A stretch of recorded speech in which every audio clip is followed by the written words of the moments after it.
Shut up.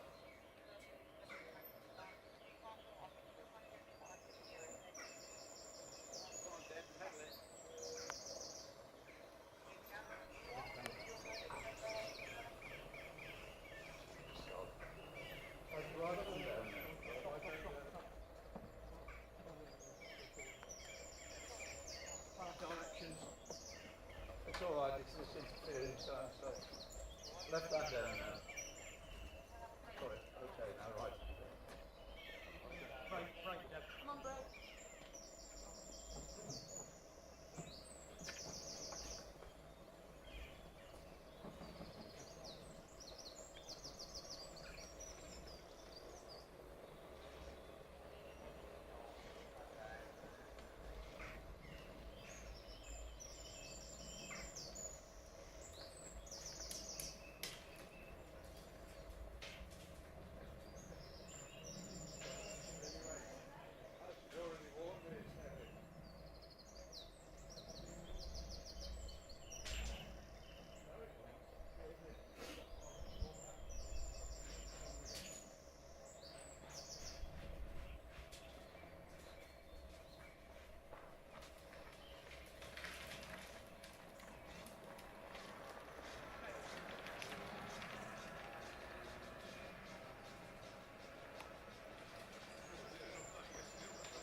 Yeah, that's fine, yeah.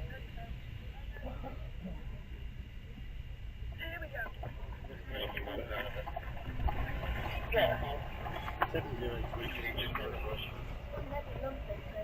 Okay, what's wrong?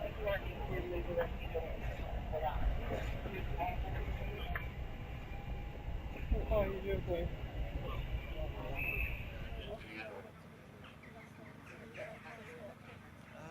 Yeah, maybe. Slow going.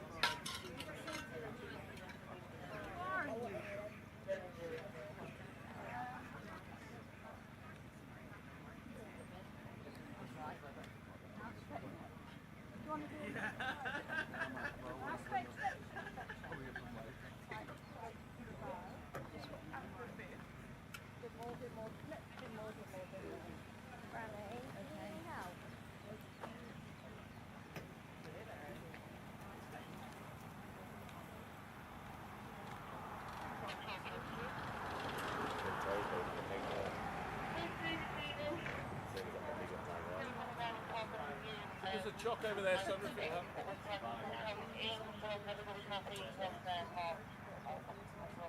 People ties up here. It's a noise.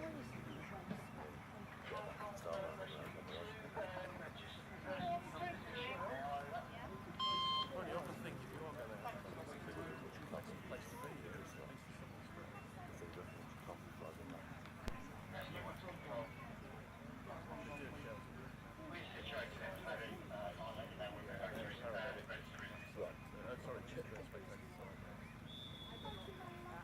Right, are we ready to go?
got no, didn't have any drive. What, sorry?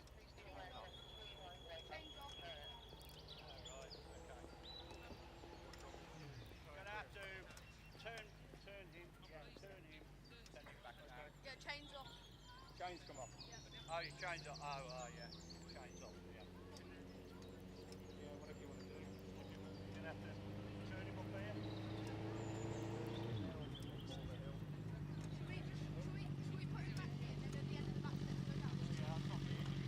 Go back to the end of the back.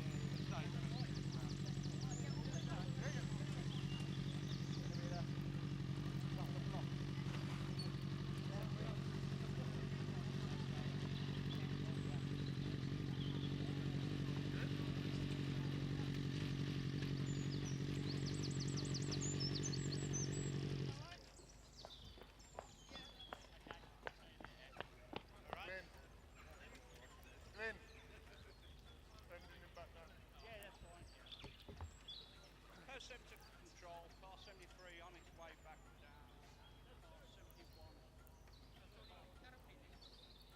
road way behind us. Chain on the track? No, it's there now. Oh, I can see it. Leave it where it is? Yeah. I'm thinking if it's rolling down, if it drops in 20 one fouling if it's going down. If you want to pick it up and yeah.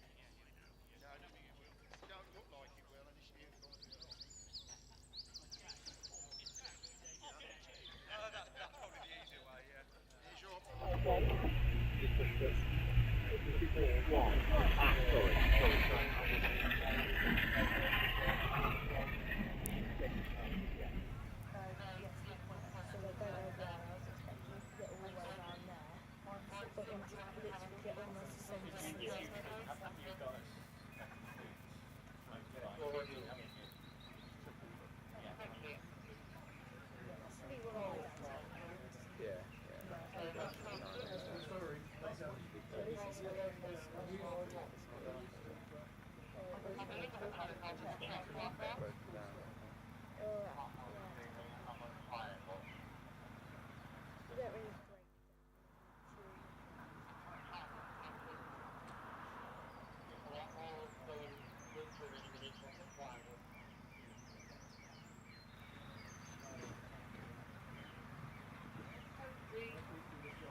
Centre control, we've checked our car for track, nothing there, so our flag, we're coming in. Grab a snack.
Paddock before after that.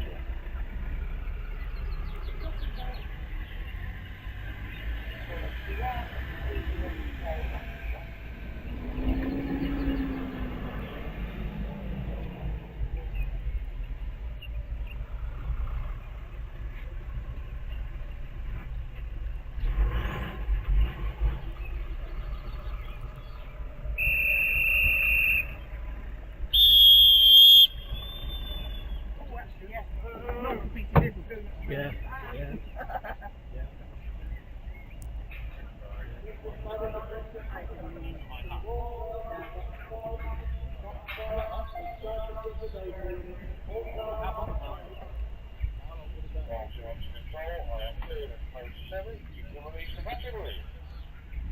you, Winston, I'm sure you're aware of that. As soon as he's aware of that, we'll just take you to the rescue. Okay. Oh, I see, this is on the screen. Yeah. Yes, please, yeah. I've got more for everybody.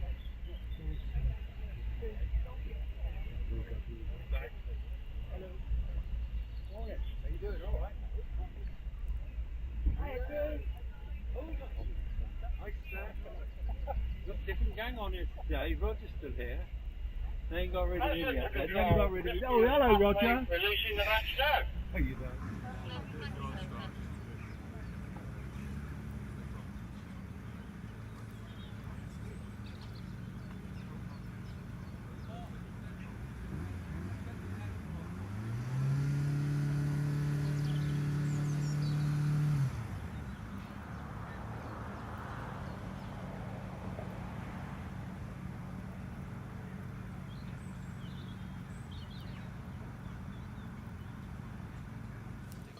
On your own.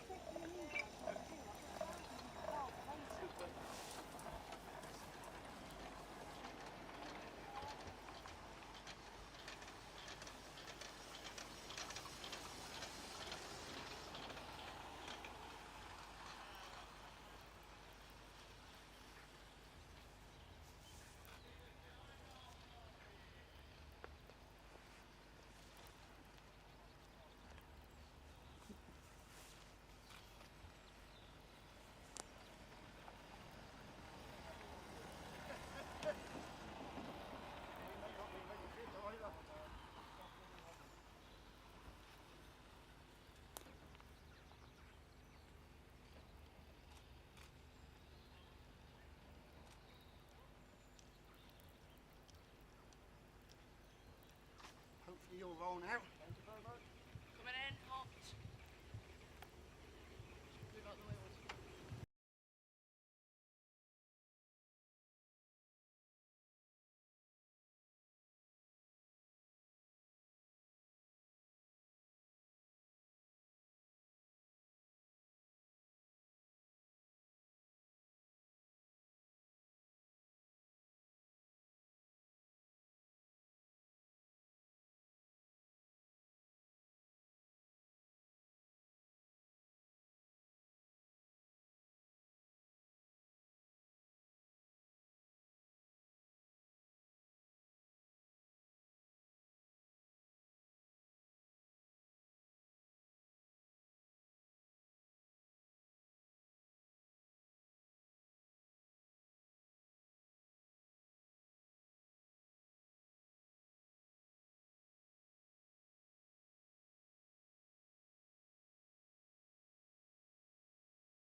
Oh, bloody hell.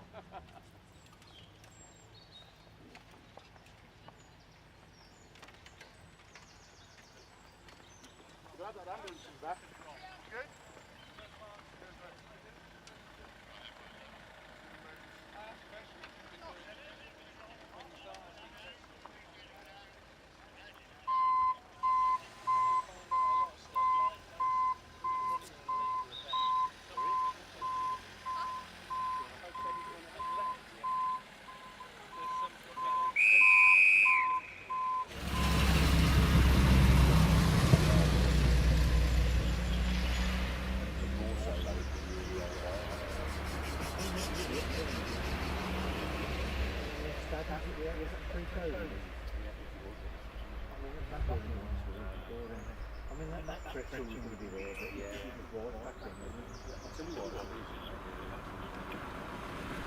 Shortly by Owen Lewis. Anyway, Gail Knight, can you hear that okay?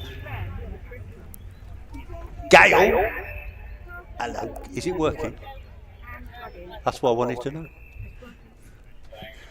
Well, welcome to Loton Park, day 2 of this rather fine weekend. It's going to be very exciting today. We've got the Midland Championship today, the Midlands, and in that class, as you've just seen, there were some rather competitive single-seaters, absolutely exciting. And they will have a runoff just before lunchtime, which is where they score their championship points. And they will also have another time run this afternoon to determine the second runoff. There will also be a saloon tin top runoff. So that will be at the end of the meeting as well. So basically, from now on, it's all getting very exciting because they're all time runs. So we've just had the single-seaters. I'm seeing on the line Tony Feekins has just left the line in a rather lovely Peugeot 205 GTI. This one has got a Peugeot 306 engine in this one, a 2-litre fuel-injected car.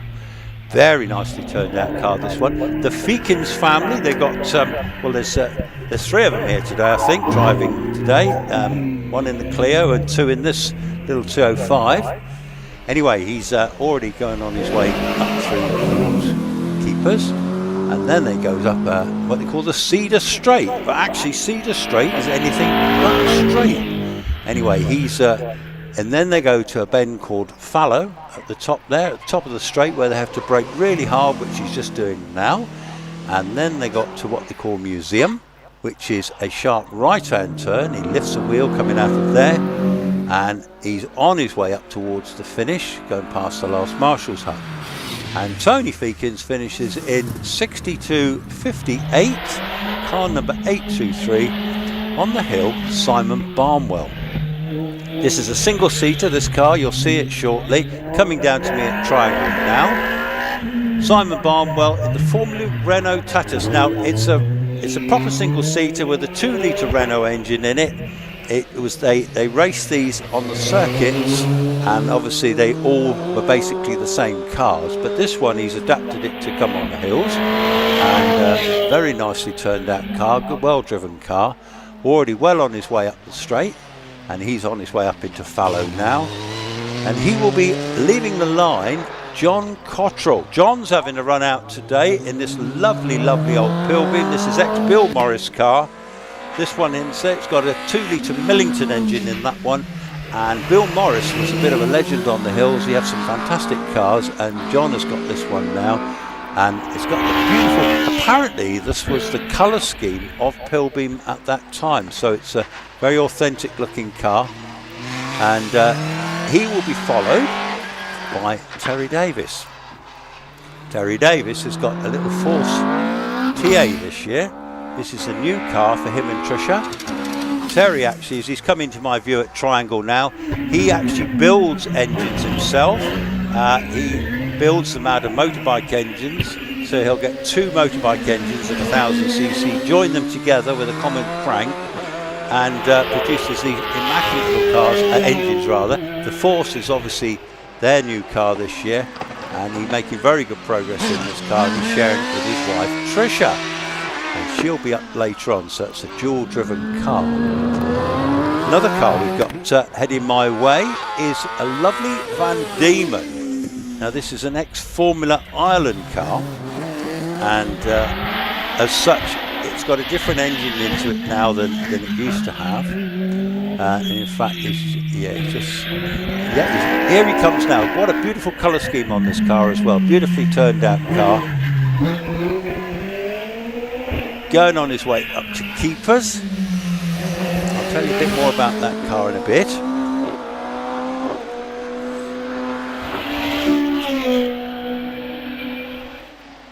So Aaron's on the hill, he's already at fallow at the top there, and Michael Dragoning has left the line. Now Michael is in a beautiful MP88 Pilbeam.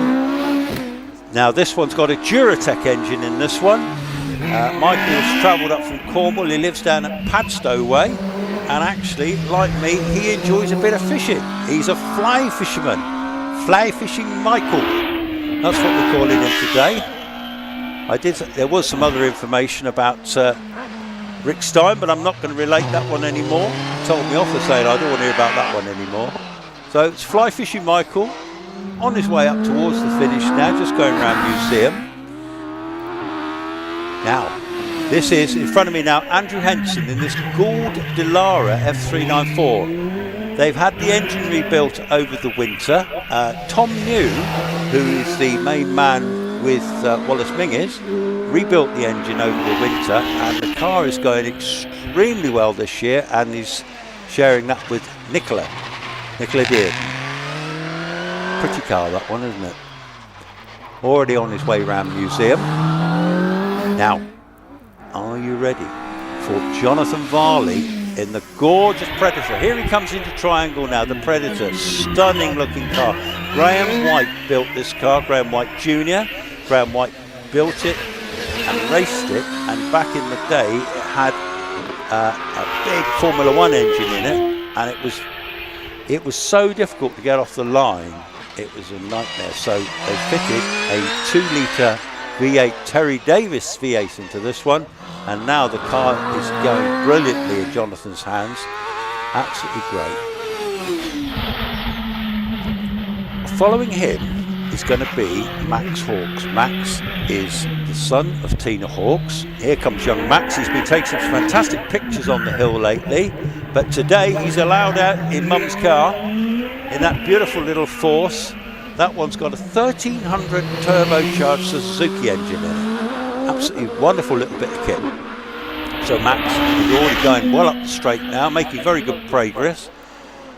Just as a catch up on times, Jonathan Varley went up in 47.90. Now on the hill now, just leaving the line, was the quickest car and driver here yesterday, Zach Zammit from Malta. Comes a long way for his racing. Look at this car. This is like the Works Empire Wraith. Turbocharged engine in this one. Very, very rapid indeed. Already on his way up to Keepers. Let's see what sort of time he puts down as a marker. Certainly in I think if he's entered for the Midland, it's going to be very interesting to see actually who is, but I think he is. Anyway, Zach Zammit, smooth driver, going around into museum now, already going up towards the finish, and Zach is going to finish in a time of 45.98, so in the 45s. Well done, Zach. Now this chap can do something about that. John Chalmers, he's driving a Rolt, again with another motorbike engine. This is quite a complicated setup, a beautifully turned out car. Isn't that silver? That's stunning, isn't it, that one? Anyway, John Chalmers, it sounds a bit pop and banging, it's quite a complicated bit of kit that, but anyway, he'll blast it up the straight now. John is already making great progress. Let's see what John can do. So he's on his way up. Yeah, so he's actually heading up towards museum. the finish yet? No. All right, so John is 52.33. Now Kelvin Broad, he's in a force. He's just coming into my view very shortly now. Kelvin's in another turbocharged Suzuki Hayabusa. Very rapid West Country competitor. Kelvin will have something to say about fastest time of the day, I'm sure. Let's see what sort of time Kelvin can put up. He's already trying to look at some times if we've got any speed up the straight. 111 up the straight. That's about as quick as he's been. Jonathan Varley was 114 up the straight. So there's a speed trap further up the Cedar Straight there. And then these class of cars that we've got here today, anything 100 plus, 110, 115 is quick. Ian Tucker. He's and my fellow co-commentators just arrived, coming up to see me in the box. Morning, bud. How are you? All right. Oh, hang on. I'll just switch off a second, folks. Hang on. Let's get this right.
Hello again. Right, that was Susan Young. Oh, it's great to see Susan back out again this year in that Gould GR51. That's an old car, that one, but they've had the engine rebuilt this year.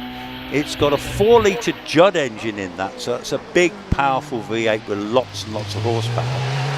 Sue is a very quick driver. They've had a break from the racing this year, the last few years actually, but she's back out in that. Derek's on the spanners now. She's followed by Paul Crute in that glorious OMS 28. The OMS 28, that's got the Jaguar engine in that one. That's actually out of a road car, and it's actually only about 320 brake horsepower. The car itself is in the, remember, the Formula One Jaguar Works colours. Absolutely superb. Anyway, Paul's another competitor, comes up from Cornwall. Well retired now, but used to have a big Renault dealership back in the day. Sandra Tomlin just joining me now. Sandra, wow, wow, wow. Sandra owns this car. It's a Pilbeam, which is the car that everyone used to have at one time before the Goulds took over. So this is an MP97. It's got a great big 4-litre V8 in it, loads and loads of power. Often shares it with Oliver Tomlin, but today is with her son-in-law. Simon Andrews just gone by me in the OMS 28. The OMS 28, which has got a 2.7 V8 in it, shares that with Bernie Kevill normally, and I'm sure Bernie will be along in a bit if he hasn't been up already. Lovely looking car, regular competitors here and quite local competitors as well. Already on his way round museum up the top, and I can also tell you now, you're going to like what you see next. Ed Burgess is on the hill. Ed Burgess he holds the Bugatti record. Here he comes in this black Gould GR55. What a magnificent! It's got a V6 in that one. Mean Machine, ex-James Baxter car, that one. And already he's really getting to hang of this car this year. One of the quickest cars on the hill today, without any doubt at all. See what sort of time he can put up. He's certainly getting more confidence in the car. It's a big, powerful car to drive. He goes a little bit wide there. I had to follow on his way into museum, but the car's everything good. Okay, and he blasts up to the finish, and he finishes in a time of 50.46. Stand by your beds. Alex Summers on the hill, runner-up in the championship, the British HillClimb Championship last year. This car is special. This is the AFS P4T. It's quite a complicated name. This is home built. It's taken 7 years to build this car. It's got a V6 Cosworth in the back of it. Absolutely stunning car, brilliant driver. Built the car themselves. The Summers family was Alex, the main engineer. He's very, very clever. It's his job, that's his living. But he built this car from scratch. Oh, goodness me, he's absolutely flying. What sort of times is Alex going to give us? He's already on his way around to museum now. He's going to blast it up towards the finish now, and he's going to go through the line at 46.15. Well done, Alex. Andy Tippett going by me in this beautiful Brabham BT30X. This has got a Buick V8 engine in it, which was the predecessor to the Rover V8, the Rover V8 Buick. This is the genuine Buick engine. That looks like an end of a batch as the course car goes up the hill, taking my fellow commentator Owen Lewis up the hill, and he will be taking over duties on the top box, so there'll be two of us squawking away shortly. Andy Tippett just finishes in 57.66.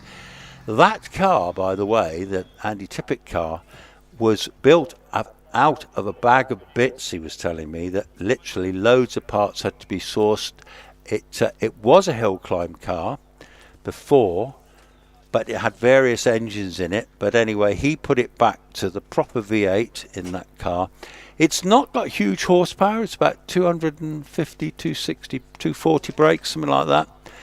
But being that big, powerful V8, it's always going to have lots and lots of torque and grunts. And it's old school racing, that car. It's proper 5-speed gearbox, no sequential boxes. There's no traction control. It's all down to the right foot. Now I'm just seeing up at the top, it says the batch is returning to the paddock. Morning, Simon Roffey. Nice weather for it. So far, so good, Simon. Yes, so this is live streamed all over the world on YouTube. Rich, Danby and Eleanor are doing this. They're doing a marvellous job on this. They've got cameras all up the hill. We've got Chasmeister, got Le Mans on at the same time. Well, that's a lovely thing to be able to watch a bit of Le Mans. And as I speak, the sun's coming out. Isn't that wonderful? We love a bit of sun, don't we? I don't know if any of you got caught in big storms. Beer and me, Munster in France. Tom Ridinger. Yeah, good morning to you. Hope you're well, and hope France is nice and sunny for you.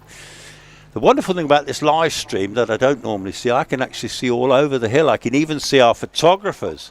So if they're hiding in the bushes, I expect the Chuckle brothers, Steve and Adam, are up there somewhere. Lloyd Chaplin, go on, Zach, and Jason in the Empire. Yeah, why not? Well, they were very, very rapid, and I'm just looking at Sue Young, just getting ready to come back down the hill. You'll notice that the drivers, when they come back down the hill, even though they're not necessarily got the engines running, they've still got their helmets on. They have to wear their gloves as well. The stewards are watching out for that. As you can see, them all coming back down the hill. Yeah, they're all properly attired. So we're hoping we're going to get a nice dry day racing today. Yesterday it stayed dry until just after the finish. Morning H from Austria. Batch is coming back. Have a look at some of these cars. Aren't they a glorious sight? I do love the single seaters. They're specialist race cars. They're built for the job. And when you walk around the paddock, you'll find that nearly all the cars are slightly different. Their owners have got tremendous pride in these cars. There's that lovely pilbeam going back down. Isn't that beautiful? Fabulous, fabulous. Just seeing Alex at the top there about to set off again in that incredible car. I wish he'd had a better, easier name to say than what he's called it at the moment. Zorbex, been following for about 3 races now. Something new for me and loving it. Totally addicted. ZFX. Yeah, well, I don't know where you've come from, by the way, but welcome aboard to our little world of hill climbing. So, just looking through the batch, the times there, Alex Summers was a 46.15, so I think that's the quickest today so far. Andy Tippett,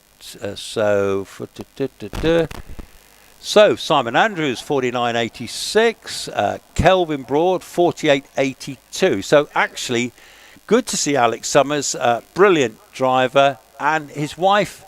I think Debbie's driving today. Debbie Dunbar, that was now Debbie Dunbar Summers, I believe. Anyway, she's a very talented driver too. And we've also got the Summers family represented in the Formula Fords today, which is good to see. Lindsay's sharing in, let me get this one right. Let's find my prog.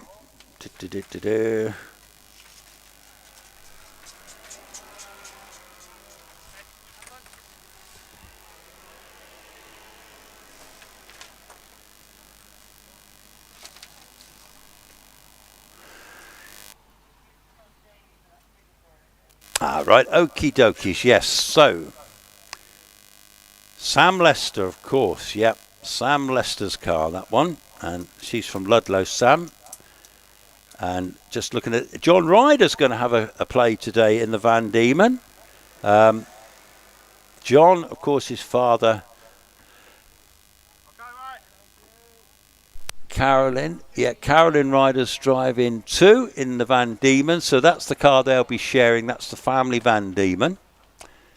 Yeah, John and Carolyn, and then so let's see what's happened there.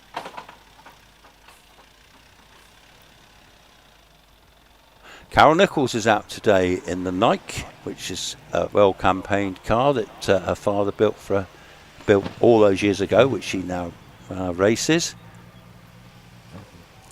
There it is.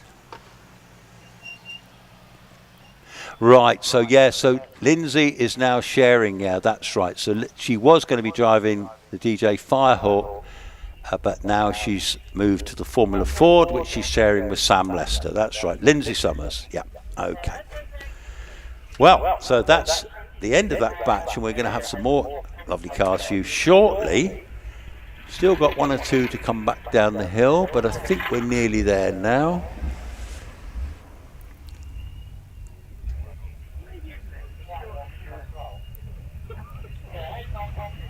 Still not all down? No. So, yeah. So there's Paul Crook going down there in that OMS with the Jag engine. That's probably the best looking colour scheme here today. I'm hearing snack, crackle and pop up at the top. Gareth Shonners.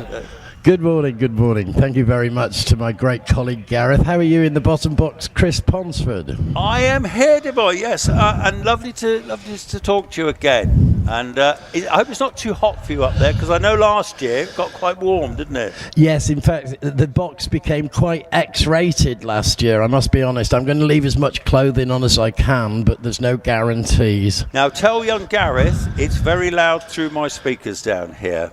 Gareth has just gone now, Chris. Has he gone? Oh no. But he can hear you.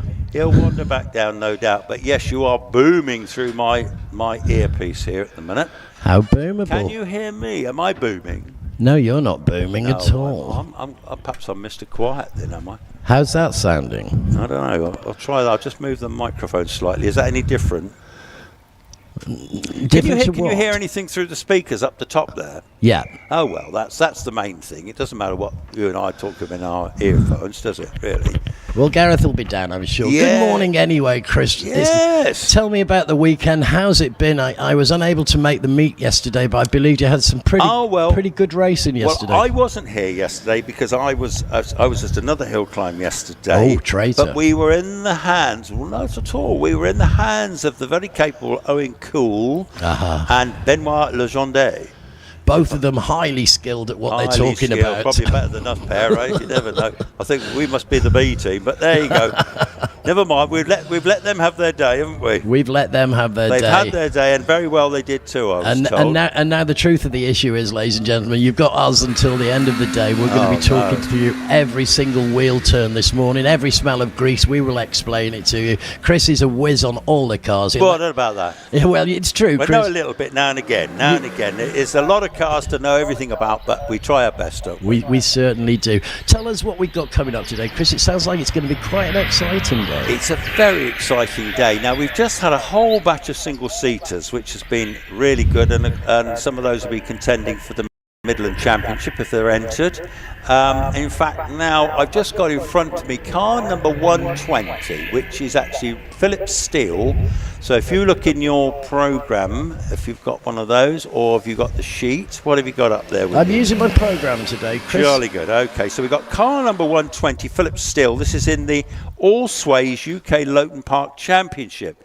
And there's quite a lot of, there's a mixed class here, so you'll have that Porsche coming towards you, Philip, and then you've got a Renault Clio of Richard Case, which has just gone by me, followed by Andrew Feekins in the Renault Clio 182. So that's what you've got coming your way. Well, we've got the first one of that batch on fallow right now, coming through fallow. Nice and easy, not too hard to push at the moment, just checking out the course and that sort of thing. That was, of course, Philip Steele. He goes over the line right now, Chris, with a 78.87. Fantastic. Well, Andrew Feekins in the Clio 182's also just gone by me, going on his way up towards Keepers. Oh, well, now I've got 121 Richard Case is joining us, looking good as well. At the moment, he's only on 60 seconds. He's got about 3 more seconds to go till he pushes over the line, and there he does go over the line. Not bad at all. A nice little friendly score of 72.12. I like a friendly score. That's very good. You'll have Andrew Feekins shortly, and he'll be followed by, well, I've got Joe Feekins in the 205 GTI. That's a glorious little GTI. Well, Andrew Feekin not hanging about at all this morning, clearly meaning business. He's gone past. He got through both fallow and museum quite safely. 64 seconds, 64.96. I'm waiting now for Joe. Yes, he's heading up the Cedar straight towards you now. You'll get him into visuals now, and he'll be followed by Ian Wadsworth in the Porsche. Fantastic. Here he comes now, as you say, Joe Feekins in car number 123. And he's pushing it hard. He's come across the top and through museum with a there's something wrong with my clock. He didn't just do that in 39 seconds. No, 63.96. Yeah, 63.96. Now we've got a little batch of Porsches coming through now, because that's a short class, that one. So you should find you'll be getting the Porsche Club GB Speed Championship. The Speed Championship Sunday. Yep. Alrighty, so. Okay, well, Ian Wadsworth wasn't hanging about. He's gone past and safely through both turns. 59.10. Good run there in the car 907. And on to Tim Barber in 209 we're waiting for. Yeah, very shortly to be with you. And he is. Up he goes, up through museum. Big nasty right-hand turner there. But it offers no problems whatsoever for Tim Barber in his Porsche with a time of 55.76, Chris. Thank you very much. And I've got a Porsche Boxster S of Ian Crystal now. This is a 3-litre version. The S already going round Keepers. A lot of Porsches in this class. Well, being a Porsche class, I suppose there would be. It's likely. Yeah, I suppose so. Yeah. But anyway, I'll tell you this, they're all Porsches. And there's one coming up towards you now. Thank you.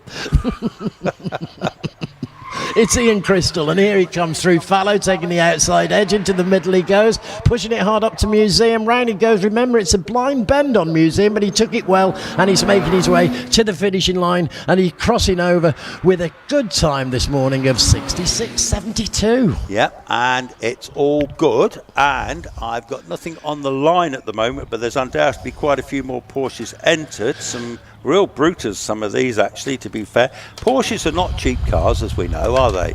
They never have been, have they? No, and to be fair, the 911 series, the earlier ones, they're the ones of, in fact, there's some beautiful ones that already just come by, but the 911s, the earlier ones, they were the first sort of Porsches, really. Well, they weren't the first Porsches, but they're the highly desirable ones. They're rear engine, the 911s, and they had an air-cooled engine, so it gave them a very distinctive noise. in, I think, 1998 was the first of the 996s, and I'm getting a bit stato here, but it's important because they were the first of the new water-cooled Porsches, so they didn't have the air cooling. And although they're not cheap, they're usually a bit cheaper than the old 911s that are absolutely worth a fortune now. But anyway, so we've got end of that little batch, but I think they're dual-driven cars. They're coming back down the hill, and that's all I can guess. So you suspect they may be having another run with their dual driver? I think so. And Okay. look, here's the big man, Gareth, just come to see me. Everything sounding good, Gareth? He's just shown me there's a volume button, but you see, this is advanced stuff, Gareth. I don't know about things like this. It's like computers, isn't it? A volume button. What's these computer things? Yeah, what's going on? I don't know about them computer things. And funny old things. They're them good. Oh, is it better? Yes, quieter. Yes, it is. It's better up. Yes, it's brilliant, mate. Thank you very much. He's just sorted me out down here. He's shown me this little volume thing, and when you turn it down, I don't hear you as loudly. Is that clever, isn't it? I think that might catch on. I'll tell you what, they think of everything these days, don't they? I bet you there's one or two in the audience which they could turn us down as well. Be fair, yeah, I know, that bit we can't really adjust, can we? I'm afraid not. No, I just say, put your earplugs in if, thinking we're talking total rubbish. Now, of course, we're talking about the Porsches. You must remember in the 1980s when we had the Yuppies and the Porsche was their car. The reason they got a boot at the front is somewhere to put their mobile phone. You might remember that. They were big. You had to, the battery was you'd have to carry it with two hands when you were the original one. You certainly did. So they your had first phone. Tell me, did you have an early phone, or how long did you wait before you got your first mobile? I was actually 40 in 2000 and when I bought my first mobile phone. It was a Spanish one. Spanish? Movie star. I was living in Menorca at the time. Yeah. Was it? Okay. Yeah. Well, I think my first one. I think it was one of those. What are they called? Those Nokia. I think it might have been a Nokia. And I think the first one I remember using a lot was the 3310. Yeah, I think everybody did, to be honest, Chris. Pretty indestructible, weren't they? Yes, good morning, Snappers. Snappers, which ones? Have you got Jeffrey up there? I have Sir Geoffrey. And Jeffrey's with Joy Richins today. Joy Richins. Yeah, excellent. And I see a Chuckle brother down here talking to Jim Smith. Oh. Yeah, I do, yes. The big chuckle. Chuckle. Isn't that smashing? I know. I'll tell you what, they do great work. We've had some good photograph this season. They really, it's very hard to, with a moving image, to capture it so it looks like it's... Well, here's one from it. It's a lovely looking Porsche, number 202. Andy Fagan in a Porsche Boxster S. This one's got a removable roof on this one, so you can take the roof off and enjoy an ice cream on the way up the hill if the weather's good. I hope he's got his Filofax on the back seat. He's on his way to you now. Andy Fagan, car 202, coming through Fallow, really pushing hard between Museum and Fallow. That's impressive. Big right-hander, round he goes past me. I can feel the vibrations as he roars. Andy Fagan not hanging about this morning on Have a look at Geraint Evans. That's a good old Welsh name. And he's driving a 911 Carrera 3 litre. That's a bit special. On his way up to you now. I'm ready for him. We've got a time for the last runner, not at this moment. Geraint Evans is with us now in his Porsche.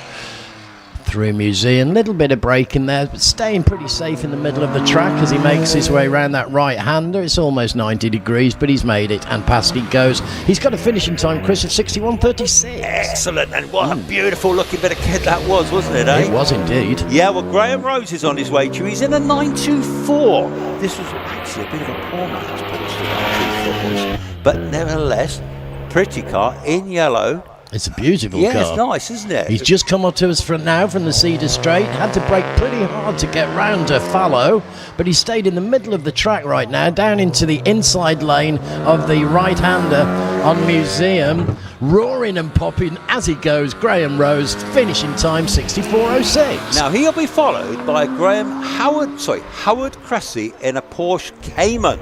Now Caymans, they're those sort of alligator type things you get in in southern South America, don't It's very you? hard to tell the difference. One of them eats KFC and the other one eats Yes. McDonald's. Well, this one eats Loton Park up, and he's going to be followed by a stunning looking, oh my goodness me, this is Mel Spear in the 964 Carrera 2 Cup car, multicoloured car. Sorry I interrupted there. When you have a look at this one, which is on the Cedar Straight now, wow, stunning, the 964, have a look at that one. You're selling it to us. You're selling it to us. Graham Rose's time, 64.06. Mel Spear in her multicoloured just one Cornetto has made her way round Fallow, right up through the middle lane there into the inside edge of Museum. A little bit spin on the back wheel there as we squeal past the commentary box. Beautiful. Well, I'm going to interrupt you. Nick Wadsworth well on the hill now in a lovely, lovely 911. He's already on the Cedar Straight now. He's 83 mile an hour up the Cedar Straight. He means business. He comes through Fallow. Very, very well done. As we say, textbook. Through Museum he goes, pushing hard for the finishing line, and he's with a 58.44. Stephen Jory's just gone by me. He's in a 944 Porsche. This was the next model up from the 924.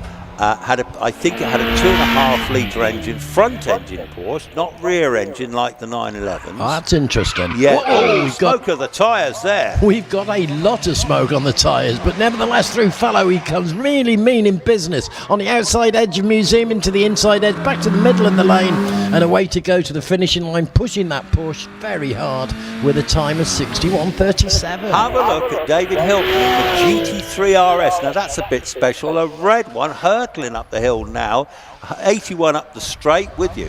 Yes, he is with me, and he takes a very, very educated line into Fallow up to Museum. No issues here, through both corners beautifully, and looking great. He's still in the 50s, 57, 58.42, Chris. Have a look at Wayne Eason in the Boxster. Now the Boxster, this is I believe a 4-cylinder Porsche, not 6-cylinder. Boxster, a cheaper, more modern version, but very desirable nevertheless. A lovely paint job on it as well. Round it come out of Cedar into Fallow. Stay in middle lane, not committing to these inside edges. Still in the middle, but nevertheless through Museum. Away go Wayne Easton, racing to the finishing line with a 61.44. Now you've got another Boxster now, Adam Crystal. He's already with you. He's getting top of the Cedar Straight. Ooh, a little bit of squealing on the tyres there. No smoke, though. Nevertheless, it did have to slow right down. I think he overcooked it a little. He's actually stopping, We're isn't coming he? to a stop, Chris. He's coming to a... No. Yeah, he's on his way again, isn't he? I think he's had a bit of a flutter there, didn't he? I think he lost a gear, maybe. You think so? Yeah. So, well, he's going again, so that's not bad, is yeah, it? and not a bad time considering. It's 61.44 there, Chris. Yeah, Adam Crystal's just finished in 74.42, so he definitely That's the had one I problems. meant. Yeah, sorry. That's the fine. one I meant. Yeah, so, well, that's all good. Now, I don't know how many more we've got in that batch. In fact, there's no flags out, but I'm not seeing any cars on the line either. So. No, there's no name on the screen. The batch is obviously up at the top here now, ready to come back to you. I'll just run through those times there. So just looking through those Porsche times, the quickest of those was Nick Wadsworth, 58.44 in car 207. No, we've got a 58.42. 52, yes, David Hilton, car 909. 909. Yeah, very good. And then what else we got? We got a 50. Andy Fagan, 56.79. Where? 56.79. Andy Fagan, 202. Oh, yeah. Oh, I'll tell you what, he slipped through the net, didn't he, in the Porsche Boxster Esh? That was quick. Yeah. So he is actually well the quickest, isn't he, there? And then we're in the 60s then, aren't we? We've got a couple of 61s of Wayne Eason, 61.44, and a 61.37 Stephen Jory. So they'll be having a good old battle, those Porsches. They're coming back down to the paddock. I don't know whether that's the end of all those Porsches. I'm not sure. Well, we shall see. But I'll tell you what, Chris, this line that's coming down looks amazing. The Porsches really have displayed well this weekend, and look at them coming down. They look beautiful, don't they? And are you taking with the 911s, you know, the more traditional rear engine ones? Is that your favourite? Well, I'd love a 911. Yeah, I did actually. I drove a 966 last year, which I was thinking of buying. I'm not normally a Porsche man. But anyway, I'd seen this at one of my local garages. It was in for MOT or something. I said, "What's that one then?" And he said, "That's a 966." And I didn't know much about them, to be honest. I knew that the 966 being the first of the newer Porsches with the water cooled. But anyway, I drove it. And that particular model had a 3.4 six-cylinder engine in it, so it's a good-sized engine. That's massive. Yeah, and it had about 300 brake horsepower, which in a little Porsche is quite entertaining. It's not bad. It's not bad. In my Volvo, it's not so entertaining because it's a big car, but in a Porsche... I'm pretty sure Mrs. P's not going to go for you buying a Porsche, Chris. Well, do you know what? I think that was probably the deciding factor. I could have had a dip into the pensioners' fund, you know, and bearing in mind that I had other cars as well at the time, which one of them went this week, funny enough. But I think it would have been a very nice addition. I'm pretty sure he would have been. And I think you still got it. And you know what I mean? It was a very unusual colour scheme on it as well. So well, let's buy it between us, stick a number on the door. Should we do that? And let's get on the track and race. Well, I think it's too good to race. I think it's too good to race. Now, why should I want to do that? If we're going to spend all that money on a Porsche, we want to just cruise, don't we? Yes, we want to do a 35 miles an hour on the Cedar Straight and a nice turn into No, Fallow. I'd like to go fast. I like going fast. Oh, you like going fast? Oh, I'm very much a fast man. Yeah. But fast and safely, obviously. You're a bit of a demon, Chris Pomsford. 150 mile an hour in a Porsche. Yeah, that appeals. It would do. It would do. Hey, It's. Who have you got up there now? Have you got Joy and Jeff? I have Sir Geoffrey. Because Joy's husband's here today, Peter Richins, in the Yaris. All right. Yes, he says, you're always talking about my missus whenever I come up the hill. You're always talking about Joy's photography. So I better make sure we talk about Peter and his Yaris, because there's 3 of them in the Yaris class. Uh-huh. David Garnett on the hill in his Renault Clio. We see David a lot, don't we? Oh, yes, we do. So we're back into action. We are back into the first cars, the road-going series production cars up to 2 litres. Now, this Renault, the Clio, is a 2-litre, and in fact, this particular model were called the Renault Clio 172 or 182, and the 172, 182 denotes the brake horsepower of the car. This runs a 2-litre 16-valve engine into this one, and David Regan had a lovely chap on his way up the Cedar Straight, and he's going up through the straight at, it's 78 mile an hour. And here he comes right now. It's the Renault Clio of David Garnett making his way through Museum, lifting the back wheel up as he goes around the corner. A nice impressive turn there from David. Well done. Certainly using the steering wheel for what it was invented for. 63.47. Well, I've got Dave Wilson. Now, it's got him down in a Lotus Elise, but I can tell you not, he's driving a Peugeot 205 GTI. So he's on the Cedar Straight, so he's in a change of car other than advertised. The little GTIs, brilliant little hot hatches with you now. And here he comes. It is a great little hot hatch, isn't it? They sold like mad when they're on the road. Oh, lovely looking car as he makes his way round through Museum. Nice wide wheels with a good profile, hanging tight to the track. Round goes Dave Wilson, 62.40. Okay, now I've got one out of sync here. It's a dual-driven car. This is Paul Evans. Paul Evans is in the wide-bodied Westfield. This has got a red-top Vauxhall engine, a 6-speed box in this one, and he's sharing this one with Simon Price from Shrewsbury. So Paul Evans from Evesham, he's with you shortly, and he'll be followed by Joy Hoyle, who's one of our instructors from Bromyard in a Caterham Super Sprint, which she's sharing with Raymond Lowe. Nice relaxed stride there from Paul Evans. He looked good as he went past the box. Comfortable, and 63.03. Good run from Paul. Yeah, so you'll have Joy speeding up to Speedy Joy, very quick driver. Here's Joy now, Joy Hoyle her name is, and she's taken Fallow beautifully, in between Fallow and Museum, and round we go. Absolutely beautifully done. The line was perfect. As they say, Chris, neat and tidy. Oh, we're not going to say that. We're not going to say neat and tidy, neat and tidy. We had one recently, yes. Nice and neat and tidy. Nice and neat and tidy. Nice and neat and tidy. Yes. Ladies and gentlemen, you can follow, of course, the running order in your programmes. Chris and I will now and then tell you what page we're on in case you get lost. Yes, indeed. Well, what page are we on in your programme? At the moment, I turned over to page. Right, I'm just looking back down through now because obviously I've got another sheet here. I've got some extra sheets here, you know.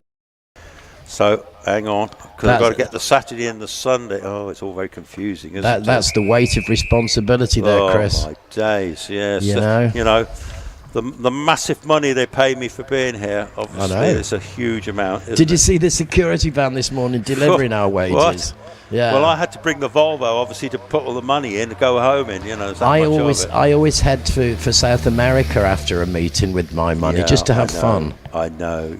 What a lovely story! The 4 kids being rescued in South America, in Colombia. It's wonderful. I genuinely thought that was incredible. Yes, so did I. And for a 13-year-old to be in charge of an 11-month-old baby in the jungle for, was it 40 days? It was a very long time. It's certainly a month. Absolutely extraordinary, isn't it? It is. Yeah, so that's a feel-good story for this week. We won't talk about any of the other stuff because that's not what we do, is it? No, it isn't. We save our time in the week to talk about that. We do, and nobody's interested in what we think, are they, about all that stuff? They are not interested. So in the back of the programme, I've got here actually top 12 runoffs, so there'll be for the Midland runoffs later on. This is a very thick programme today, isn't it? It's a well put together magazine. Oh, by the way, now listen, I'm just going to give a shout out for the Loton shop, the Regalia shop. So the Regalia shop is situated behind me at Triangle here. They've got some fantastic bargains for you here today. That's the place you want to go for your reversible waterproof jackets. Well, you might need that later on. Fleece jackets, hoodies, polo shirts, caps, beanies, all with the Loton Park things. Oh, goodness me, I'm getting surrounded by snappers here. They're taking off here. Anyway, so get yourself to the Regalia shop. Exciting new colourful stock arriving for each meeting. What about Mr. Whippy? Is he with us yet? Oh, we have got. Now, who's on the ice creams today? I don't know if it's Kevin. Anyway, the ice creams are also situated behind me up here at Triangle, of course, is the place to be, isn't it, really? It's all happening here. No. And listen, the museum is the place to be. Sam Nicholson has slipped by me as I've in the beautiful Mallet Mark 20. In fact, he hasn't slipped by me, he's slipping by me right now. What a beautiful car that one is. That is a Mallet. They were a Clubman's car, front engine Clubman car, running a Ford engine in that one. They usually have 1700 cross flows, and he's sharing that car today. It's father and son driven, that one. Look at that one. Oh, that's a beauty, isn't it? Looks fantastic on the track. It looks like it's arrived already. Through he goes, making very light work of museum, offering almost no challenge to Simon. 55.85 for Sam. He's followed by Jamie Chalmers in the Mazda MX-5. Jamie is the son of John Chalmers, who's at that lovely silver single-seater later on, and has been up. So Jamie is he's the next generation. He's not allowed to drive the family single-seater yet, but I'm sure in years to come he'll be there, and he'll be with you now. And he's braking off the Cedar Straight very heavily there, locking the wheels for a moment, but opening them back up to come through Fallow, up between Fallow Museum, round Museum he goes, taking the outside edge on this corner, most unusual. But anyway, Jamie Chalmers, away he goes to the finishing line, and it's 69.66. You'll have another one of those little French hop hatchbacks, Ian Richards in the Renault Clio, the 182, 182 brake horsepower, lovely little car. Coming thick and fast now they are, and of course this is a lovely little car. We've seen this before. It pushes hard, it works hard, and it's making its way to the finishing line as we speak with a time of 63.62, Chris. Yeah, very nice, very nice. Very nice indeed. On the line I've got some Rob Wilson in the 205 actually again. This is there's a very big selling car, the Peugeot 205 GTI.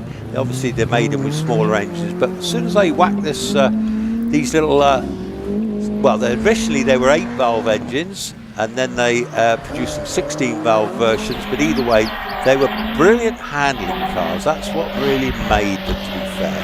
And he's already on his way, coming into my site very shortly. But I never owned a 205, but this is a car I would love to own. And in fairness, now they're fetching really good money. But you look at that one going around Triangle there. Brilliant handling that is, isn't it? Actually, sometimes they lift a rear wheel, but wow, I do like those a lot. So already on his way up the Cedar Straight now.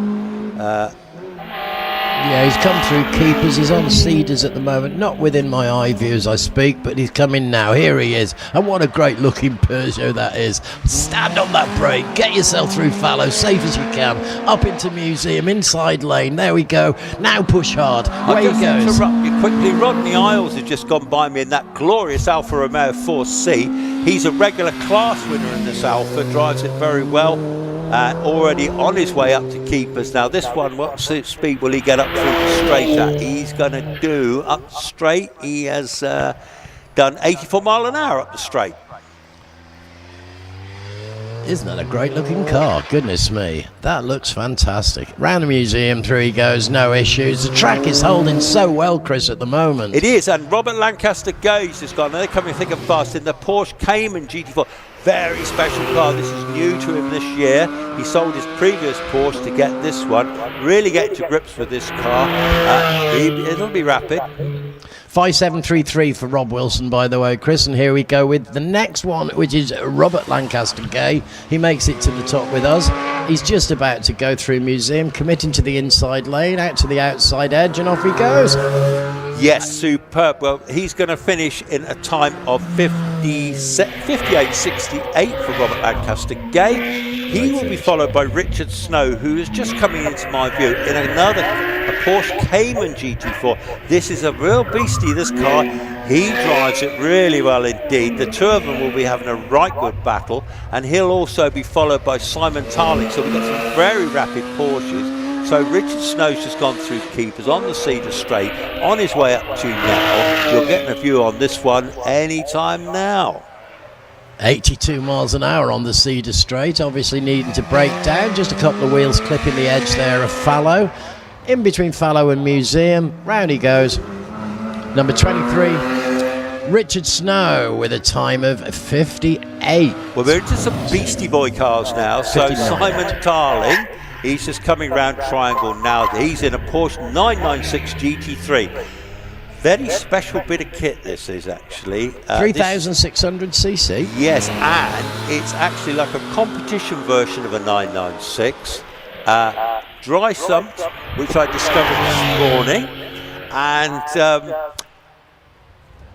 well, a lot of money to buy one of these bad boys. Well, I don't think I'll be buying one this weekend, but nevertheless, I'll have the privilege of watching it going through Museum, as he absolutely is. Lovely line, straight through, not a problem for Simon there. Took it in his stride with a finishing time of 61.78. Now, just gone by me, Simon Hutchinson, another Simon in that BMW M2 competition.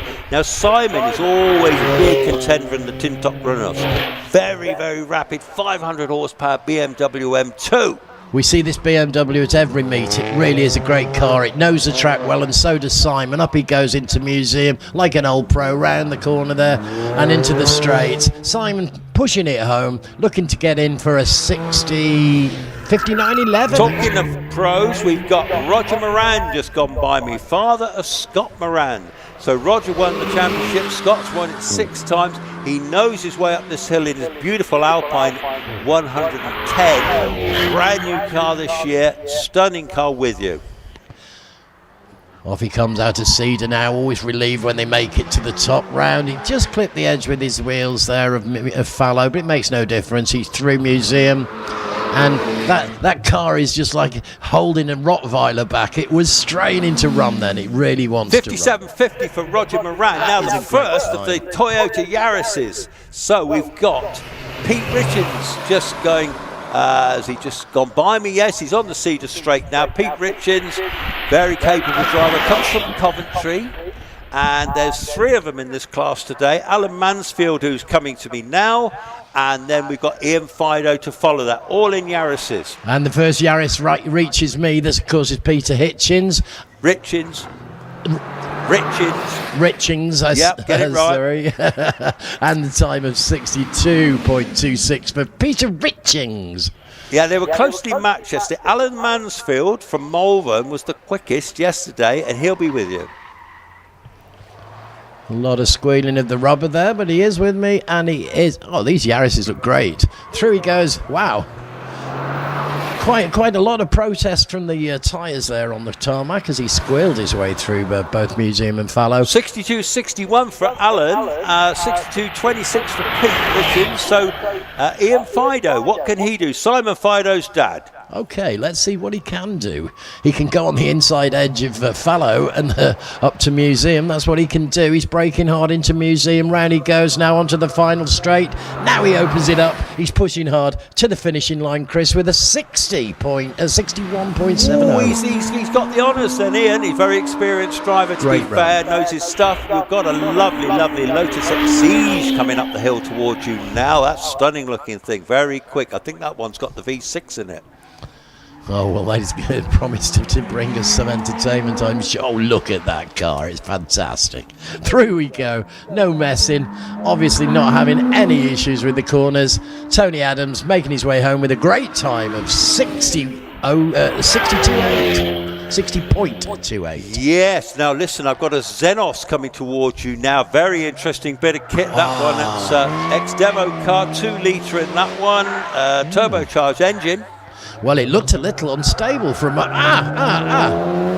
Okay, so we had a wobble there. We had a wobble on Fallow, and we had a little wobble on Museum as well. There's a lot of power there, and the car really wants to run. So we're going to have some fun with that one this weekend. Yeah, now we've got a bit of batch of Westfields and Caterhams and stuff. And Simon Price already on the series. This is in the shared Westfield that he shares with Paul Evans. The wide-bodied Westfield with the Vauxhall red top engine. And here he comes, the lilac Westfield Simon Price going through Museum. They're going to have to brake pretty heavy. Yeah, he's followed by Anthony Shearman, by the way, from Swindon in the Caterham 310R. That's got a Ford Sigma engine, but it's only got a 1600 in that one. They're very rapid little engines, those. Already near with you. Oh, this is the one I had a dinky model when I was a child. What a fantastic car. Through we go. I'm not a number, I'm a free man. On the inside edge of Museum, into the middle of the lane. A very professional job there from Anthony Shearman. Looking good. 82 on the Cedar Straight there. 61.02, Chris. Excellent. Okay, Richard Price, Caterham 7. Richard's, you got a K-Series engine in that one, the Rover K-Series, just coming to you. These do look like great little race cars, and they've got so much power under those hoods. Oh, the little bug-eyed headlights of Richard Price. Yeah, and 93 on the Cedar Straight. Yeah, they're quick, aren't they? And Steve Garner on his way up to you now in the Westfield again, running a Vauxhall engine again in that one. They're popular. The Vauxhalls, the Ford Zetec and Duratec seem to be the engines of choice, or the Rover K series. Of course, when they reach me, they're braking very heavy to take that right-hander from the left-hander from the Cedar Straight up to Museum with a real tough right-hander there, pulling him over and taking him to the finishing line. Okay, you'll be, I see that. So Steve Garner, 56.70. Raymond Lower on the hill. This is the one that he shares with Joy Hoyle. That's a rather nice Caterham Super Sprint, rather pucker bit of kit, that one. And he did a little bit of sprinting too, catching his 2 wheels on the inside of Fallow, in the middle of the lane for the ride up to Museum. Pushing very hard again as he goes past. This is highly impressive stuff at the top here today. 56.55. Rob Lloyd on his way up to it, and what they call it the MK Indy. This is really, they look exactly like these other cars we've just seen, but it's made by, it's almost like it's a kit car, but this one's running a 2-litre Ford Zetec engine. It looks heavy, it looked good on the track, it's solid, it's firm and it's stable, and through he goes, through my little Museum turn. Rob Lloyd there making his way to the finishing line with a time of 65.11. Right, I've got some news for you. So the quickest we got in those road going specialist production cars was Ray Lower at 56.55. Steve Garner 56.70 across there. So Ray Lowe's the quickest, Steve Garner. Then we had Richard Price 57.10. 93 miles an hour on the Cedar Straight there for Richard rapid, Price. aren't they? But they of course are based really on the old Lotus 7s that Colin Chapman designed, which was way back in the day. And then they started producing these Caterhams. They probably sold the license to Caterham. And then Westfield, which was a manufacturer in the West Midlands that have just started trading again, they went out of business for a bit. So the main difference between the Caterhams and the Westfields is the Caterhams were alloy bodies on them, whereas the Westfields are fiberglass. So they were, if you like, a slightly cheaper version. But because of the design of the cars, they're essentially very similar. They can run a variety of engines in them, and most of them have got these either, Ford engines, Vauxhall engines, Rover engines. But then you may well see, and I'm not sure if we've got any here today, the bike engine versions of the Westfields and Caterhams, and we know how quick they are. They really are very nippy off the line. Now we're sending the batch down to you, Chris. It looks like they're all making their way down. We're sending Porsches first by the looks of things, and everybody else will follow up the rear. So, ladies and gentlemen, there they go. Give them a wave, give them the smile. It's a great driving this morning. Give them your thanks. They're a tremendous team of drivers. Yeah, so it's all clearing out up here, Chris. Wonderful. Well, I just want to say one thing, because I was at another hill climb, which we won't talk about. No, we won't. Yesterday. But we've only mentioned it twice already. No, it's no good. Don't mention that. And I didn't drink enough yesterday. Oh dear. I was on photographic duties yesterday, and I went up to one of the marshal posts that I'd got to, and I said, have you got anything to drink? Because I'd left my drink back at the start, in the office. So what an idiot I was. And to be honest, it was an absolute lifesaver. They had some cold water. And then when I got back down to the paddock, I drank a litre straight away. And apparently I was told that the water, when you get dehydrated, it takes approximately 15 minutes to get into your system. A doctor was telling me that.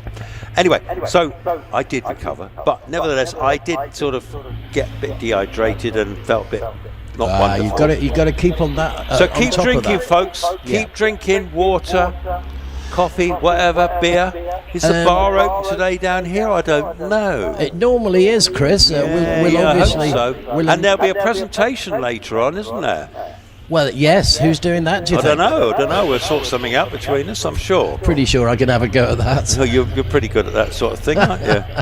Hey, I tell you what, though, ladies and gentlemen, it's well worth remembering. You might be in the shade, but this sun can actually burn quite nastily. So if you've got babies, put a hat on them. Put a hat on. Get sun cream lotion on. Yeah. In fact, I've got my check shirt on today with long arms. Although I'm in the commentary box, I got burnt fishing the other week, and it's still peeling off me. I thought, well, that's not good. It's a miserable pain, isn't it? Well, no, it wasn't painful. It is. I'm like an old rhino, you know me. But but nevertheless, getting burnt skin, UV rays, very bad for you, isn't it? It's at meetings like this that can happen because, of course, you take your mind off the fact that you're in the sun and you're watching the racing. And then suddenly you get home and you think, ow, that really hurts. So, just there you are, a little bit of nanny state for you there from myself and my good colleague. Yeah, absolutely. We like to look after you, folks. That's the name.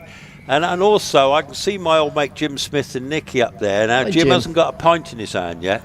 So when he has, we'll know the bar's open because Jim enjoys a drink, and it's very nice too. Yeah, bring me one, Jim, as well. Thank you very much. But I'm not allowed to drink on duty, folks. We never do. Not that sort of thing. No. Don't go you looking at me like that. No, you're not my dad. Come on.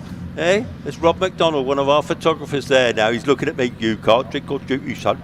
No, that's not allowed. You butler. You butler. A lot of folk won't remember that, will they? You butler. Oh dear, are we nearly 70? Are we nearly 70? I'm not going there. You've got no option. Anyway, listen. Here we go.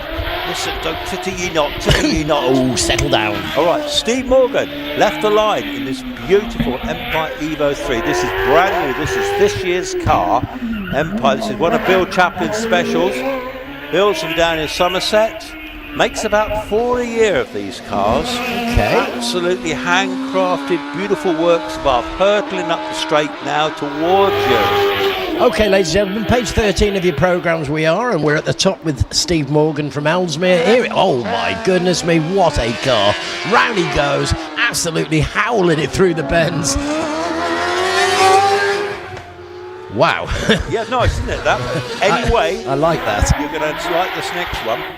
Okay, well, Steve's got a 50-52 there, so great run from Steve Morgan, and we're waiting now For Richard Weaver. Rich Weaver. And Tom Weaver is starting to be up later. Richard Weaver used to drive the recovery truck here and other places. He hasn't got it anymore. He's got an Empire Evo. Wow, that's a nice swap, isn't it? It's a great my swap. goodness me, he's enjoying his racing, loving it. 1000cc under the bonnet, which pushes them hard, and here he comes. Yes, indeed. Oh, a little wobble on the back there to make sure he chose the right line to come through Museum. Through Museum he goes, and I'm sure you heard him going past. He popped his excess fuel, and he makes away over the line for 50.18. Yeah, well done, Richard. Great now, run. just to let you know that those cars, they've got bike engines in them. That one's got a Suzuki engine in that one. Goodness me. Yeah, Suzuki bike engine. He will be followed by Neil Coles in a lovely, lovely OMS 28. Neil's from Plymouth. He's got his son with him as well, Alex Coles. Very rapid, the pair of them. Alex is the quicker of the two. He's a young, mad, well, he's not mad, he's just very good. Anyway, Neil Coles, up to you.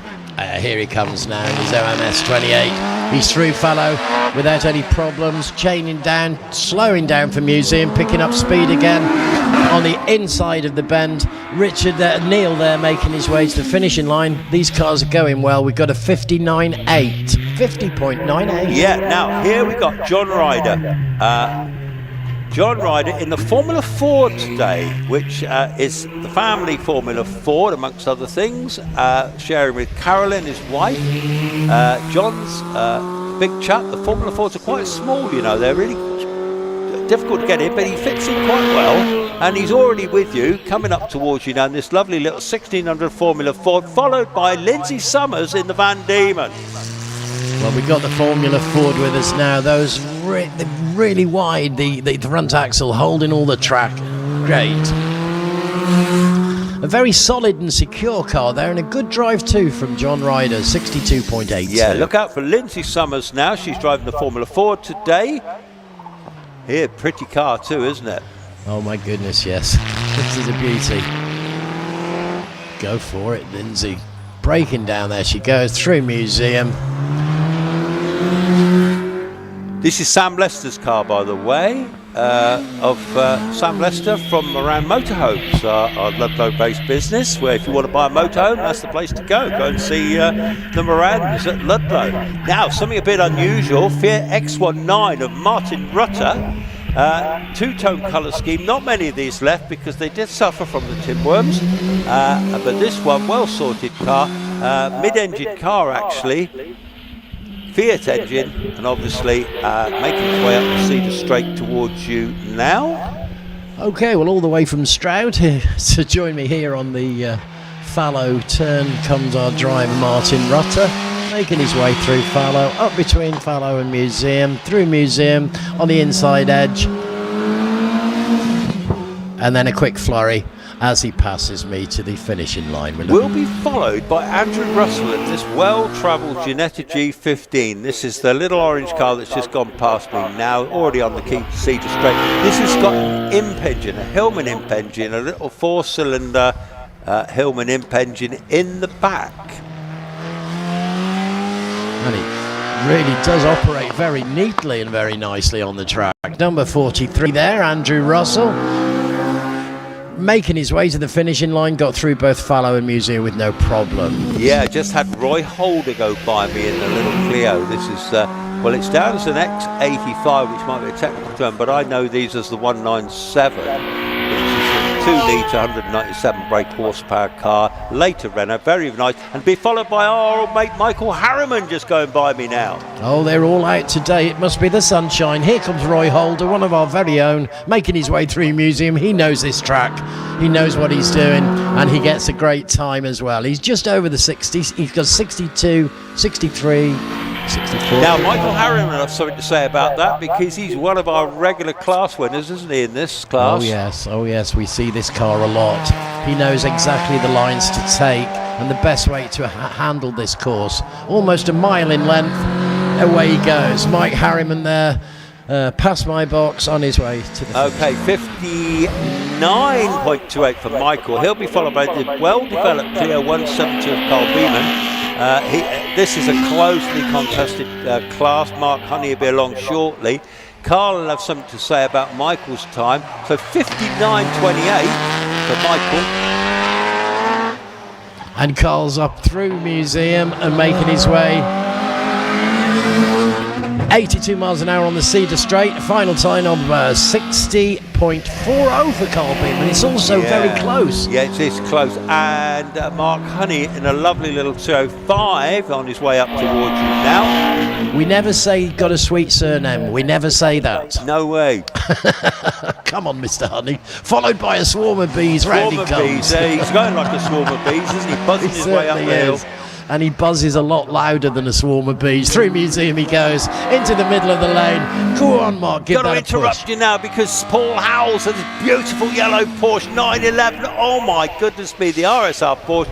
Fabulous sounding thing, already gone through keepers. Now that is one of the best sounding cars you'll see. Traditional 911 as well. So this is your definitive 911. Have a look at this one.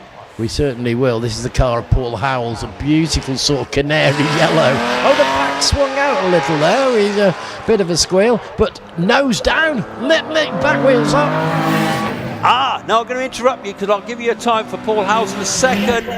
54.37. Stephen Moore, our reigning Midlands champion, has just gone by me in the Evo 6. This is he's got 3 Evos, and so today he's picked this one, and this one's over 600 horsepower.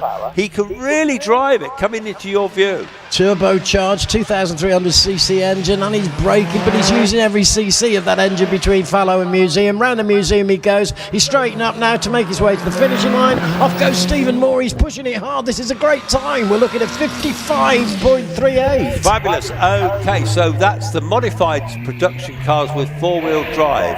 Now, he may be the only one in that class. I see Richard Hampton's name there, but I don't know. Either way, we've got a few more Westfields. We've got Phil Fisher now. He's just gone by me in the Westfield. Right. And he'll be followed by Robin Nicholson in the Mallock. So this is Phil Fisher in the Westfield. He says he's got a Subaru Impreza in the programme, but clearly not. Yes, no, he's driving this Westfield today. It's all very confusing.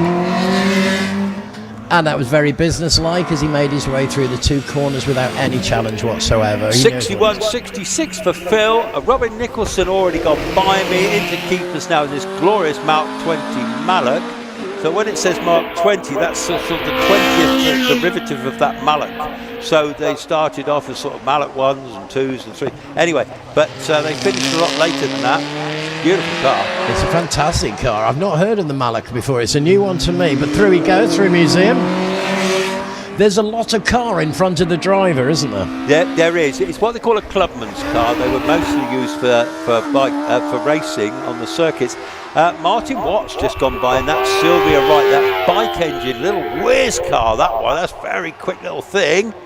Oh, yes, he is upon us straight away out of the Cedar Straight. He's using all the space he can on Fallow to give himself a good line for Museum. He gets that line, and he screams past me on his way to the finishing line. We're going to give him a time. Yes, 55.12. Graham Lokes coming by me at Triangle now. This beautiful Lola with a Porsche engine in the back of it, so it sounds magnificent. He rebuilt this engine himself, you know, and put it in, and my goodness me, it looks great. The blue colour scheme coming into your view anytime now, followed by the Chief Marshal. Okay, well, it's the LOLA. Lola has made it to me. Graham is making his way up between. What a beautiful car that is too. Round he goes, makes his way around Museum. Graham Lokes looking for a finishing time of under 60 seconds. He makes it with a 57.00. 57, yes. So I think that's the end of a batch because the Chief Marshal's just gone up there.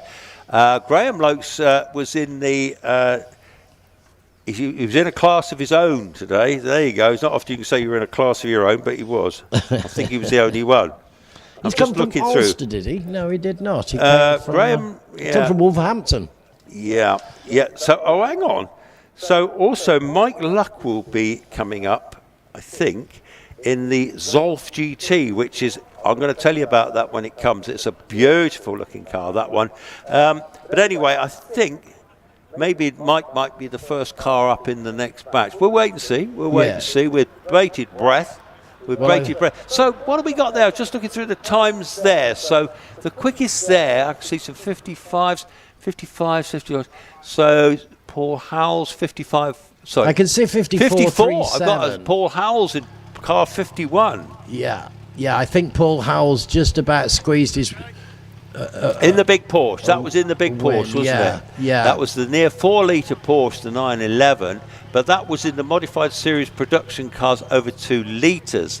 But then we got those 4-wheel drive cars, which was basically Stephen Moore, and I think he was on his own today. Thank you. So Stephen Moore won that class in 55.38, and then we've got in the Sports Libra cars, which was the Mullock of Sam Nicholson, Robin Nicholson. David Bickley, I haven't seen David Bickley in the Radical, perhaps he's not out today.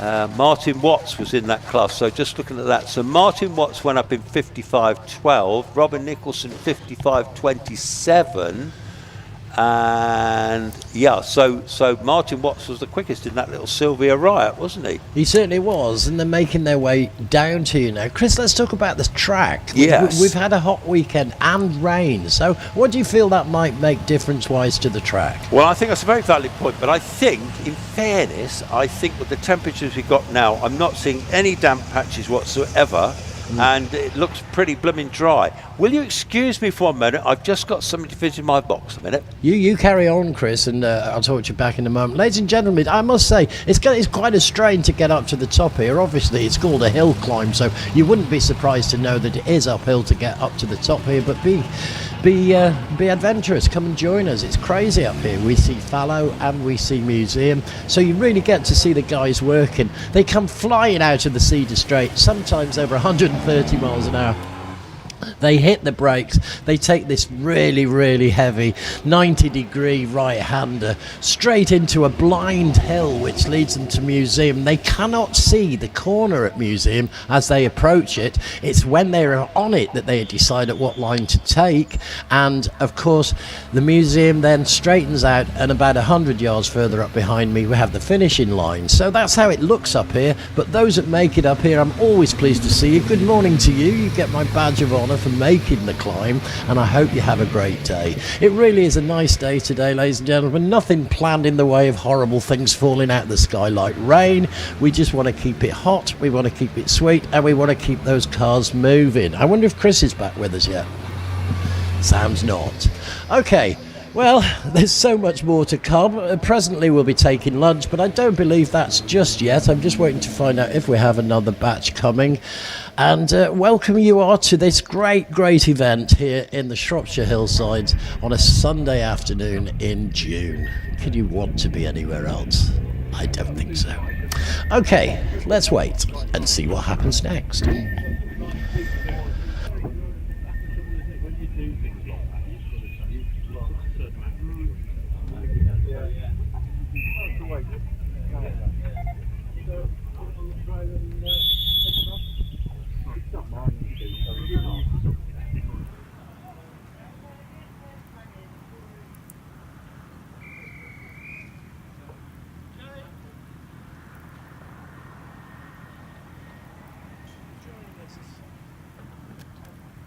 If you're joining us this morning on YouTube, ladies and gentlemen, wherever you are in the country, or in the world, in fact, of course, we do broadcast this around the world, welcome you are to this fantastic sport of hill climb. If you're new to it, you're going to have a very exciting day. Stay with us on the internet. Drop us a line. You can talk to either Chris or I. Just send us a line and we'll give you a mention. We'll shout your name out on the microphone today, and then you can feel that you're with us in spirit as well as in technical the wizardry. Well, I'm back in the game. Here he comes. Back in the game, and I've got Trish Davis on the line. Okay. Our Zolf won't be running the hill again today, so I won't be able to extol the virtues of the lovely Zolf, because it's got a bit of a malady in the engine department. Oh, that's always sad to hear. So that one's on its way home, sadly. But Trish Davis, anyway, so Terry Davis's wife, they share this car. So this is a Force TA new this year. Well, she's new to them this year.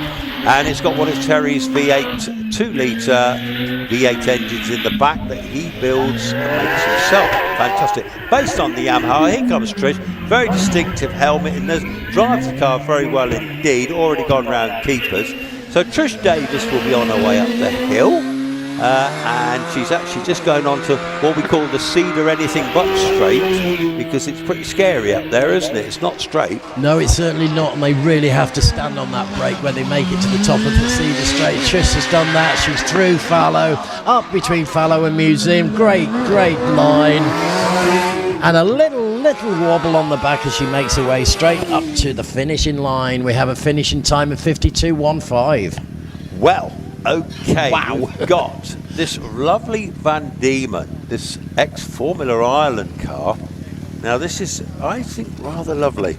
So just talking you through this one, this, the Van Diemen's a big manufacturer of racing cars, but this particular one raced in Ireland but in slightly different form. Now I'm just trying to get my stuff together on this one. Anyway, yes, it's a Van Diemen. It's fitted with a black 2-litre Ford Duratec engine. So that's got an iron block in it. It's got Gem V throttle bodies on this one for the technically minded. And it's got about 270 brake horsepower. So plenty of brake horsepower in a little light single-seater. It's been shared in the Colburns. There's Andrew and Aaron. Anyway, the little Van Diemen, this beautiful colour scheme on it as well. It's in silver and red. Coming into my view now, coming down into Triangle now. What a stunning little car that is. Sounds absolutely terrific. The Duratec is a popular engine, because that's an alley engine in the Duratec. Anyway, enough of all that, Chris. It's going up the Cedar Straight. It's on its way up to you now, Owen. It certainly is, and it joins me as well, as you rightly predicted. Braking down there, bringing that speed down for the fallow turn, up to Museum, hardly opening it. There's such little space between the two bends, it's very difficult for long cars. 52.85 for Andrew, followed by Nicola Dearden, who's just gone by me in that glorious gold Polara, which is shared. That little car there, it's a 2-litre that one's running. And it's got a Millington block in that one, and it's running on methanol, rebuilt engine this year by Tom New. Very rapid, 300 horsepower. Here comes Nicola now, Nicola Dearden from Rochdale in Lancashire. She's up between Fallow and Museum. There we go, brake. Oh, straighten that car up. Excellent, superb. As she came out of the museum, she had to straighten up pretty heavily, but did so, and away we go. Do we have a finish? 60.22, followed by Tina Hall, Maxwell's mum. Very rapid, she's quicker than Max. I tell you now, she was 2 seconds quicker later in the little the Force PC. 1300 turbocharged engine in that one. That's an amazing car. It's certainly making very light work of the track this morning. Round she goes. Tina Hawkes over the line. Have we got under 50? Not Yeah, quite. 50.11. Followed by Jason Tunnicliffe in the Empire Rate. Wow, this was the quickest car here yesterday. Zach Zamit's driving this, Jason's driving it. They're both very well matched together. Yes, scorching up the straight. 107 up the straight. And here he comes joining me now, 1300cc turbocharged. Round he goes through Museum, and a real push to the finishing line. Jason there meaning business. A finishing time of 47.48. Right now, the next car, Morgan Jenkins, MP Pilbeam MP97, Sandra Tomlin's car, and this is Sandra's son-in-law, I believe, driving it today. What a fabulous bit of kit, this lovely old Pilbeam in that beautiful blue colour scheme with the silver stripes on it, silver flames, 4-litre Judd power. Wow, that's a lot of power, isn't it? Blasts up the straight, what sort of speed? 101. 101. He comes down to about 40 miles an hour to take that left-hander up to Museum. Round we go. Another chance to open it up. Pushing it hard to the finishing line, and a 51.18. Will be followed by Bernard Kevill in the OMS 28. Bernard sharing with Simon Andrews. This is they've got a Formula Ford as well, but this is their big car, 2.7 V8 in the back of this one. Happy days. Certainly needed a lot of braking there at the top of Cedar Straight to make sure he took the right line through Fallow, but without incident he pushes on through Museum. Bernard Kevill there making his way to the finishing line with a 50.75. These times are fantastic. Absolutely amazing. Ladies and gentlemen, they've driven almost a mile in that time. A record of 42 seconds or 41 seconds of it is the actual track record, but maybe that will fall today. No, it won't fall today. I'll definitely say it won't fall today, because obviously you will need the likes of Wallace Mingers and Co in their great big ghouls to have a chance of doing that. By the way, we've got a regalia shop just behind me, behind Triangle. Give it a push, Chris. Give it a push. I'm telling you now, no, get you. You need you. They're selling some nice hats in there today. I should think you won't hopefully you won't need the waterproof stuff, but there's nice hoodies and all the rest of it. So, yeah, go and have a look at the regalia shop. Some bargains to be had in there for sure. I tell you what I always like to talk about, Chris, in these moments, is the fact that we have such a fantastic orange. Can I interrupt you before we talk about that? Oh, you've got Debbie. Debbie! I got Debbie in the new Alex Summers car. What a glorious bit of kit. Married to Alex Summers, of course. And here comes Debbie into Triangle in probably the best looking car you see on the hill today. Drives it very well indeed. Got a Cosworth V6 in the back of that one, so it's got lots of grunt, about 330, 340 brake in that. So when you compare that to Wallace Mingers and Co, they've got about 700 horsepower. Well, Debbie Summers there, really nice approach there from the Cedar Straight, through the fallow in the middle of the road, up to Museum, taking the inside edge, onto the middle of the track again. Debbie Summers going for a great time as she pushes home with a time of 51.32. Excellent, 51.32. Well, I know Alex was in the 40s earlier, wasn't he? Yes, he was. But Debbie, they've not driven it a lot, this car. It's brand new this year. Here comes young Pete Tatham in the little Hornet. Now, he's got an OMS on order, so he's still driving this one. But this one, a little bike engine car, he's actually getting pretty sideways through the corners. In fact, the car, he's either trying very hard or the car's playing up a little bit on the handling. Not saying which, is on its way to you now. I certainly can hear him coming up the Cedar Straight. There he is, arriving like a red arrow through Museum, through Fallow, up to Museum. A little bit on the brakes there. Just a little swing on the back there. It looked like we might lose. Whoa, Emma Rayson just come through in the little Empire. She comes from the Channel Islands, and this is her first season, I think, in this little Empire. Well, another bike engine car. Long way. She was here with, I believe, her husband yesterday, who was driving the Sand Racer that unfortunately isn't here today. They had an off. But anyway, here's Emma with you. Yeah, there's it is. Absolutely beautiful looking car. And with just a cursory touch on the grass edge there, away she goes. No indiscretion. Okay, have a look at Dave Tatham. He's just gone by me now in the DJ Firehawk. That's this year's DJ, the Firehawk. It's an all-carbon tub on this one. Again, motorbike engine car. He will be a big contender in this class. We've got the class now, these 1100s. These are pretty yampy drivers. Yampy cars, very quick. Oh my goodness, he really only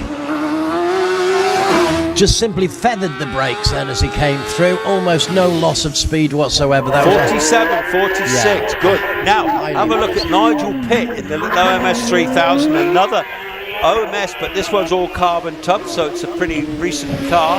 Very good, well-driven car. He's a local man. Bromyard, it is? Bromyard way, yeah. Just over the border there. Knows his way up the hill with you now. Okay, this OMS 3000 always looks good, and still looks good. Round we go through Fallow, up to Museum. He knows what he's doing. Brake heavy, round you go, swing the back round. And off goes Nigel Pitt, making his way to the finishing line with a 50.11 there, Chris. 50.11. Tom Morgan, Empire Evo 3. Now again, this is this year's model. This is, I believe, the last car that Bill has built, is supplied to a customer. So he builds about 4 a year. Anyway, this is one that Tom bought, which he's sharing. And here he comes. Shropshire driver here from Ellesmere in his OMS. It looks great. He's through both corners. He went through too fast for me to comment.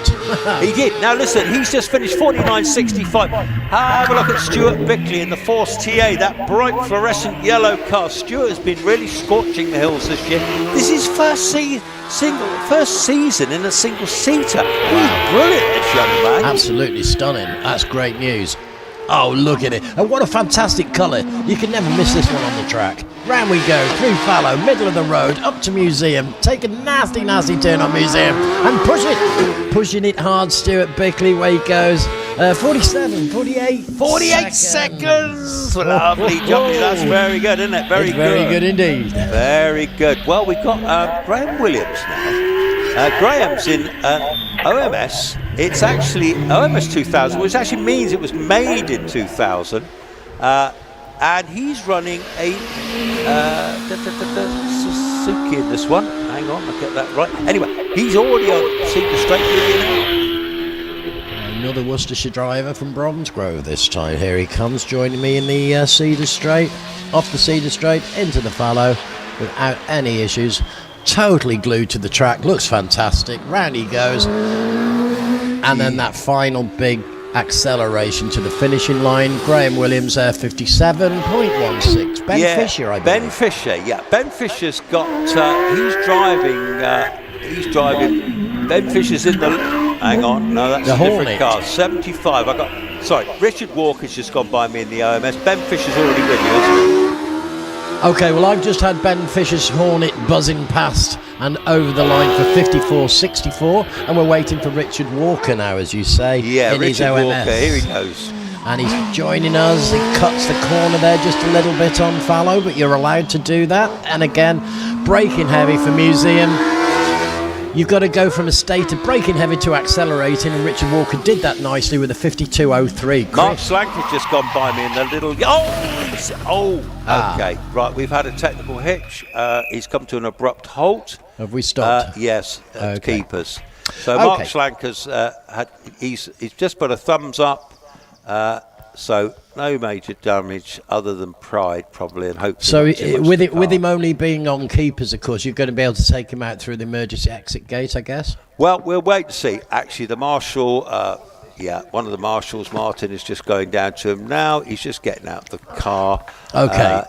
And, well, keep us covered on that one. Obviously. I will. Well, I'll keep you covered on that one. So it will be a slight delay. Well, that gives me chance. That gives me chance, Chris, to finish what I was saying. Sorry, yes, I so rudely interrupted you earlier. It's okay. The cars take priority every time. But what I was going to point out, ladies and gentlemen, if you're new here and you can see the Orange Army, what we call the Orange Army, they are the guys that make the whole thing possible. They're our marshals, and they are there for every single eventuality.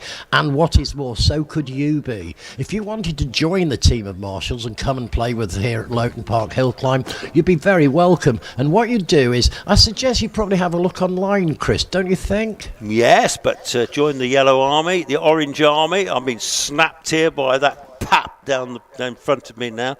Anyway, yes, join the Orange Army. Not only will you get a free day, they might even give you a couple of quid for your services. I know they even give you sandwiches here. They do give you sandwiches. Cups of coffee. Coca-Cola. It's actually a great way. And, age is no barrier.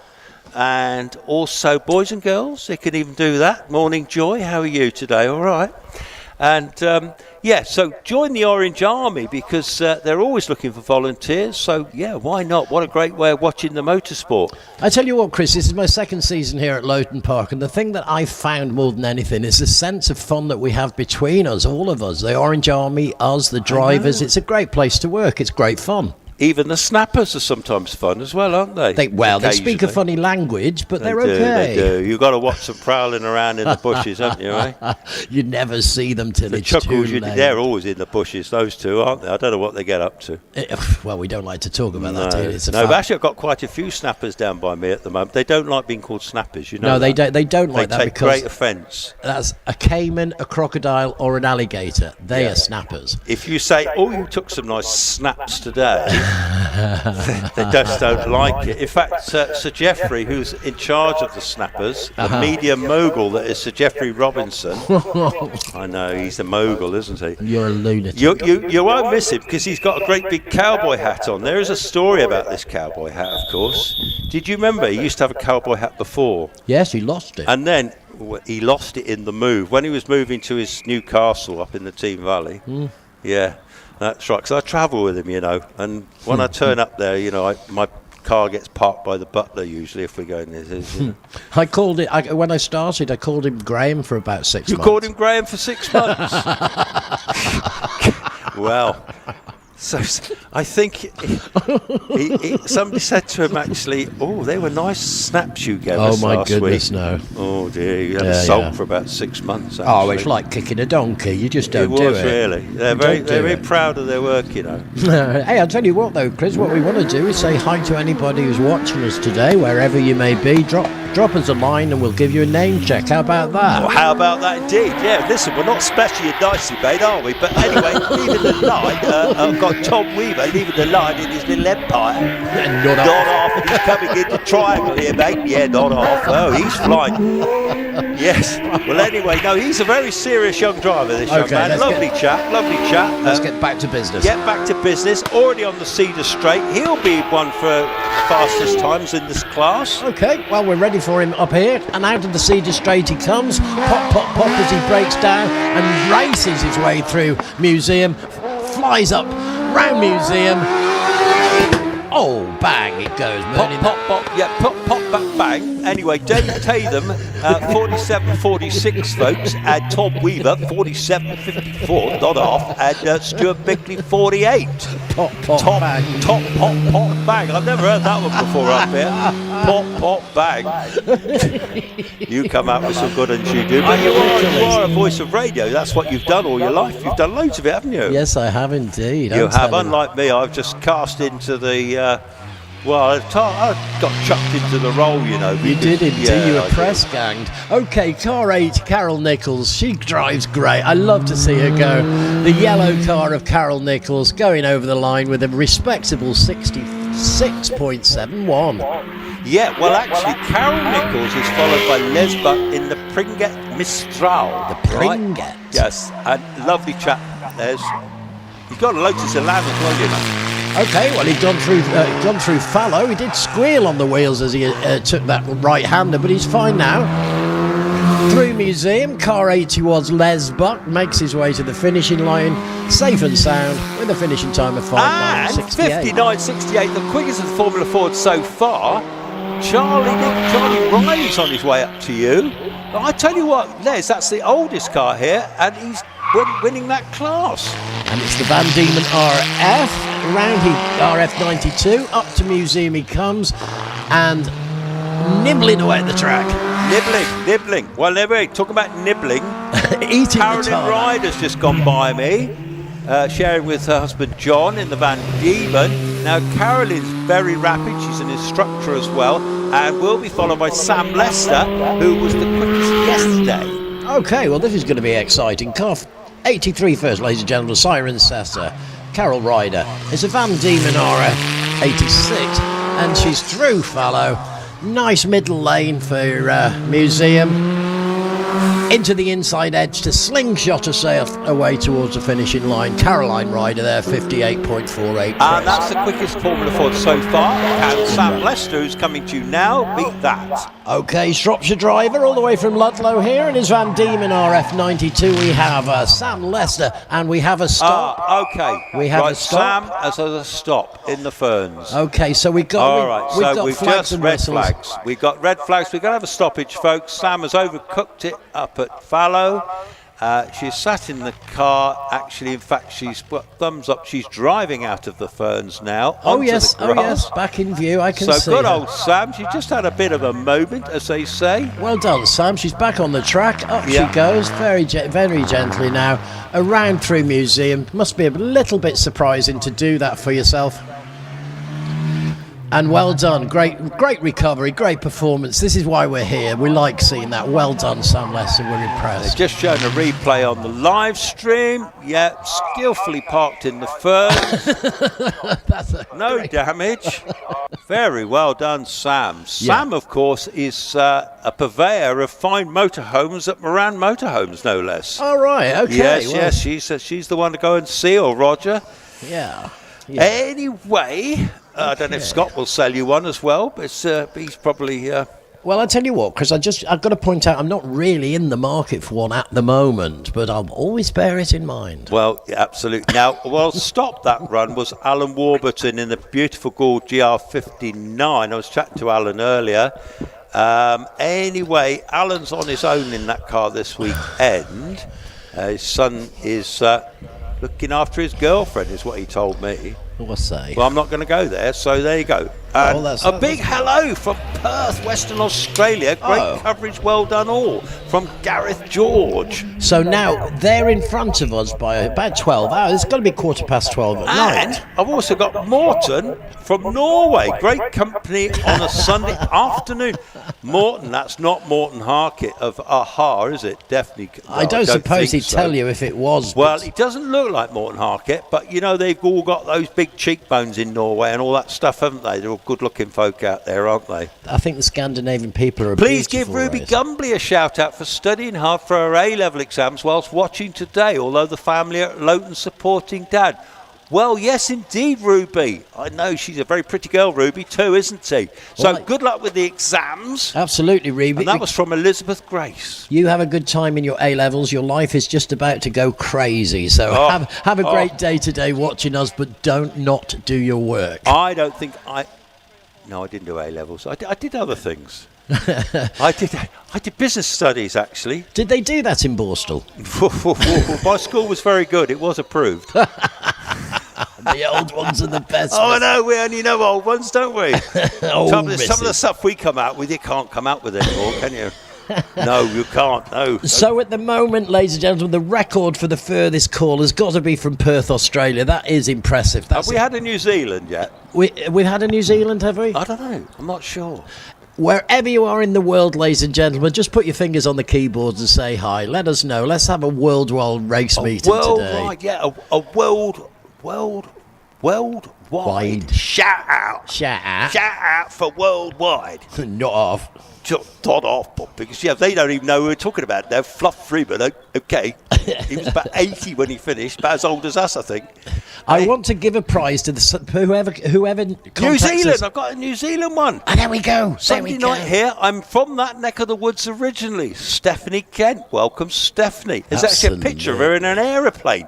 Oh, of course, they've all got aeroplanes down there, haven't they? Well, of course they It's do. a family transport over there. It's so big, isn't it? Yeah, that's right. That's right. Wow, isn't this exciting? So I've got a car sat on the line, and they've got an umbrella over the head, a white umbrella. Well, we had Alan Warburton on the track, but he got flagged off. What can you tell us about that? Yeah, now it's not Alan though. It's car number 86 is on the track. Right. 86. If I'm just looking at my sheet here, that looks like John Stockley from Cardiff. That's the Force PC, isn't it? You've got it. Yeah, the 1585cc. That's it. He's got a little Hayabusa in the back of that one on carburettors. So you're saying he's actually online waiting to... He's on the line. On the line. He's on the line. I've got 3 starting officials on the line today, which you will see on live stream, of course. Isn't it exciting I know you haven't got the live stream monitor up by you, because obviously... you're a lower pay grade than me, so you don't get one of those. No, they don't trust me with that. They don't trust you with that. And as I'm on such huge money, as you know. You wish. Yeah, I know. Well, I did bring the Volvo. There's plenty of room in it, so if you want to load it up with things, people, feel free. But actually, I do call it my Labrador carrier. But I don't even have a Labrador. But it is ideal for carrying Labradors, isn't it? The old Swedish truck, 4-wheel drive. Oh, hang on. Hang on. John Get serious. Get serious. Okay, John Stockley has left the lot in the fourth PC. He's on his way now. He's coming into my view around loggerheads. Coming into loggerheads now. A brilliant first 64 feet at 1 second 88 to get away. Oh, that's going some, isn't it? And really we've got 87 through this speed trap here. This car is absolutely flying. It's a little motorbike engine. Well, I say little motorbike engine. 1600cc, so it's not small, is it? It is not small. It's one of the bigger motorcycle engines. Anyway, here he comes now. Braking. Through he goes, clipping the edge of fallow. Middle of the road. Yes, indeed. Pushing hard in between the two. Round we go. Looking rather like some sort of springing leopard, to be honest. With the 49.85. Yeah, we're going pretty well. pretty tidy. Great times. Nice and neat and tidy. Anyway, Alex on. Coles in the OMS 28. Yeah, I know. Alex Coles. Bring on the This OMS. young man is very, very rapid. Have a look at Alex. He's very skillful, lovely, tall young man, very charming, very well mannered. It's important this day and age, you know. Come on, and good on him. Absolutely good. Star of the future, this lad, if not now. Oh, without a doubt, this is a name that's going to last in the sport for quite some time. Look at this, the way he just nibbled at it. Oh, it's really very, very visceral up here at the moment. 47.45 for Alex Coles, followed by Darren Gumbly. Local man Darren, his daughter was studying for her exams. Darren's going to hold the family name today. Here he goes with you already up the Cedar Straight. Yes, you're right. Darren standing on the brake there, brings itself round the fallow. Little braking for Museum, not much. Yeah, Darren Gumley really working hard today. 46.74 for Darren, brilliant. Well That done. is a Well done. fantastic You'll time. be pleased with that. Now, have a look at this. It's Alan Warburton in this beautiful GR59 Gould. What a piece of kit. This was actually Sean Gould's test car, this particular one. Got a 1600cc motorbike engine in this one. And he joins me now, making his way into fallow, taking the right typical line. Looking great between fallow and Museum. Round Museum we go. Little swing out on the back there, but everything controlled nicely. Looking great on time, 47.38 Superb, there. lovely, jubbly. So there you go. I'm just looking at the times. Darren Gumbly, 46.74. Alan Warburton, 47.38. Alex Coles, 47, and now it's gone off my screen. Alex Coles was 47.45. Yes, he was. John Stockley was 49.85. So, and then Tom Weaver, 47.54. Very closely contested. End of the batch, starting to come back down the hill. Are they leaving you now? Yeah, down they come.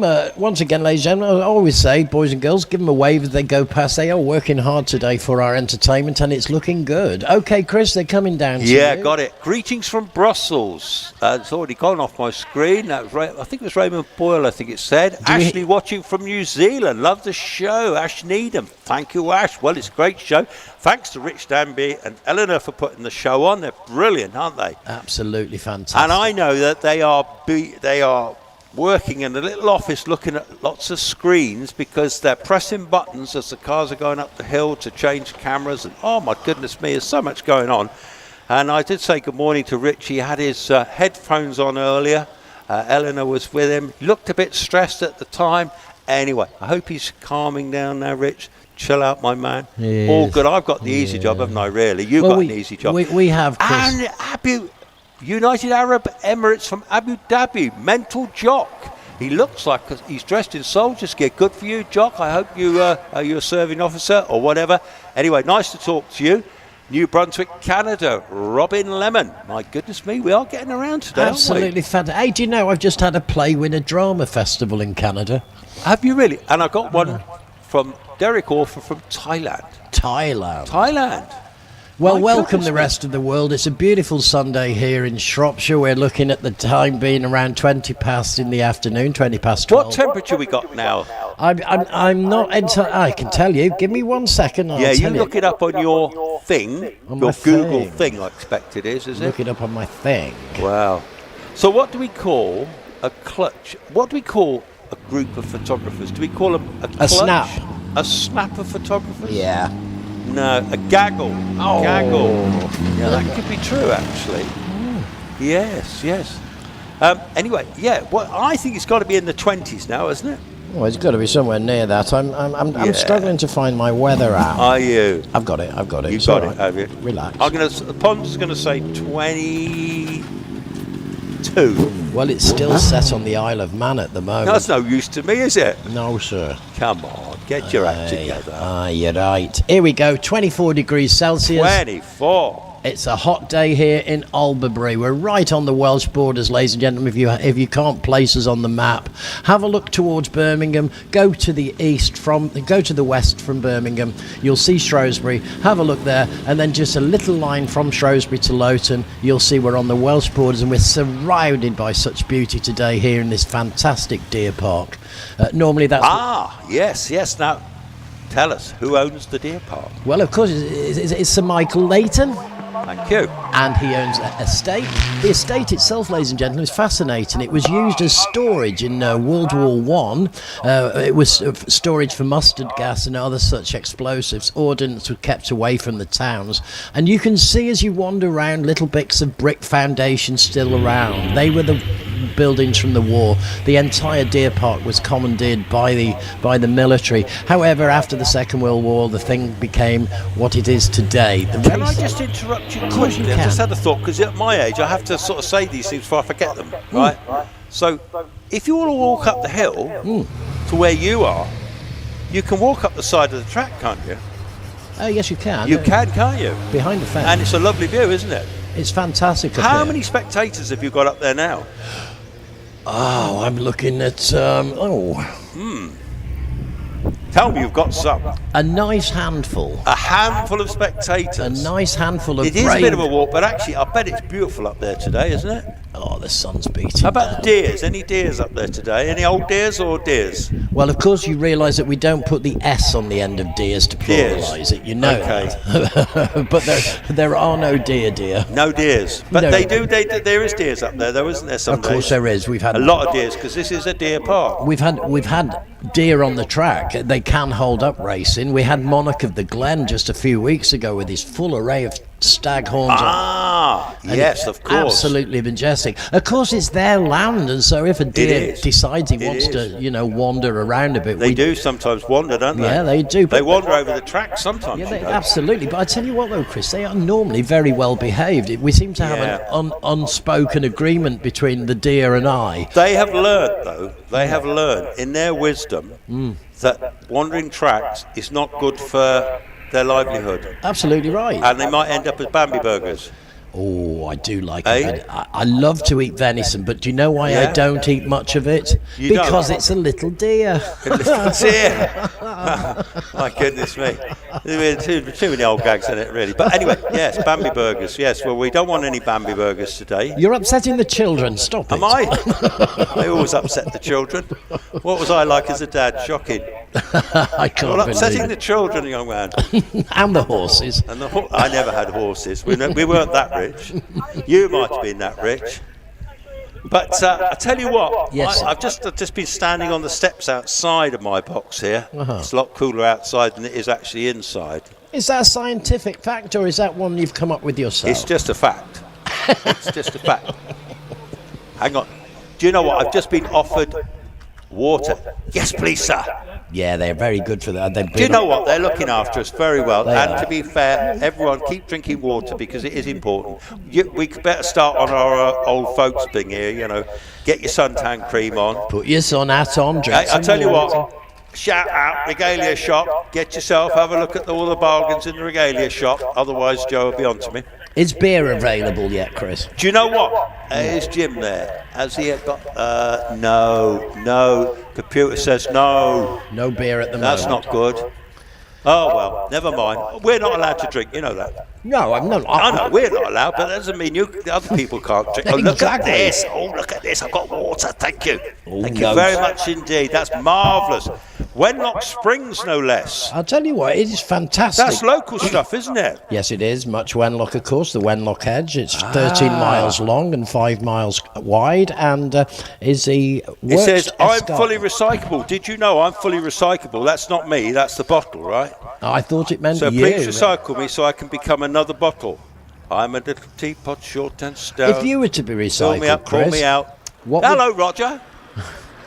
what would you come back as if you were to be recycled? It also says what? Still. Well, I have got Roger Still here, and it also says Still. So Roger is a legend, of course. He is local legend, Roger Still, as I call him. Roger. Morning, Roger.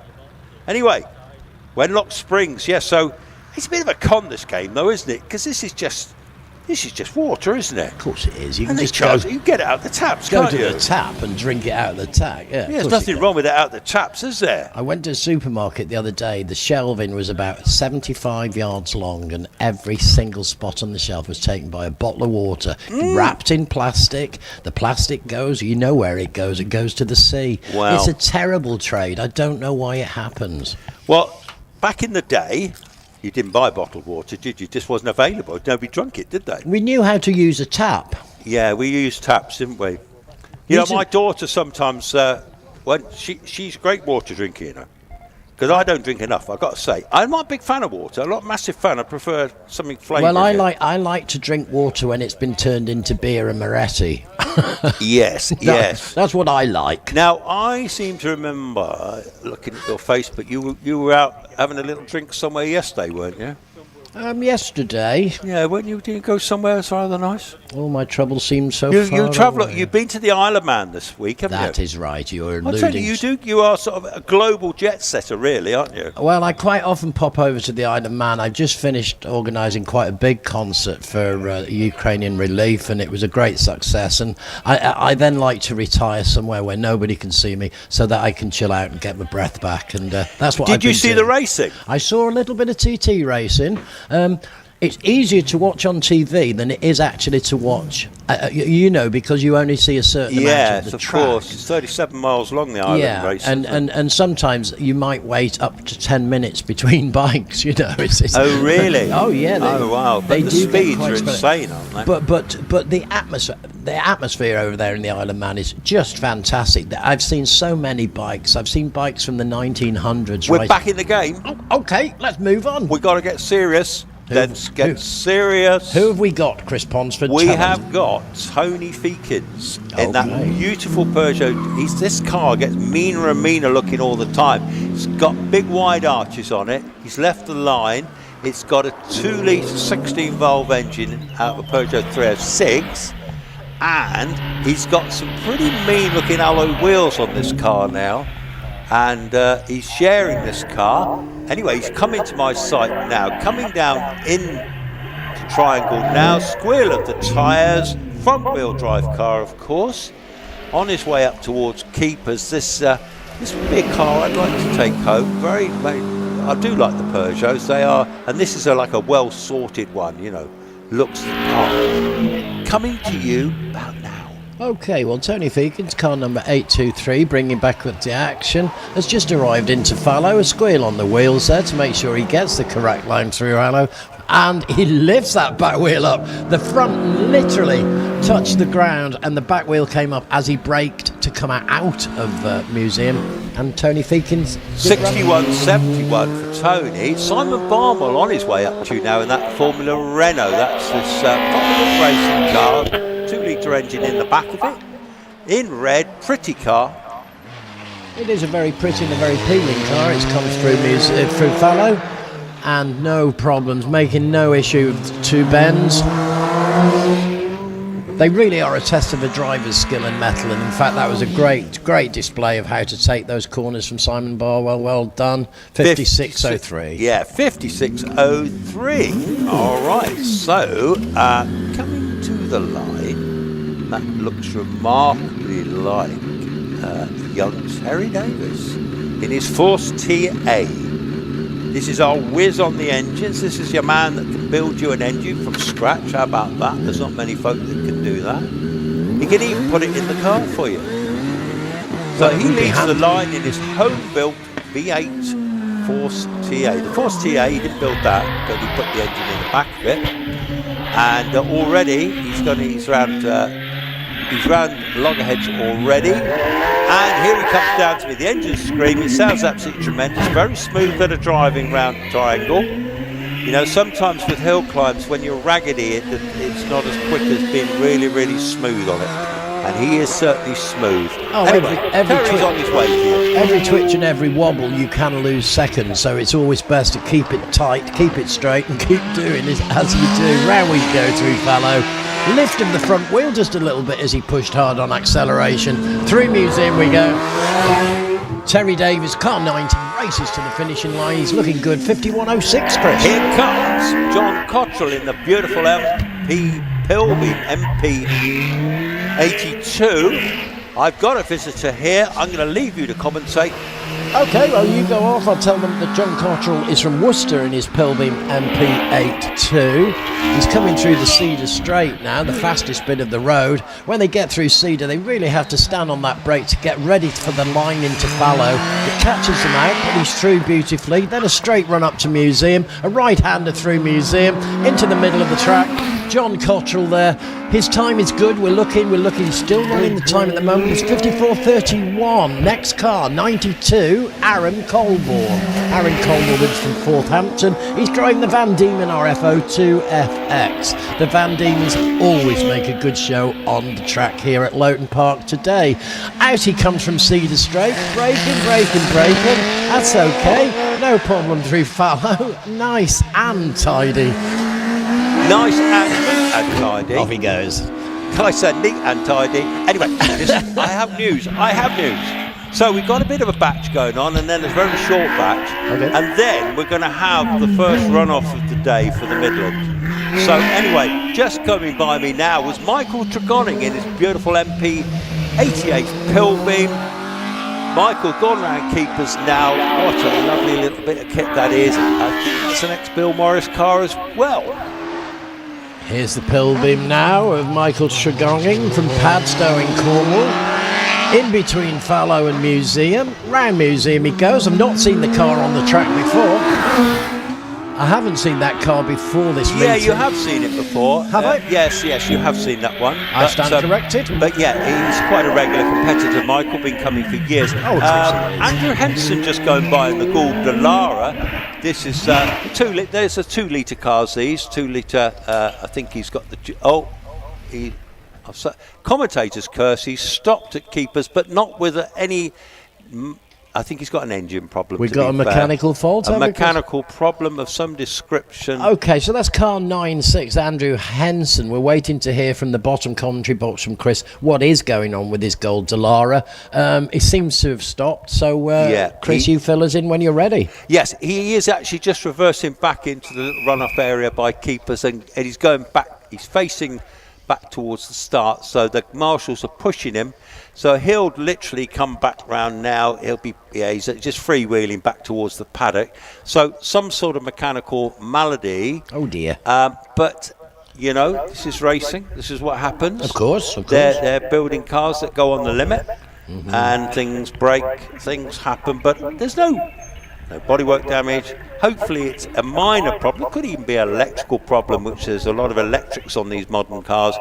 Anyway, it's down as a fail, unfortunately, but he will be followed by Jonathan Varley in the glorious grey and white Predator. Now the Predator this particular car was fitted, this was the one that was fitted with the Formula 1 engine at one time and was raced by Graham. And it was incredibly quick, but it had real problems with the gears, clutches, and getting off the line. But this is now fitted with the 2 litre Terry Davis V8, which you've just seen, a Terry Davis V8. And in Jonathan's hands, very capable hands, the car balances beautifully. He's got it really well sorted. He's a very talented driver. So he's left the line. And he's 1.96 for the first 64 feet, so that's the first measurement they get on the track. That's a fast start. Yeah, good quick start. Anything under 2 seconds is very quick. Anyway, coming into my view now, coming through the speed trap at 86 miles an hour, going on his way up to keepers. This car is in a beautiful blue colour scheme now. I think when Graham White had it, I think it was red.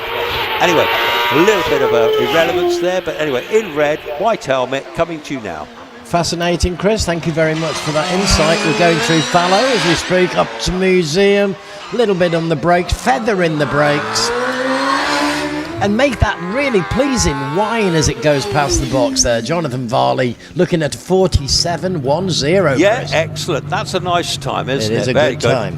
Max Hawks, Tina Hawks' son, sometimes a photographer, sometimes, but this weekend's allowed out in Tina's force.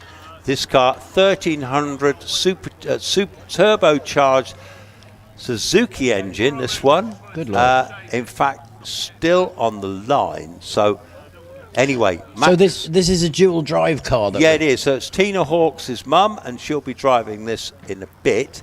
But they've just, is that Mr. Hawks coming to, something on the engine, I think. There's a slight problem there. He's putting some gloves on. Maybe he's going to have to handle a hot component.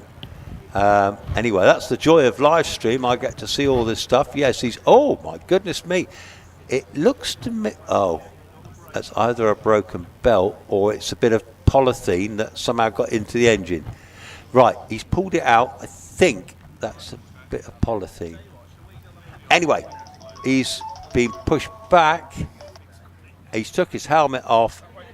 There's a problem. I think that could be a broken belt. In which case, that might have been valves. It could have done all sorts. I don't know. They're just going to show. They're on live stream, by the way, folks. They're just showing Jonathan Varley's onboard thing. So I'll just give you the benefit for when he leaves the line. There will obviously be a slight delay. So Jonathan Varley in the Predator. And just as you see it now, he's just readying himself for his run. He's pulled his visor down. As you can see, he's left the line there, and it's amazing because it's got traction control on it. You see the lights there. He's in second gear. Can I ask why Jonathan Varley's running again? He's just done a 47 turn. Yeah, no, they're just showing it live stream on I see. I don't have that screen up here. Yeah, so he's coming down into triangle now, and he's in second gear coming round triangle by me now, and he's on his way up to keepers. So at this stage, yeah, he's nicely round there. You can see how rapid it looks inside the car as well, incredible speed, and he was 120 mile an hour over that speed trap there, going into fallow, and he'll be heading up your way now, which you won't see. Going round museum now. When they go round museum, they go by your commentary box and they blast off to the finish in a couple of seconds, and he's over the finish. Well done, Jonathan. Yeah, and he looked like he was in fourth gear going over the finish. So, but what we do have replacing Max, we've got John Chalmers in the Rolt. Now this is a very, very rapid, complicated little bit of kit, this car, Jonathan Chalmers. Motorbike engine in this one. It's got a Suzuki 1420cc engine. It's got a turbo on it as well. It's got round about the 450 brake horsepower, this car, and it weighs about 460 kilos. Anyway, here comes John Chalmers in the silver. It's like a silver Arrow Mercedes to look at. It looks spectacular in the sunshine. Absolutely wonderful sight. Sun's out. That's absolutely wonderful. Already round keepers, blasting up the straight towards you now. And he'll be followed by Zachary Zammit. Right, and here he comes now to the Cedar Straight, needing to really brake as the back swings round through fallow, roaring his way up to museum. Round we go, holding that back, that power as he takes the inside edge on museum. Off he goes to the finishing line. Yes, 48.38, and here comes Zach Zammit in the Works Empire Wraith. That's effectively what it is. Bill Chaplin builds these down in Somerset. Brilliant little cars in this class are absolutely brilliant. These are all carbon, state-of-the-art motorbike engine car, and this one's got a turbo on it this year. And using every available inch of track to get best line, to get the best line, Zach flying past me. This is a fantastic time. 45.13. I think is that the best this morning. It certainly is, sir. Well done, Zach, our Maltese Falcon, no less. Yeah, we'll give him a clap for that one. Brilliant. Great run, great run. It's good to see. Oh my Yeah. goodness, the track's good today, Chris. Yes, it is. And here's a guy that can light it up. Kelvin Broad from Devon comes in his Force TA. Again, another Suzuki. Suzuki Hayabusa with a turbo. So this is going to be rapid. Will he beat Zach? I got my money on Zach. So have I at the moment, but it's looking good as Kelvin joins us now at the top. And he really needs to stand on the brakes there just for a moment, making his way through Fallow up to the museum, on the inside edge of the museum. Out he goes, pushing, no! And away he goes, he's really looking good. It's 48.31. Yeah, he'll be followed by Ian Tucker. So Zach Zammit comes to be quicker. So Ian Tucker in the OMS 28. He's another resident of Cornwall. So he's travelled a long way to come here, been here both days. On his way up the straight to you. Goodness me, he arrives already, all the way from New Keene, Cornwall. In the middle of the road he is as he approaches the inside edge of museum to take that really tight line with a fantastic roar. I've got my door open. The power that these cars is just vibrating the box. It's Lee great. Griffiths just gone by me in the OMS 28, about 260 brake horsepower in his Hayabusa methanol running car, this one. He's a local man from the West Midlands, very rapid driver. 52.44 for Ian Tucker. And now Lee Griffiths joins us as he comes through Fallow, up. Here he goes, looking at a great time. What a colour scheme. Through museum he pushes hard. Oh, is he going to make it under 50? Yes, he does. 49.43. Susan Young has just left the line in that beautiful Gould GR51 big V8 powered car. Used to share this with husband Derek. Derek's not driving at the moment. Susan's I think she's had hill records for ladies.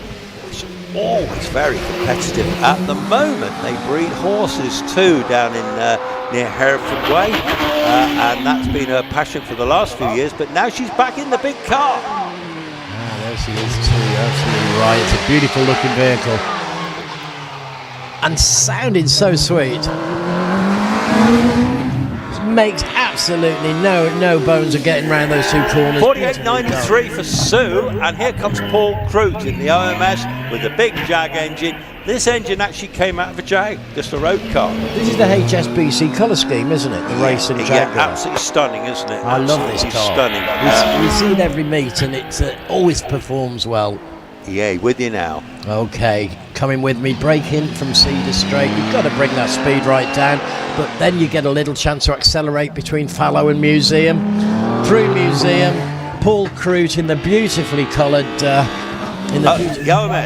So OMS. Sandra Tomlin in her car. I'm going to make sure that's her car, the Pilbeam MP97. Wow, big V8 in the back of it. Sometimes shares it with Oliver, but shared with son-in-law today. Coming up to you now. From Usk in Monmouthshire, a Welsh driver here, into Fallow. It fits beautifully. Run between Fallow and Museum, through Museum, using that kinetic. Off to the finish, Sandra finishes in 57.15. Simon Andrews just gone by me in the OMS 28. OMS sharing with Bernie Kevell today. It's got another V8 in the back here against a big grunty car. Will be followed by Ed Burgess in the Gould GR55. Okay, well, of course, the record is 41.91 with the Wallace Menges, but we're going to get very close to that today. It probably won't fall, but inside edge there for Simon Andrews as he makes his way to the finishing line in his OMS, and we're looking at 49.88 and a 49.88, yes. Yeah, Ed Burgess, have a look at this beautiful black Gould as it goes up the hill. This one is a stunning looking thing, got a beautiful big V6 in the back of it. You've got to love the Goulds, they look great today. They are the car to have. I think so, I do. There's going to be some great racing between these Goulds. Here we go, braking, off the track, back onto it. Little puff of smoke there as he went just into the white. Inside edge of Museum. and pushing it now to the finish. That's Edmund Burgess there with a time of... Stand by 51.01. Alex Summers in his home-built special. Well, it's more than a special. It's a beautiful single-seater. It is the big Opel Touring Car V6 Cosworth engine in the back of it, scorching up towards you. This is a racing drive that you really must watch. Keep your eye on this guy. He's got a great career. Here comes Alex Summers now, absolutely eating the track. I love to see that. And around museum, absolutely wonderfully. 46.18. Now look at Andy Tippett in the beautiful Brabham BT30. Big V8 Buick engine in the back of it. That's a real traditional racing car. That's got none of the fancy modern gizmos on it. Sounds magnificent. It's coming towards you about now. Yeah, well, Andy Tippett seems to be in a class of his own today, so that'll be interesting. But yes, you're right. He's joining me now. He's through Fallow. He's doing the acceleration between the two through museum. You really can lose quite a lot of speed on these bends, but that's the test, and that time it didn't happen. It was a good run there for Andy Tippett from Stratton-on-Foss. 55.61 for Andy. Now, he is in a class of his own, but that is such a treat to see that car on the hill. It's beautiful. Yeah, and I mentioned earlier, he built that from a bag of bits. Goodness gracious. So a lot of the parts he had to get made, he had to source.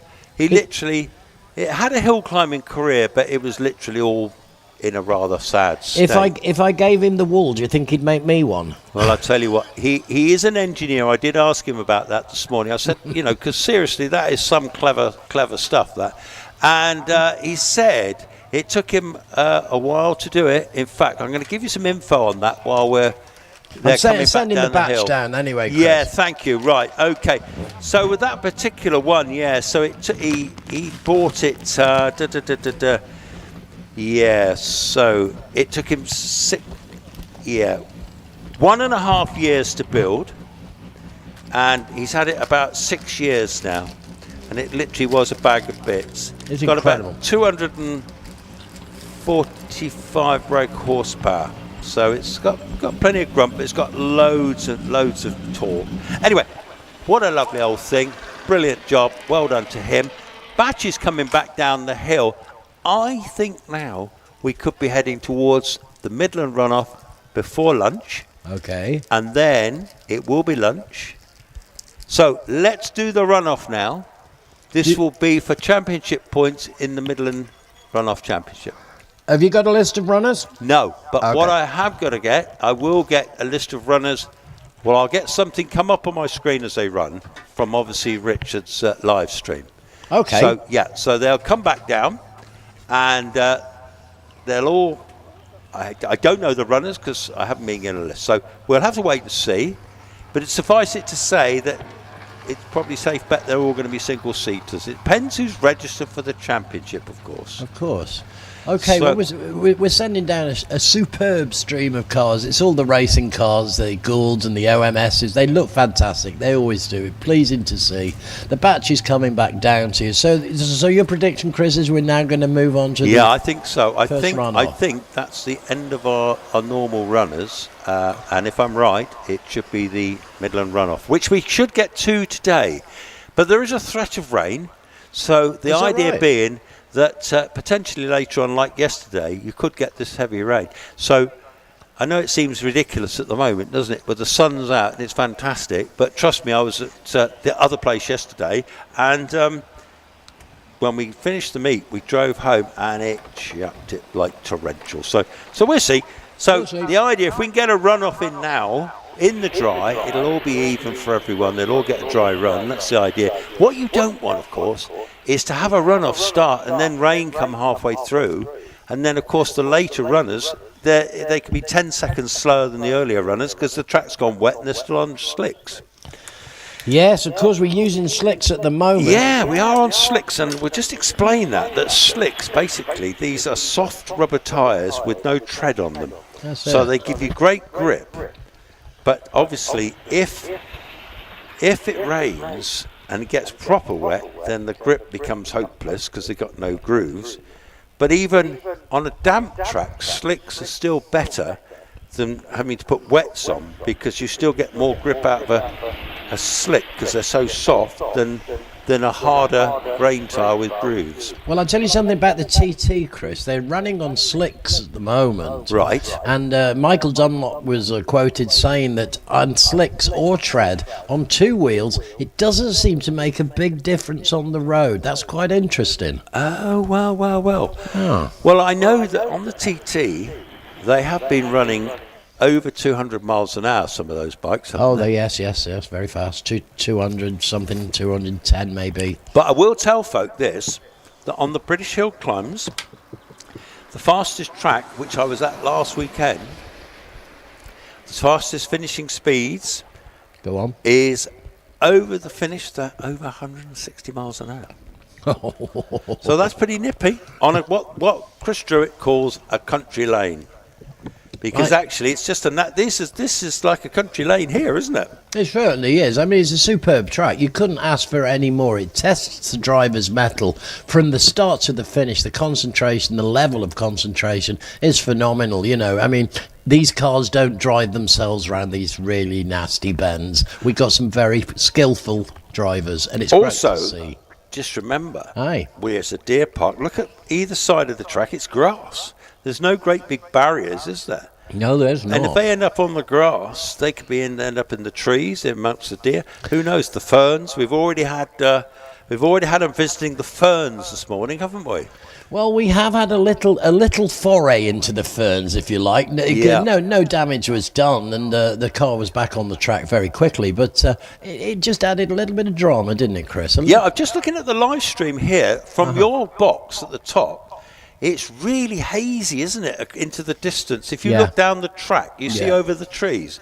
Yes, It's really hazy, isn't it? It does look hazy. You know does. what? It is hazy. I have no idea Used why. to be a band, didn't there? Hazy Fantasy. Do you remember them? John Wayne is big leggy. But John Wayne is big lady. I thought you might know stuff like that. I certainly do. But anyway, but why not? But listen, I mean, the sun's out. It's hot. Don't forget, folks, sun cream, hats, water. We don't want you collapsing.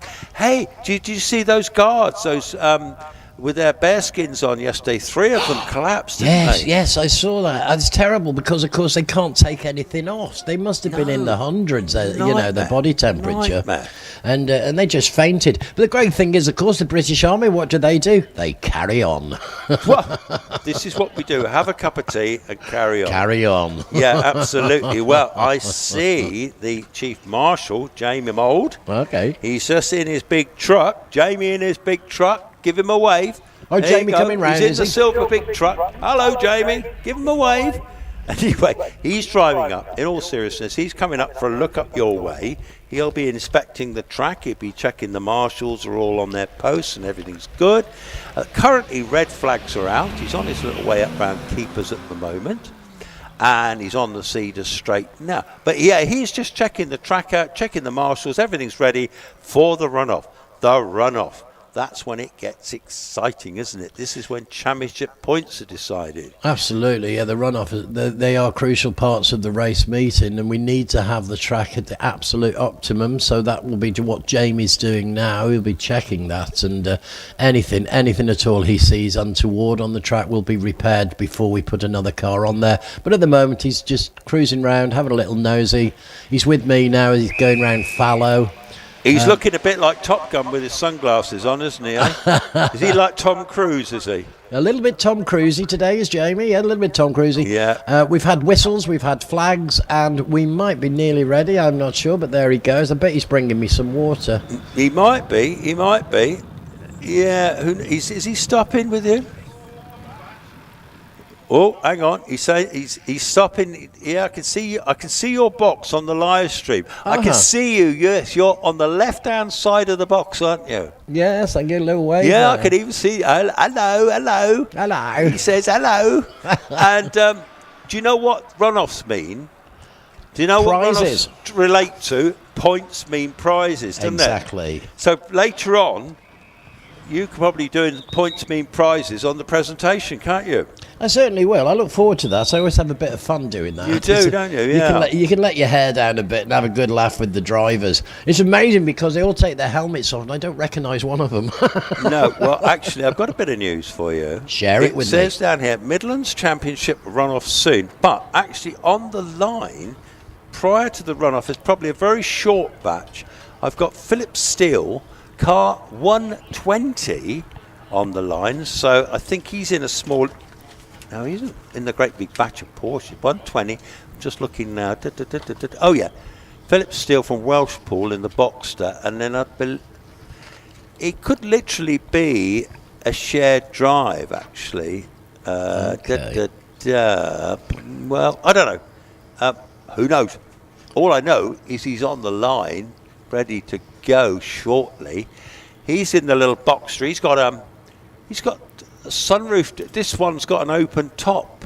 Oh, lovely. So yeah, he can literally eat a sandwich on the way up, can't he? And well, Dave Newell, he's up on the hill somewhere. He was telling me that Morty is A40. Morty and he's A40, not off. And here comes Big Jamie. He's coming back down the hill. Actually, he's not going to set fastest time of the day. But nevertheless, it's all inspected. So whether or not just that one Porsche is going up, I couldn't tell you. But either way, we'll see in a minute, won't we? We certainly will. Until some car comes on the line, it's very hard to second guess where we're at. But I do believe, as Chris says, we're waiting for the start of the runoff. Jamie's just done the track check. The track seems fine. We've got no problems with it up here. Tyre walls are all intact, and all the edges of the track are all nicely visible and white. And flags are out. Just to tell folk that when the flags are out, the track is dead. It's not live. But as soon as the flags come in, potentially the track is live. Well, the flags are now in. We've just had a whistle. I've watched the red flags up here being waved. So I guess the track's live, but we don't have anyone in the starting grid at the moment, Chris. But that's okay because we've got time on our hands. We've got the sun's out. My marshal's down here.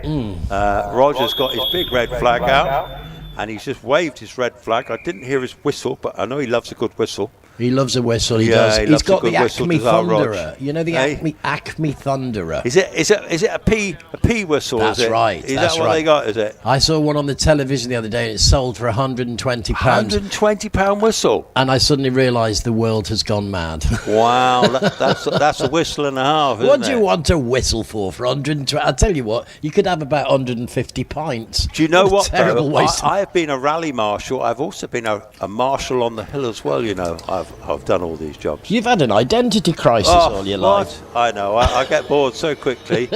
And anyway, but yeah, they gave me a whistle. You know. Did they really? A whistle and a flag. Was it an Acme Thunderer? It was Martin Silcox, and yeah, I was up there just above keepers, and I was trained very rapidly by Martin Silcox. Goodness gracious me. Martin stands no nonsense, I can tell you. I thought I'm in for an easy day here. This will be easy. Yeah. Oh no, you've got to concentrate when you're marshalling. Anyway, leaving the line, because I know we've got to get all serious again. Okay.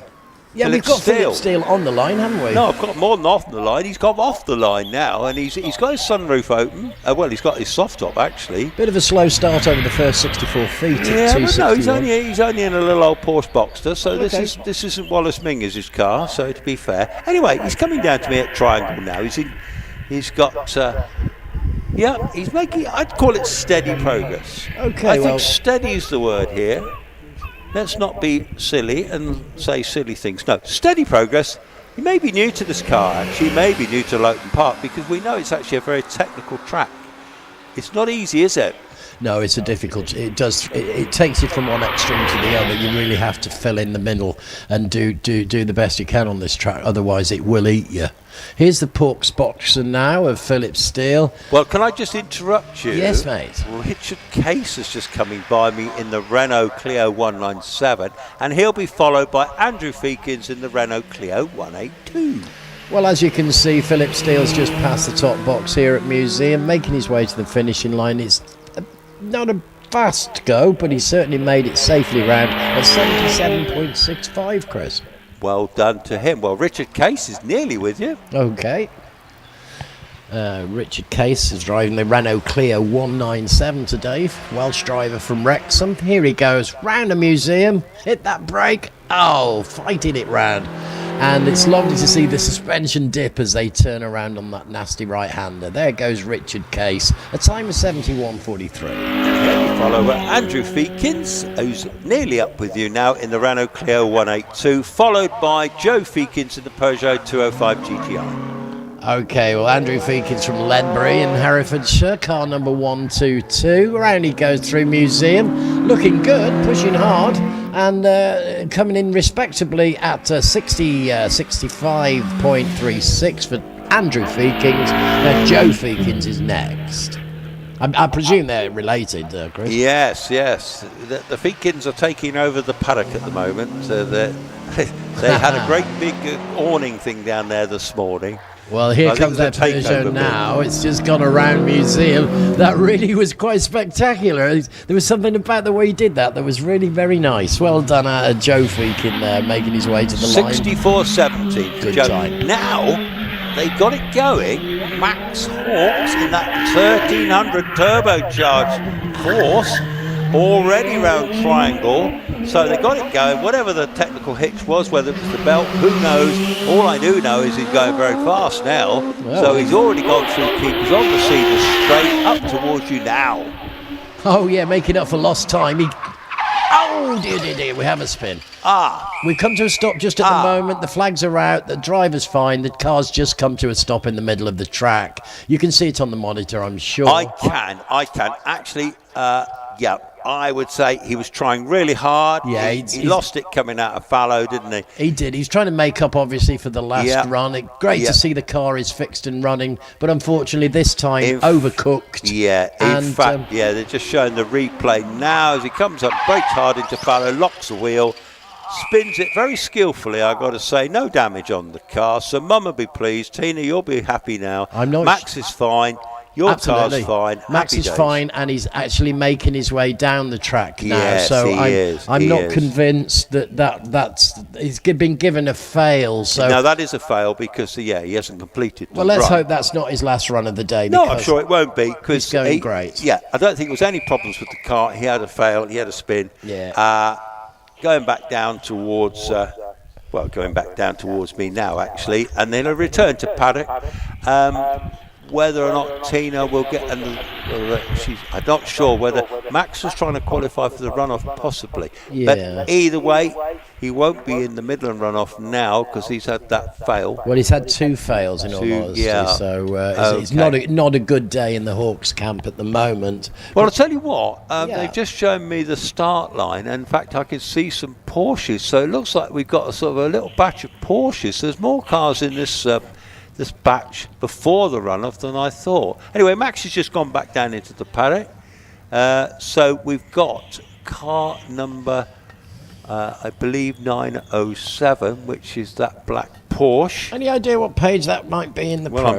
I'm just gonna look for you because I have a slightly different... Oh, I've got it. You've got it, yeah? Ian Wadsworth in the Porsche, right, okay. Porsche 911 SCRS. Beautiful bit of kit that is. Absolutely, too, by the way. Almost 3.2 litre.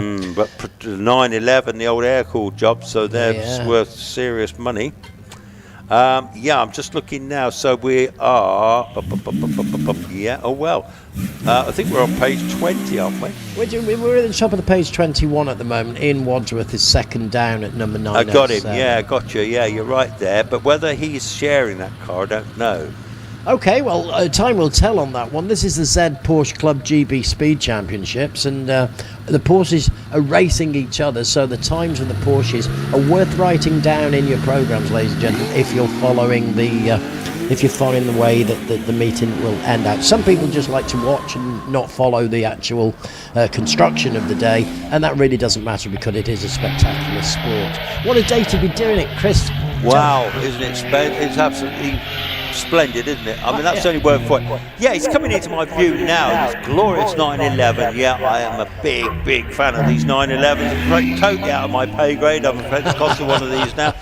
But that's not to say, well, I don't do the lotto, so I can't even win that, can I? But listen, at my time of life, just watching him is fantastic. And already coming up to Cedar Straight, and Well, we'll do that now. Oh, it's great to see cars back on the track. Ian Wadsworth here brakes as he comes into fallow, takes fallow very nicely, perfect lines, middle of the road between fallow and museum. Round we go. There's Ian Wadsworth Porsche safely round the track. As he goes to the finishing line, he's going to return a 5.982, Chris. Well, yes, have a look at Tim Barber in the 996 GT3 RS. Very special Porsche. The red one just gone by me, already nearly with you. Very powerful car. 3,600cc. It is a powerful car, and he's using every inch of that track.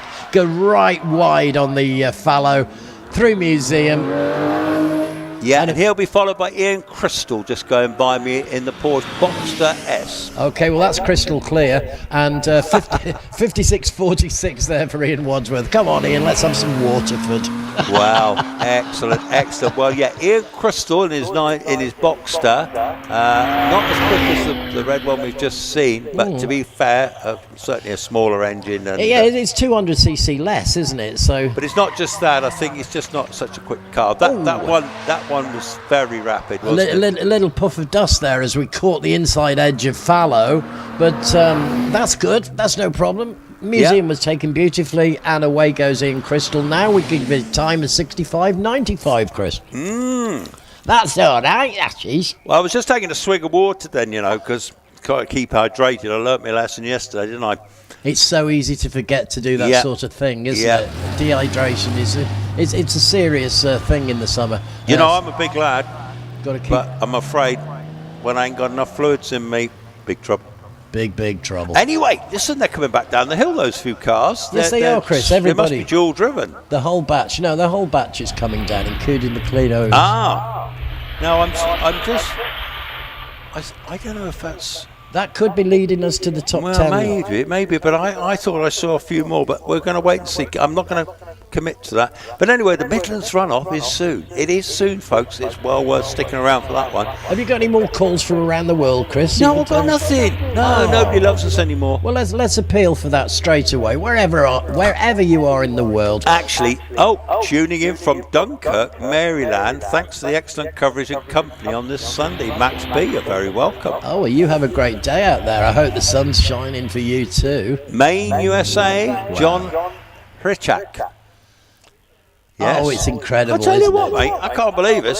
That's two little old English numpties, and we're all over the world. We're all over the world, Chris. Goodness me, great coverage, thank you. Raining here in Bristol for the last hour. I hope it stays dry for you. That's Mike in Knowles. Well, I'm sorry to hear that it's raining in Bristol because we're not that far away up the coast. Hello to all the people in Loton Park from Bia and Tom in Munster in France. Oh, hello Tom there. Ridinger. Hello there in France. This is incredible, isn't it? It's just incredible. Wow. It's lovely that we're sharing this excitement because with the new technology, of course, we had to keep all this to ourselves, didn't we? And nobody actually knew what we were up to. But do you know what? That is it's down to Rich and his live streaming, isn't it? Really. There's still a few more Porsches. I can see 1, 2, 3, 4 in a line getting ready to come to the start. So I suspect. Oh, hang on! I've got another one coming.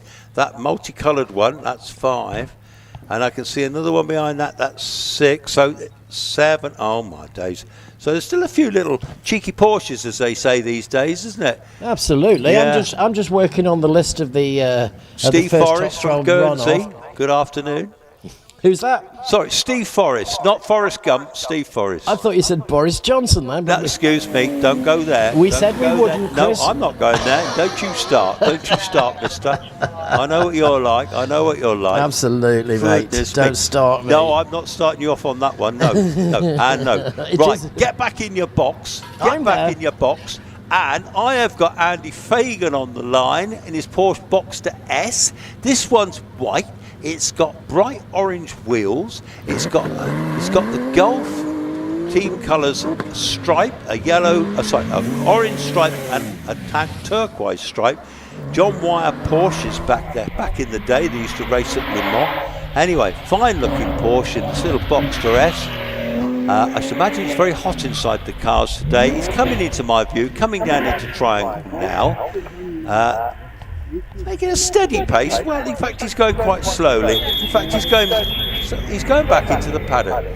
Oh, So right. You didn't the fancy German reliability, Vorsprung technique and all that stuff. Mm-hmm. The engine's still running, Okay. but he's not a happy Porsche. Oh dear, oh No, dear, he's not oh happy dear. Porsche. No, he's going back in. He said, I'm not playing. That's it. He's going to go and have some lunch, sort it all out. So that'll be a failed run. I've got the list of numbers for the top 12 or the top 10 runoff, but I haven't got their names. No, well, I haven't got them either. But I haven't. I know that 802 Jason Tunnicliffe is in there. Yeah, I'll be fine, because when Rich starts it off, he'll be putting the name of the drivers up, so we'll be able to. Yeah. We'll be able to do it. But I'll. So what'll happen? I'm not sure. In fact, sometimes on the runoffs, I don't think they'll get the whole hill to themselves. So there'll be. So Geraint Evans in that glorious 911 gone back into the paddock. He's been red flagged because that failed because he couldn't take his competitive run. So he'll have another go. Anyway, I bet the temperature's about 26 now. It probably is. And last year when you were up there, it was absolutely boiling, wasn't it? Oh, I did have one day where I just thought the end was did, nigh. didn't you? Yeah, I know that it was starting to get a bit alarming actually up there. It can be, just you were a little pulling bit your clothes scary. off, if I remember rightly. As much as decently allowed on a family show, obviously. Yeah. So I got think Graham now? Rose on the line in the 924S. This is, remember that yellow one, right? And it's got, I think it says Rose and Riley sponsorship on the side. Okay. Well, nothing on the screen at the moment. For No, me. well, I've got him here. He's the marshals are getting ready to let him have a play. Okay, well, if you're weather watching at the moment, we're 24 degrees C with a light cumulus nimbus and possibly rain in an hour or two. We shall see. But Wow, light cumulus nimbus. That's a bit technical. Anyway, but listen, he has left the line in this cumulus nimbus day, right?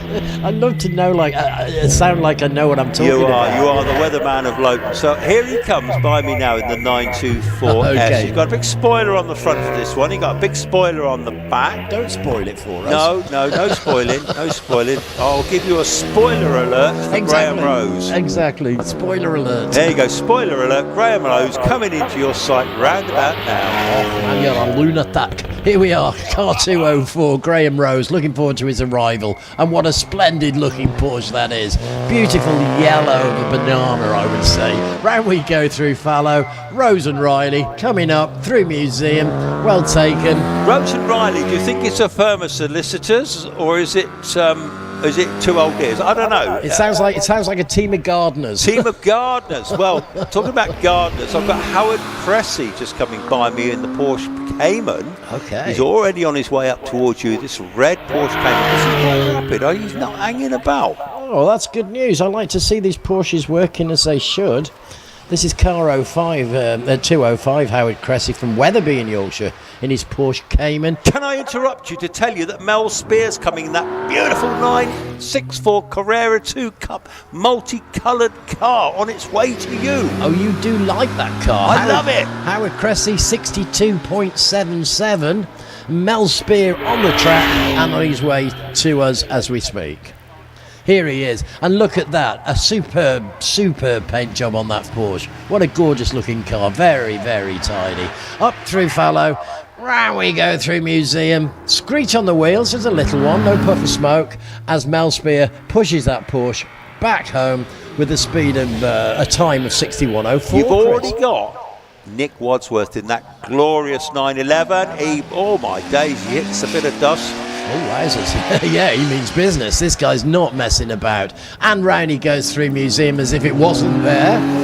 Great masterclass in driving there from Nick Wadsworth with a time of 58.62. Stephen Jory just gone by me in the 944 Porsche. That's the bigger version of the 928, the later version, 2.5 litre engine in that one. So this is Steve Jury, so we could say the jury's still out, but round he goes through Fallow.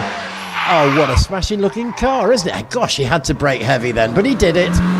And your old mate, Geraint Evans, is on his way up in that silver 911 Carrera 3 litre, one of my cars of the day. 62.44 there for Geraint, and I'm waiting for whom? Geraint. Oh, Here not comes Geraint. Geraint. So, yeah, sorry, the last score was that. Yeah, It's not David on- Hilton's the next one. Yeah, it's not on the screen at the moment. Geraint is going past. Oh, wait, it is a beautiful looking car as well. Car 203, Geraint Evans. And he might squeeze in under 60. Let's have a look. No, it's just 61.07. Yeah, doesn't sound magnificent, but I've got David Hilton actually in the GT3 RS, serious red Porsche. This one, serious bit of kit. These are great cars and certainly added a lot of fun to the weekend. Here he is at the top of the track. Round museum he goes, Mr. Hilton. Go, David, go. Under 60 seconds, we're looking at 58.21 there for David. Yeah, Tony Barber has it, 56.46. David Hilton, 58.21. Nick Wadsworth, 58.62. And Ian Wadsworth, 59.82. So we're playing with a margin of around about 4 seconds between the leader and the slowest, which is incredible. Here comes 2:10 now, Wayne Eason. Wayne's gone round museum, made his way to the finishing line. You know, another competitive score there, 61.01. Yeah, you've got Adam Crystal in the Porsche Boxster as well. He's nearly with you now. I think I did my crystal joke way too early, you know. Did. You've used up all your good gags already, haven't you? What are you going to give us this afternoon? Danny boy. Danny boy. I know you like a good sing-song. I love a sing-song. You haven't got your velvet tones. Oh, here we go. Car 201, Adam Crystal. What a smashing run. All the way round with a score of 66.46. Looking You like said the last... that. You said that like smash it up. 66.46. What a sensation. It was a sensation. What It a was absolutely sensation. amazing, Actually, it good was buddy. so sensational, but never mind. Anyway, I'm going to say now. What are you going to say? Rogers, he's probably blown the whistle. He's Okay. waved the red flag. The track is now dead. Right, your cars are coming back down, aren't they? Yes, they are. They're making their way down from the top paddock back down to the start of the race, which is good. You ever heard the train to Glasgow? No, I think I'm going to hear it now, aren't I? No, you won't. But Oh, you'll, all hear, right, then. you'll hear a little bit because it's pertinent. This is the train to Glasgow. This is a driver, Mr. McIver, who drove the train to Glasgow. This is the man from Donny Bristle who waved his flag and blew his whistle to tell the driver, Mr. McIver, to take the train to Glasgow. What a fantastic poem. I'm a big fan. I wish I'd written it. Your dulcet tones were very good there. Very Were good. they, But Chris? we know that you are a man of some talents on the stage. You're a playwright. You write poetry. I don't know. It's amazing what you can do. Yeah, I've had a great fun life, Chris. And when I reached over 60, I thought, you know what? All my weekends have been spent in music, singing and playing. All my weekdays spent in drama, acting or writing. Hang on. Jeffrey Robinson. Oh, yes. Jeffrey Robinson. Can you hear me? He's walking back down towards the paddock. Do you need the car keys? Yeah, they're here if you need them. Oh, that's nice to share. Thanks. Well, one has to, because he's probably got his grub in there. And I see. But anyway, yeah, I'll see him in a minute. All right. Sorry, I rudely interrupted you, didn't I? You're fine. You're absolutely fine. I was probably making some vacuous point that had no absolute bearing. Love him vacuous. You're a wordsmith as well. Oh, yes, that's what I was saying. I decided I needed to do something different. And I knew motorsport existed in Shropshire, and then I saw the advert that Jeffrey Robinson placed in loveshrewsbury.com. Jeffrey Robinson did indeed, yeah. And I responded to that. I thought, you know what? I've never done this in my life. And the first day that I did it, I thought, if I get halfway through and it sounds okay, I'm going to stay. And that first meeting we did together, Chris, all those years ago, last year, it was great fun. It was great fun. It's always great fun. I do enjoy it. We've got a quiet track at the moment. Nothing quite going down. We're waiting to make the start of the top 10 runoff. Now, can I just tell you, because this is important. So, top 10 runoff. Okay, at the top of the scale is Zachary Zammit. Next is Alex Summers, Darren Gumbley, Jonathan Varley, Alan Warburton, Alex Coles, Dave Tatham, Tom Weaver, Stuart Bickley, Calvin Broad, John Chalmers and Jason Tunnicliffe. So they will be the runners and riders in the top 12 runoff. Now, the quickest this morning was Zach Zammit.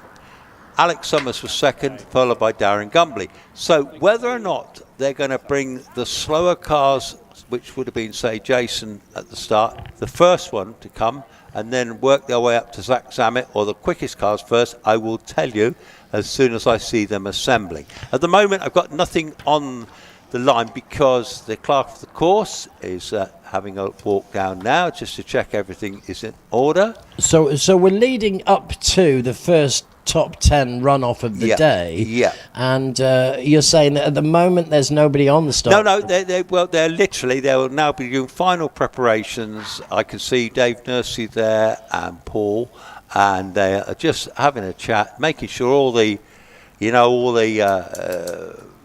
technical stuff is all in place before they let them loose.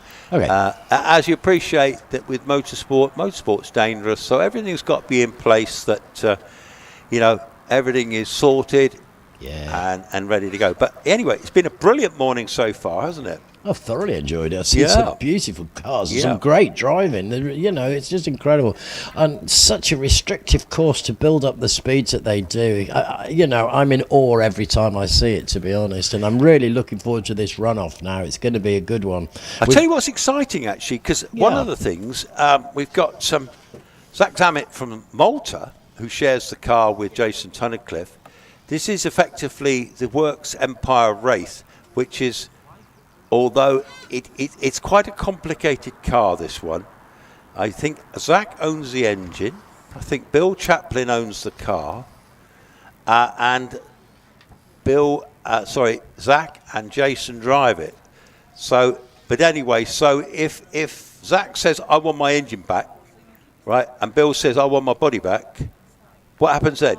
Right? I really don't know. But they're good friends. I'm sure they're all very good friends. I used to worry about that in Bullseye if they won the car. How on earth? How did they share it? Bullseye. How did they? But I used to love it when they say, let's see what you could have won. You could have won a speedboat. But don't worry, you got a bicycle instead. Here's your bus fare home. Oh, let's see what you could have won. That's a terrible accent, but anyway. Oh, I'll tell you what, if they're listening in Australia and New Zealand, they won't have a clue what we're on about. They think these poms are just crazy. My Antipodean friends, I'm afraid to say that the bottom box commentator has actually lost his marbles. Oh, always. I've been on that way. Do you know what my missus said to me the other day? I couldn't guess. Well, I know she says a lot of things to me, but we'd gone to see my sister, right, who lives in a rather nice property over in Bourton in the water, and we were sat out in the back garden and, blah, blah, blah, and just having lunch and this stuff. And when I got home, she said, God, you didn't have to talk a lot today. I said, what more than normal? She said, yeah. Oh, blimey. I thought, yeah, that's what I thought, blimey. That's pretty severe. She said you were hyper.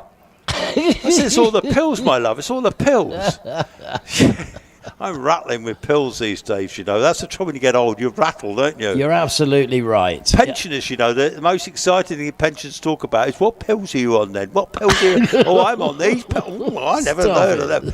It's terrible, isn't it? It's absolutely true with what you say. It is, though, isn't it? I'm on about 15 different ones. 15 different ones. And you've got to keep your eye on this. The start of the year in February, before the season started, I was given some pretty emergency spinal surgery. Yes, you were, weren't you? I was, and I lost quite a lot of bone out of my spine. Gosh. But it left me, of course, with the legacy of lots of tablets to take. Well, okay, we're rambling. It's time to get serious. We're ready. It's looking like Jason Tunnicliffe, so it is in reverse order. So Jason Tunnicliffe sharing with Zach Zammit in the Empire Wraith. This is very seriously fast Suzuki engine car, left the line with a turbocharged engine, the very latest Empire body on its carbon tub, already coming down through loggerheads. Here comes Jason, very quick driver. I'm sure he's got a lot. Oh, he's really trying. He is really trying. He's on his way up to keepers now. Yep, so far so good. Round keepers now. He'll put the power down, and he's so far, we can't compare it with any other times. He's already coming towards you now. Oh yes, he opened it up good on Cedar, through the fallow, accelerating between fallow and museum, round through museum again. And as we said before, banging and popping his way to the finishing line. Jason Tunnicleather driving like the demon and gets a time of 4:6.98. Yeah, 46.98 for James. So that sets down a marker. That's a good time. That's That a good is a time. good time, Chris. But I think we were in the 45s, weren't we, this morning for the Yes, quickest? yes. So 46.98, good effort, good effort. So Okay. he's coming back down the hill now. Okay, we got cameras everywhere, Rich, now, and I can see him coming back down. He's going to come back so he can hand back to Zach Zammit. Now, Okay. that's the only dual-driven car in this runoff. So it's a top 12 runoff. Now, in the British Championship, only the top 10 score points. So that makes it ultra interesting. Yeah, so... Okay, well, John's on his way down now with car 802. Flags out, obviously, until John gets down. So you're anticipating that they will swap immediately? Yes, they will swap over, but Zach Zammit was the quickest this morning, so he'll probably run last on this runoff. Yes, I believe it's John Chalmers next on the list, but car 100. It is. You're absolutely right. It is John in the silver bullet. Really, it's a beautiful bit of kit. That's just such a rapid car, John Chalmers' car. That one's the Rolt with the 1420 Suzuki turbocharged engine, 450 brake horsepower. So, if you think about most road cars, I mean, the thing you've got is probably about 20 horsepower, isn't it? That's a hybrid thing, isn't it? It is a hybrid. I've been a bit rude there, but I'll give you 20 horsepower. Oh, that's kind of you. My 125 Suzuki had 8 horsepower. Yeah. I think we might find it's got slightly more horsepower than that. I have to give it enough hate, I tell you. Have you ever been over 60 in it yet? Is 112 over 60? No, that's pretty good. Yes, I that's have. like blood pressure, isn't it? Now, you probably know all about that.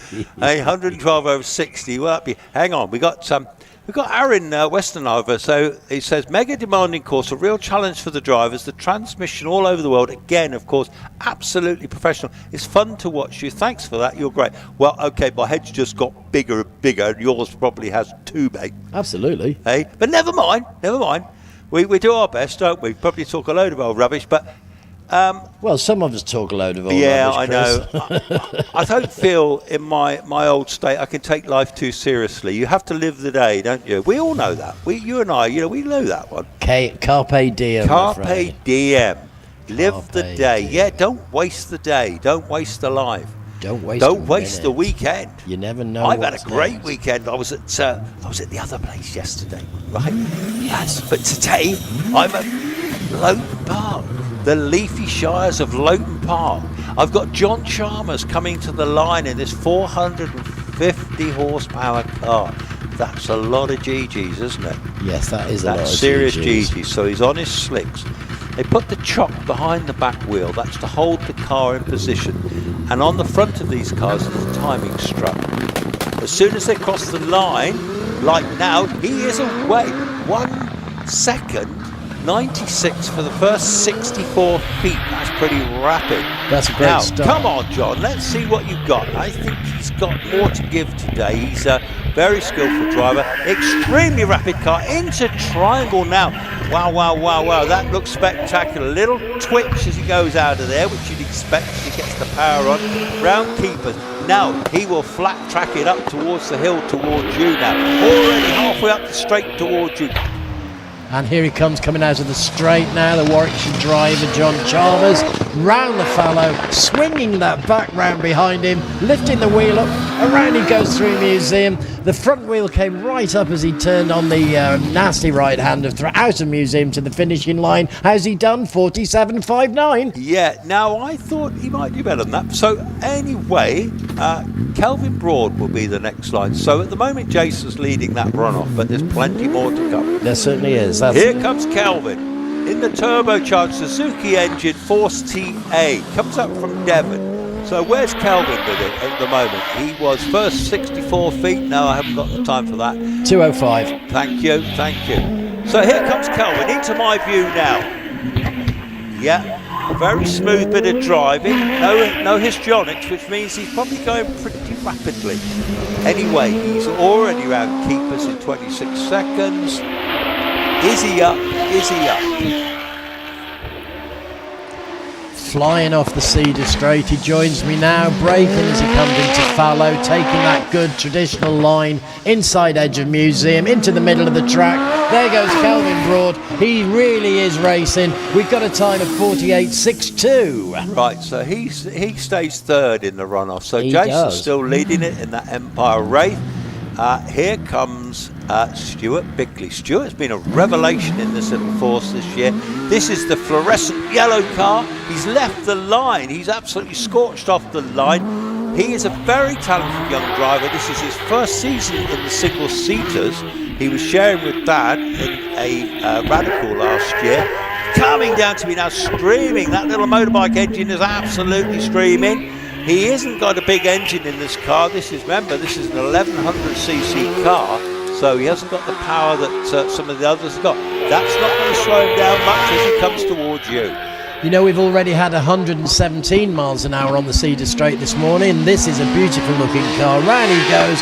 Go for it, Mr. Bickley. He's made his way through Museum with his Dayglow race car and his final score 47.65 with a speed of 108 on Cedar Straight, but the fastest this morning on Cedar will be John Chalmers at 117 miles an hour. Well, actually, there was 120 earlier, but I'll get to that in a minute. Okay. Stuart Bickley goes into third. Jason Tunnicliffe still leaves in 46.98. Tom Weaver, he can really drive.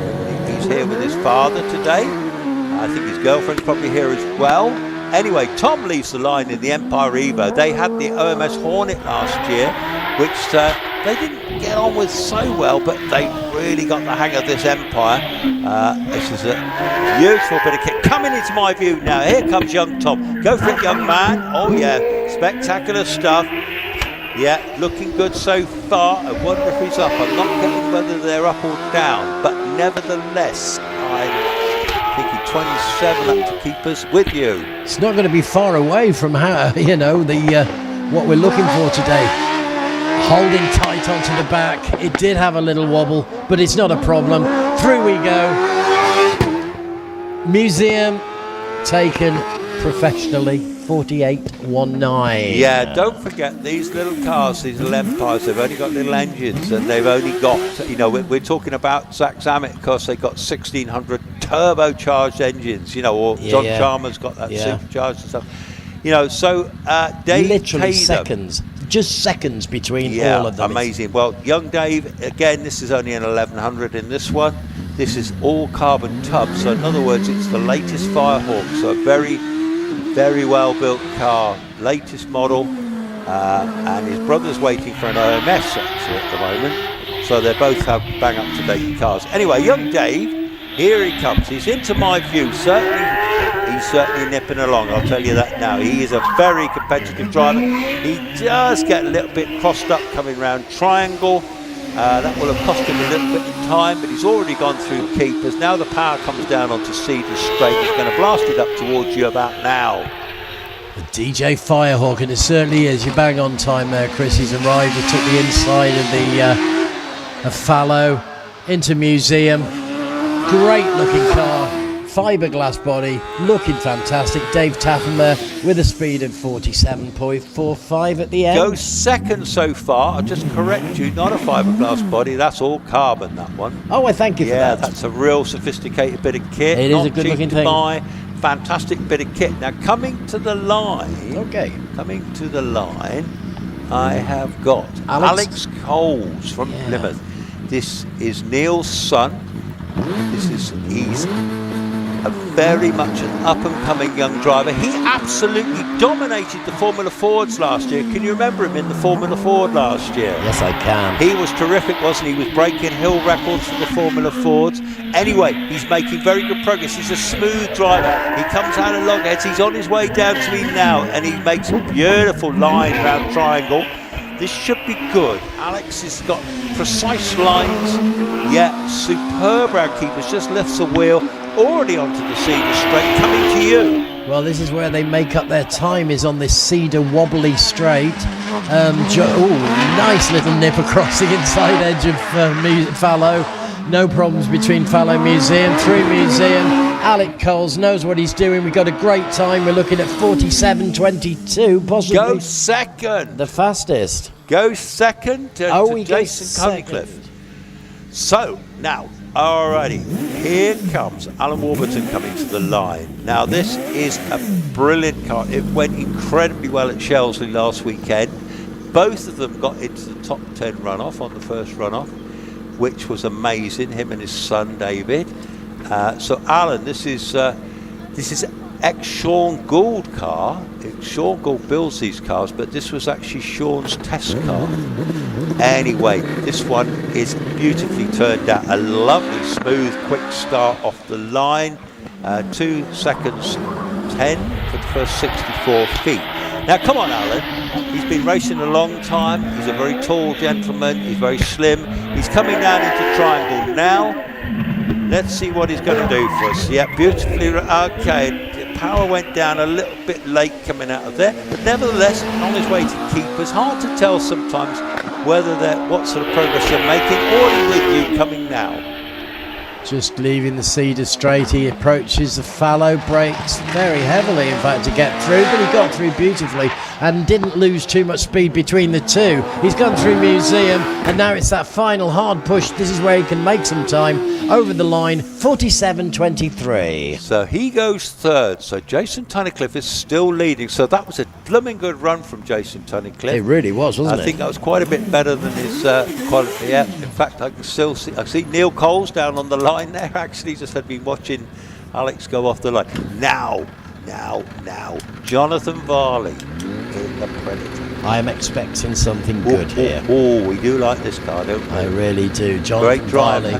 I don't think he's shown his best form yet so far this year. Perhaps today it will be. Well, let's see. It's perfect conditions, Chris. Yeah, it is. He'll have something to say about it, and off he goes. He's gone over the little bump that's just ahead of the start, which has caused a bit of problems to some drivers.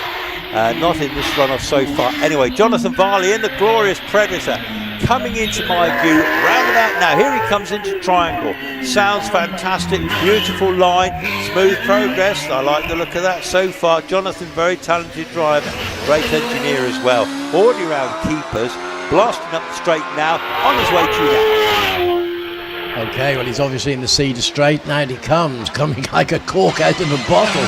Cuts the corner there onto fallow. Through fallow, onto the right-hand turn of Museum, pushing now, Jonathan Varley races to the finishing line with a time of 46.7. He goes first. He goes first. Well done, Jonathan. Excellent Okay, time. well, we're running out of runners and riders slowly. Well, Jonathan gave us 118 miles an hour on the Cedar Straight. He gave us 120 in his previous run, so that's very rapid, and that's shown in the time. 46.75. But Darren Gumley might have something to say about that, and Alex Summers and Zach Zammit to follow them, and they were in the 45s this morning. So can Darren get into the 45s? Who knows? That would be one blooming good time, wouldn't That's it? what we're looking for. If we can get into the 45s, it will certainly take the runoff. At the moment, we've got John Varley at 46.75 in the lead with Jason Tunnicliffe second at 46. Right, got to interrupt you. Here he comes. Darren Gumley comes into triangle there. This is Suzuki engine car, methanol, running on methanol, which is worth a little bit extra too. Already round keepers, just clips one of those markers, but it doesn't move, stays there, already with you. Whoa, goodness me. Yeah, I thought so too. He's just slipped off the track at the moment. We've come to a stop. The reason was he flew out to Cedar and just left it a little late to turn into fallow. So no damage done. He just sat there looking a bit disappointed. No, he's looking very pissed off actually. Yeah. Excuse my French there, folks. I'm sure you said hacked off. I saw then, something didn't you? like that. Yeah. Anyway, Darren's going to be getting out the car. He's taking the steering wheel off. Boys and girls, the nasty boys man. and girls listening in. I don't know what I really quite said there, but mind that the replay they're showing. This is the excitement. This is live motorsport. Yes, he just locks up, trying to turn into Museum there. Yeah. But actually, the car came to a very quick stop. It did come to a very quick stop. I mean, you know, this is the fastest part of the track when they reach fallow. Quick. So the runoff is grass and fern. So we're not going to be looking at He'll any be so damage. annoyed. I mean, the car's been pushed off the track, and they'll push him to one side. Unlucky, such a Darren. At the end of the day, my goodness me, if you're not trying, you know, you can't succeed. And he was giving it everything then, wasn't he? He was what we call going for it. He certainly was. He gets a fail for that, poor old Darren. So in the rules, of course, he won't get another run in this top 10. Am I right? Yes. He's had his chips for this run. I'm sure we'll see him this afternoon. There's no damage to the car. He'll be back out in the car. He's just taking his helmet off now. They've got all their Nomex on as well. Inside he'll be seething. The adrenaline will be flying around his body.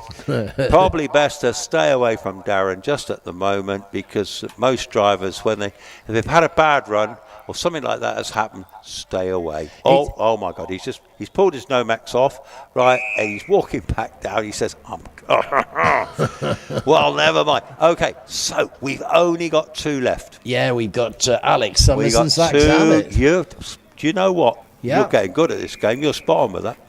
Well, spot on. I can see Neil Coles standing by the line. You probably can't hear me. I've got my Orange Army to thank. They gave me the numbers of the runoff. They gave you. Yes, well, that's brilliant. That's good. Yeah. Who have you got up there? Is it Simon up there today? Or I'm not sure. Okay.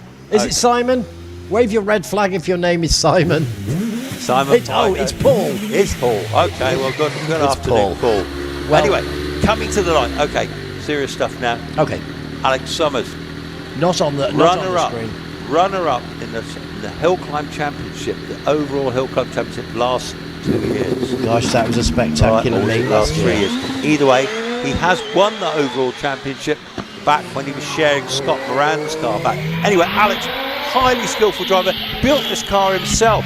Got to see this car. This is one of the most beautiful cars you'll see on the track today, and one of the best driven. That Cosworth V6 engine sounds terrific. Highly skillful driver. Doesn't look spectacular, so that means it's going to be quick. I'm going to say he's going to go into the 45s, unless I'm mistaken. Well, let's see what does happen, because he's joining me now from the Cedar Straight. Here's where the last car came to grief. This time, no problem. Through we go. Up to Museum. Brake a little bit. Through Museum. And on it. On that final flurry, this is where he makes his time. We got 46.11. Wow, so he takes the lead in the runoff. Alex Summers in front in the runoff. Only one to go. Zach Zammit. You predicted a 45? I did, so that's an interesting one. I genuinely did. So at the moment, Alex is leading that runoff, which is brilliant. That's the first time this car has competed in the runoff. And he's already put it, at the moment, in first place. So Zach's going to really have to get into the 45s to beat it, isn't he? Will it be done? So let's find out. Let's be assured this young man has got oodles of talent. Great start. Sparking underneath as he went over the thing. Here he comes. He's on his way round. So far, so good. He's up. I think he's up by 0.24. And he's coming round into triangle. He's still up by 0.38. That's excitement. That's the first time I've seen greens on this runoff. So Zach Zammit is still up now. Yes, he's got a powerful enough engine. He's up by 6.67 up into keepers. Through, fellow, and up to Museum. This man is moving very quickly. Go for it. Oh, Zach Zammit there, popping his way through Museum. Yes! He did it, 45.13. Yes, 45.13. Oh my goodness me. The Maltese Falcon has shown them the way up the track today. The Maltese 45.13.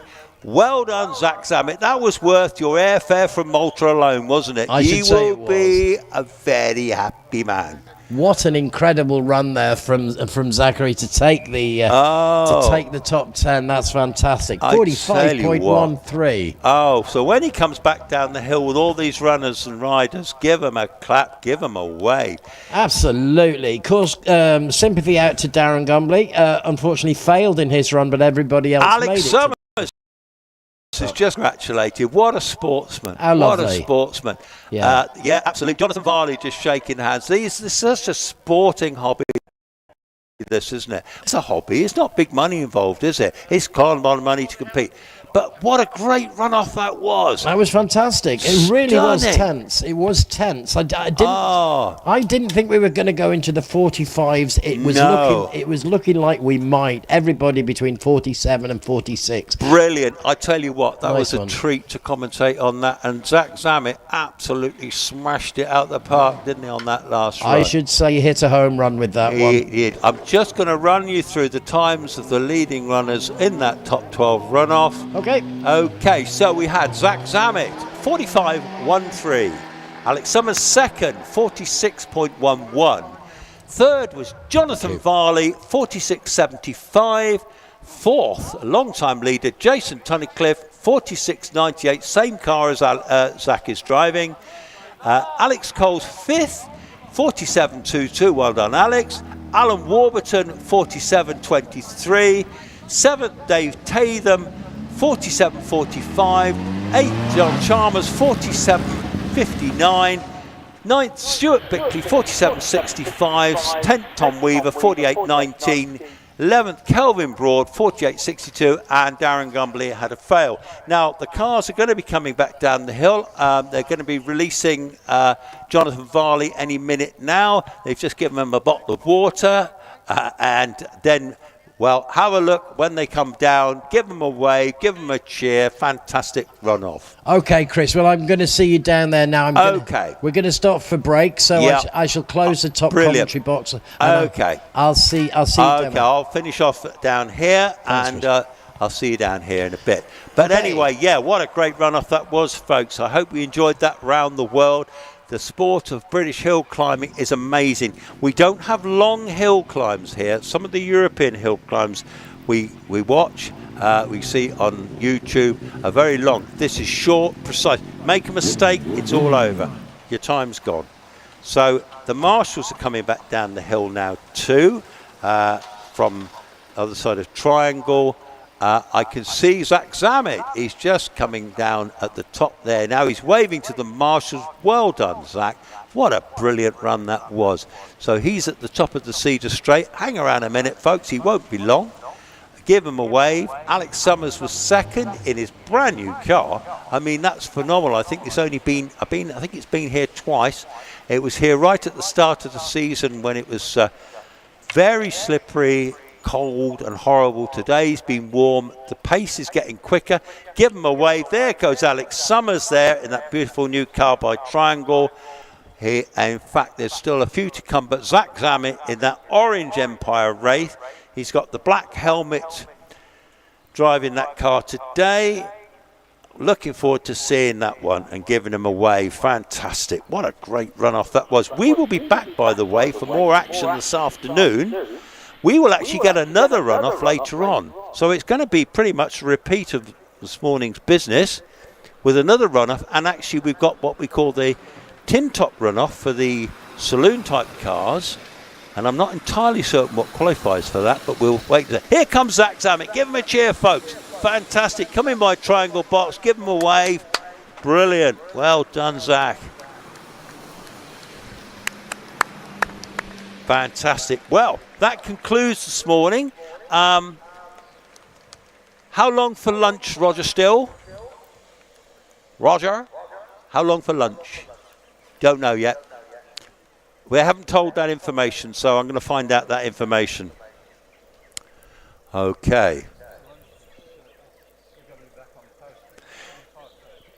2:30. Restart 2:30. Okay, I've just been told we restart at 2:30. Thank you very much. Enjoy your lunch, folks. We'll see you shortly.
very good afternoon to you, ladies and gentlemen. We hope you're relaxed and had a good, thank you very much for water.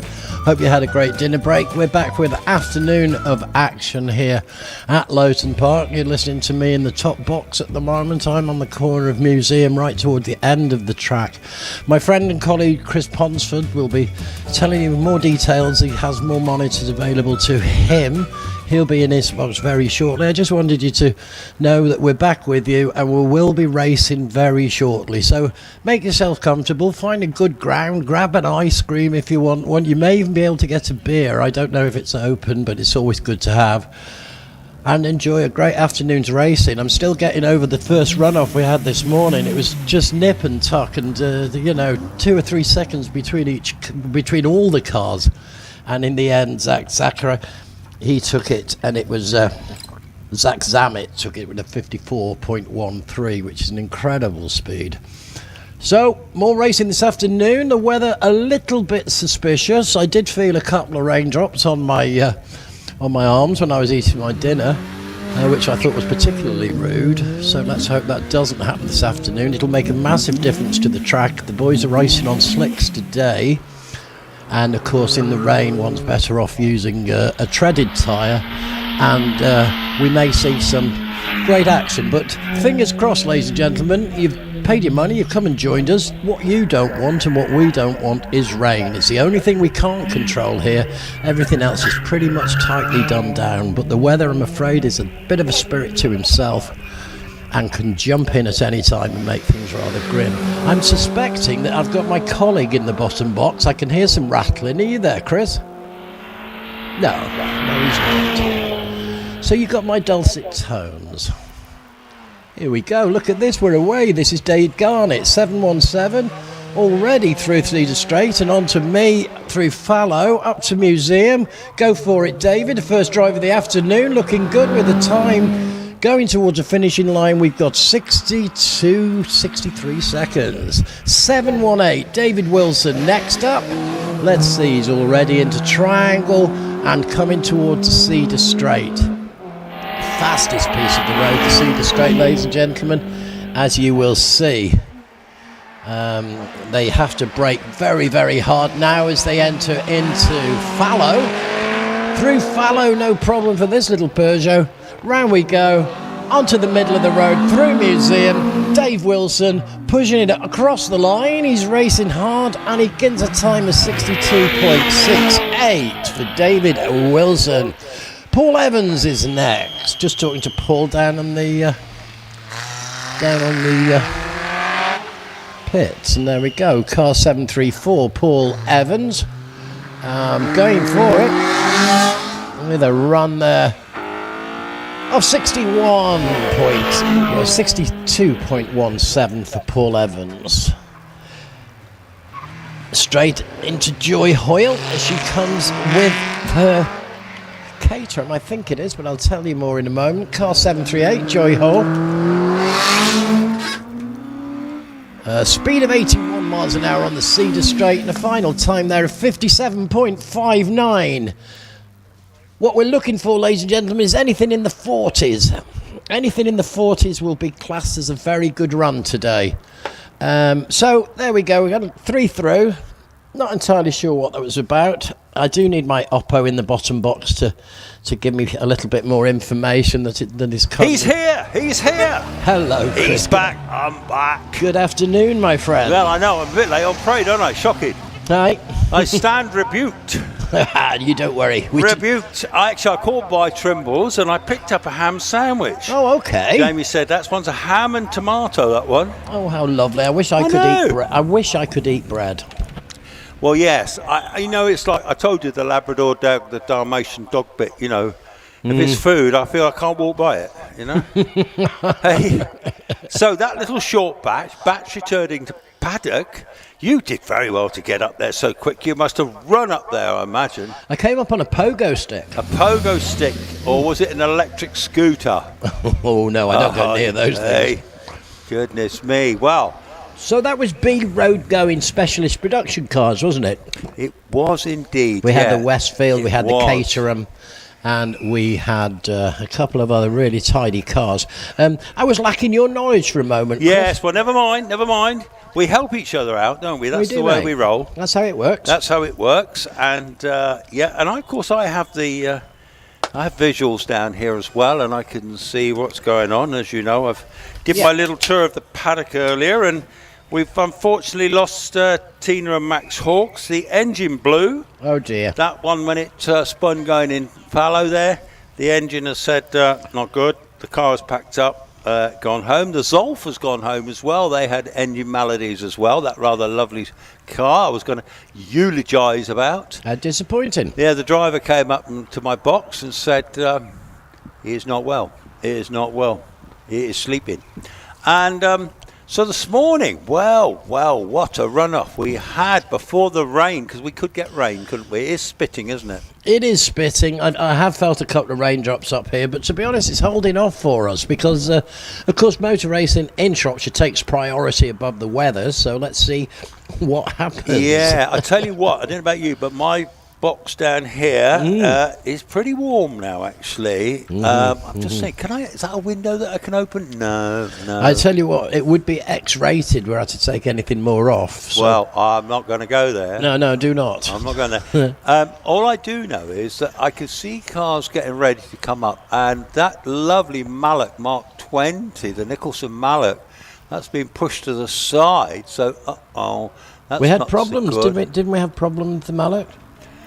No, I think the Mallock was all right, to be fair. But okay. I've got, well, I'll soon confirm it, but it looks a bit MX-5y to me. I think they've got a gear selection problem. They're rocking it. Oh dear. And, so I've got Jamie Chalmers.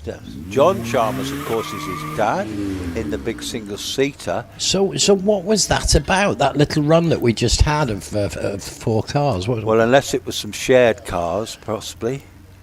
Because as I understand it, talking to the powers that be, the men that must be obeyed, we're going to get one-time run this afternoon from everybody. Just the one. And then we'll have a top 10 runoff. We'll have the tin top runoff. Yep. And then we'll have the Midland runoff. So I think we'll just basically run through. So Jamie Chalmers is on his way. He's got the little MX-5. He's in his first season, I think, driving this car. He's coming down here now into Triangle, learning the ropes. His ambition, obviously, will be to get into the big single-seater in years to come. But he's learning the circuits, the hills, the ropes, call it what you like. And he's making very nice progress up here in the little MX-5. Best-selling sports car ever, the MX-5. You'll be amazed at a Mazda. Well, indeed. Oh, and I've also got Ian Richards in the Renault Clio 182 just gone by me. I've got Jamie Chalmers with me now, just going through fallow, not pushing it too hard, but certainly holding tight to the track. Round he goes through Museum. Very smooth driving, nice use of the track, Jamie Chalmers. Off he goes towards the finishing line. We've got a 69.33. Yeah, you'll have Ian Richards now in the little Clio 182. Here he is, number 17, Ian Richards, Churchtown in the Renault RS Clio 182. And he really is pushing it. Oh, a lot of braking there on that front wheel drive as he goes around the corner Museum. Spectacular for the spectators, but he did it well, and over the line he goes with a 64.07, Chris. You'll now have Rob Wilson a little bit out of sequence. Well, we're you and me a bit out of sequence. Anyway, I've got Rob Wilson in the 205. Okay, here he comes. Come on, Rob. Through fallow. Up to Museum. Get in that corner edge. Yes, through Museum. And he'll be followed, by the way, by Rodney Isles and then Robert Lancaster Gay in the Porsche. So the Alpha 4C is on his way up to now. He's on the Cedar Straight. This is a glorious looking thing. There's only, I know, one other on the hills this year in the same colour scheme. And here he comes to you. 82 miles an hour from the Cedar Straight. Brake, of course, to come through this nasty left-hander. Up to Museum. It is a right-hander. And round he goes. Excellent. Okay, Robert Lancaster Gay already going by me in this glorious Porsche Cayman GT4. Pretty special motor car, that one. He changed it from his other Porsche last year, and he's really getting to grips with it now, really enjoying it. Coming towards you now. Okay, well, Rodney Isles did a good run there of 58.03, waiting for Robert Lancaster Gay. Now here he comes, breaking into fallow.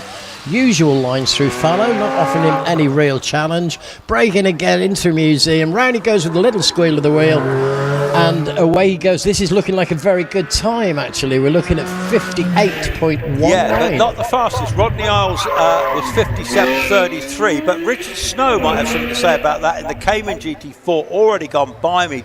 He's always quick. So we've got Rodney Isles leading, Roger Moran on 57.50, and Lancaster Gay on 58.19. Okay, well, here comes Richard Snow. Page 7 of your programmes, ladies and gentlemen, at the moment. Richard Snow from London in the Porsche Cayman.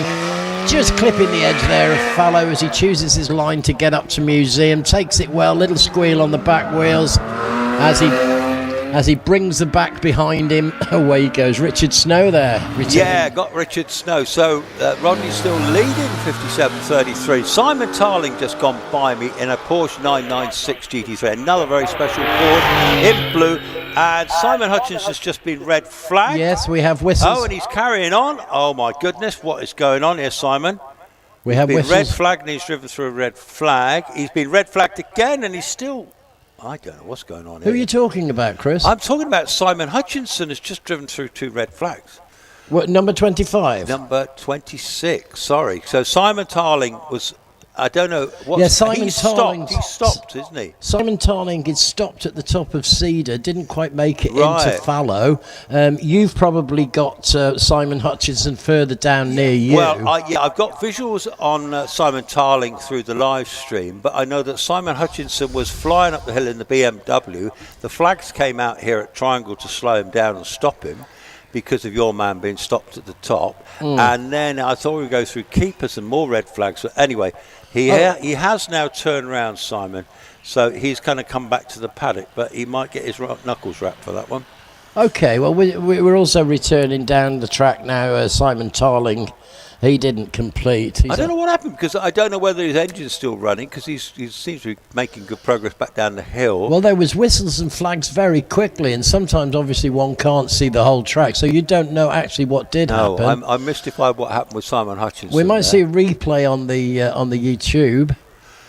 Yeah. Interesting to note, ladies and gentlemen, of the race meeting today, if you've got your phones with you, you can actually watch this live on YouTube at the moment. I believe there's Wi-Fi here, so put your devices on, have a look, you'll see the whole track. Oh, that's a very good idea, It is. actually, because also, obviously now it's on YouTube, it'll stay there forever, but nevertheless, yes, if you've got a proper Wi-Fi, all singing, all dancing iPhone type thing. I'm sure you could pick the meeting up quite easily. Yes, and that would be you'll get visuals all the way up the track then, won't you? Yeah. Absolutely, you will get a better view, and you even may get to see my beautiful countenance. Wow. Well, red flag on the hill, it's saying. Roger Moran will be the next runner and rider, but the Chief Marshal, Jamie, is going up the hill in the big grey truck to check things out, see what's going on. Yeah, I guess they're gonna check the whole track. Maybe something like I don't know what's happened there. I'm mystified, actually. Sometimes there's bits of rubber that fly onto the track. I'm getting a thumping in my box here. I think. Oh, okay. Here comes information. There's got to be a Chuckle brother behind me somewhere. Mm-hmm. They're usually trouble everywhere. No, it's not. It's not. It's not even that. Okay. Well, my box is. It's the main man himself, Gareth. My goodness. Yeah, it's all good, Gareth. Here comes Happy Jamie. days. So I've got the main man here. He's obviously been playing about with twiddling and fiddling at the back there, as they do. And adjusting sound. Yes, Jamie's just coming to you, isn't he? Yeah, just to get back to the track, it seems like Jamie's made a complete run of the track now. So if there was any foreign bodies on there, they will have been cleared. Yeah. And all we can do now is wait to see when we're starting again. I see, because you see, I'm not eyes in the sky. I see you've got that man, Rob McDonald, up there now. Oh, yeah. Oh, yes, he's up there. He's made the effort. Well, do you know, he's super fit, that man. He can run up and down these hills 2 or 3 times a day, not even bother about it. Do you know what? Last week, Chris, and this is no joke, I had to run for an aeroplane. No way. I nearly missed the gate. Did I you was really? I was so exhausted. I needed medical attention. No. Yeah, Oh, it dear. frightened me to death. I thought I was going to put my clogs at Liverpool Airport. No, that but wouldn't be good, I would it? didn't. I'm here and I'm alive. Is it? Do they call it John Lennon now? That's right. Yeah, it is Liverpool John John Lennon. Lennon. Yeah, above us only sky. Well, that would have been a story for me on commentary, wouldn't it? Well, they My didn't- old mate, I said he went to John Lennon and he snuffed it at John Lennon. Well, anyway, I didn't. Anyway, enough of the snuffing it business, because we hope you're going to be around for years to come. Roger Moran in that glorious Alpine 110. Roger Moran from Ludlow. We know what he does for a living because we mentioned him in commentary already, haven't we? We certainly have. Yes, amongst his businesses. He's already gone by me at Triangle. This car, deceptively quick. Roger's very, very talented driver, you know. His son has won the championship 6 times. Roger's won the championship. He's also a top-notch rally driver as well. And he will be on his way to you now. Just arriving, as you said, he's on his way, and he is in the beautiful Alpine 110. Roger Moran from Ludlow, Shropshire man, little squeal on the back as he has a lot of power under that He does. bonnet. Just to let you know, we've got the Toyota Yaris group, the trio. Oh, excellent. The excellent. trio. We've got 2 pensioners in there. I don't know about the third one. We'll call them the pensioners specials in the Yarises. Keep your eyes on the Yaris. Yes, actually, they are all pensioners. Take no notice of the acid wit of my commentator. Yes, anyway, well-driven little flying Yarises. Here we we come. go. And here comes These are- Alan Mansfield. Pete Richards is first Pete Yaris up, Richards, and yes. round he goes through museum, and off he goes to the finishing line. Off he goes. And he will be followed by Alan Mansfield. And, of course, the quickest one this morning was Ian Fido, Simonstown. This will be interesting. We've got this 63 seconds for Alan Mansfield. Not Alan Mansfield, Roger Moran. Yes. Oh, Peter Richards 63. Alan Mansfield's now with me, going round museum. I should stop talking twaddle. Off he goes. That Yes. was lovely. Enough of the twaddle. Alan Mansfield there. And Ian Fido did a 61.70 earlier, didn't he? Pete Yeah. Richards done 62.26, 62.61 for Alan Mansfield. But here comes Ian Fido. He's got go faster stripes on this Yaris now. So it's obviously going to go a bit quicker than it did last time it was here. Well, let's find out. Very experienced driver. And in fact, he's competed in some very big cars over the years, very fast cars. But he's enjoying the Yaris. Here comes Simon Hutchinson again. I hope he behaves himself in that Beamer with 500 horsepower. Well, here's the Yaris you were talking about, the Yaris of Ian Fido. I don't see that he's pushing it particularly hard today, Chris. But Well, still, he's fastest so far, wasn't he? still a decent time of 62 Yeah, he seconds. slowed up this afternoon. Perhaps he had too much lunch. Okay, Simon Hutchinson will be going very fast. Here comes Simon in that classic black BMW, driving like he stole it. And away he goes. 75 on the Cedar Straight and a time of 54, 55, 56. Well, don't mention he stole Stop it. the You clock. never know. The old Bill might be listening. Yeah, So, 57.73. Yes, of Wow. course, the old Bill might be They listening. might be listening. They might. Oh my God! We had a big moment here. We had Krista McDade in the Xenos. That Xenos. Oh my goodness me! He to say he nearly lost it at Triangle is definitely true. Tony Adams, car 20, going over the finishing line at 60.31. And you've had some drama, did Well, you yes, say? he's on his way to you now. Krista McDade in the Xenos. Ah, what a car. Look at that beast. He slid his way across into Fallow. Middle line through museum. A lot of squealing there. A lot of squealing. I don't know if he's having Yes, a he's bit- off to the finish, Christopher. He will be followed by very rapid Porsche driver in the 996 GT3, Simon Tarling. I'm a big fan of these Porsches here today. This one's a very nice example. Always tries hard, this Simon. He's with you about now. Yes, he is indeed. Here comes Simon Tarling, braking to take the right hand into fallow.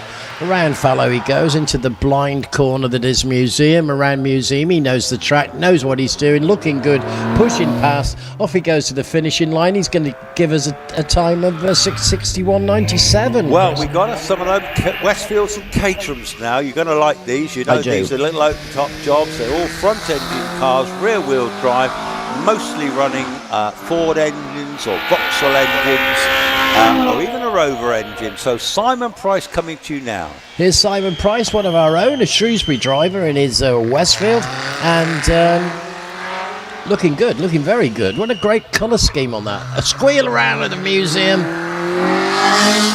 And he really is trying for a good time, and he's looking like he's going to get one. Will he make it under 60? Yes, he does. Comfortably under 60. 58. Brilliant. 58.88. Anthony Shearman coming to you now. He's already on the Cedar Straight. Anthony's in Caterham 310R.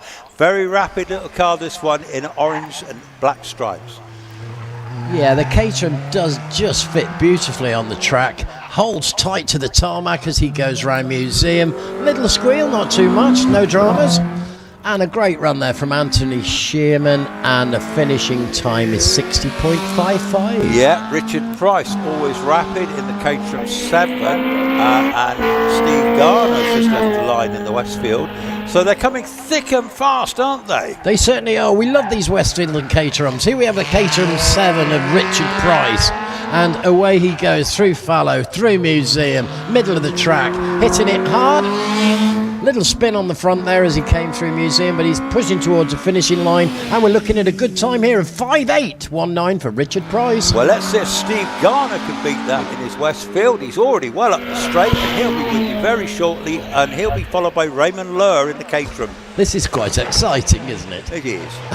Okay, here we go. We've got Steve Garner. He's looking good. He's through fallow, he's through Museum. He hasn't had a problem, and he's got a perfect run.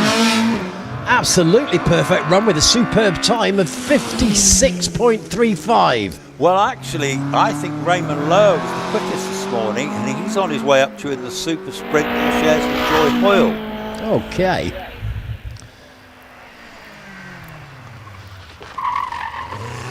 Oh, a lot of squealing as he came into fallow there, but he's taken fallow very sensibly onto Museum, inside edge, round Museum he goes. Raymond Law there, racing to the finishing line in the 50s. It's looking good for us. 5.695. We're ready for Rob Lloyd, Chris. So I've got 56.35 for Steve Garner. He's the quickest of your lads. That's right. Raymond Lurr 56.55.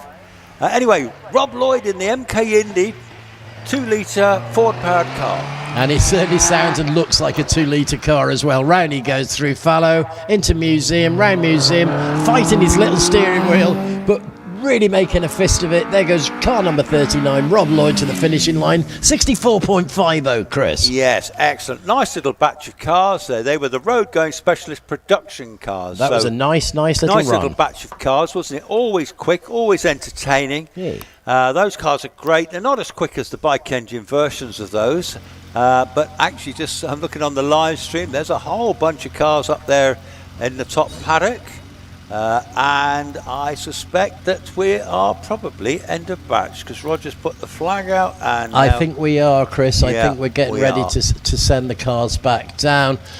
Okay, so tell us what we've got coming up this afternoon, Chris. It's going to be a good afternoon We've of got races. more of the same. We're going to go run through the same as we did this morning. Yeah. But basically, a lot of these guys will only get the one run this afternoon unless they qualify for a tin top runoff or they qualify for a Midland runoff. So we've got what we call the Titan Tin Top 10 Challenge. Yes. That will be, it's a runoff. That will be this afternoon. We love runoffs. We love runoffs. We certainly do love the runoffs because that is when you see some very, very daring driving. Let's face it, this is a dangerous sport, and that's what gives it the edge. It's fun. Yes, it's been highly entertaining. I think our biggest hope is the weather stays off for as long as possible. We can get get as many runs in before rains and hopefully get to the end before big rains. So Well, who knows? Who You know, knows? I imagine, Chris, it's never been worked out trigonometrically wise, but I think I'm probably about 500 or 600 feet above your level. You certainly are. You've always And, been above me. Yes, of course. Mostly. I'm very small and I look up to him. Yes, I remember that one. Yes, yes. So anyway, the point I was making was it's raining up here, I believe. Okay. Well, on that note, I've just seen Sam Nicholson leave the line. Oh, in excellent. that glorious Mallock, but it was a bit smoky on start off there, from the exhaust rather from the tyres. He's stopped, hasn't he? No, No, still he's going going. strong. Okay. I Yeah, thought- Sam's he's coming into my view now, into Triangle now, this glorious Mallock, beautiful job. Absolutely stunning. So what you're telling me is, although it's dry down here, it might be raining by you. I think let's say there's a couple of spots that have come by. A couple of spots. Yeah, We want it to hang off for as long as possible. we do. Okay, here we go. We've got Samuel Nicholson joining us now. He's through Fallow. What a very long-looking car.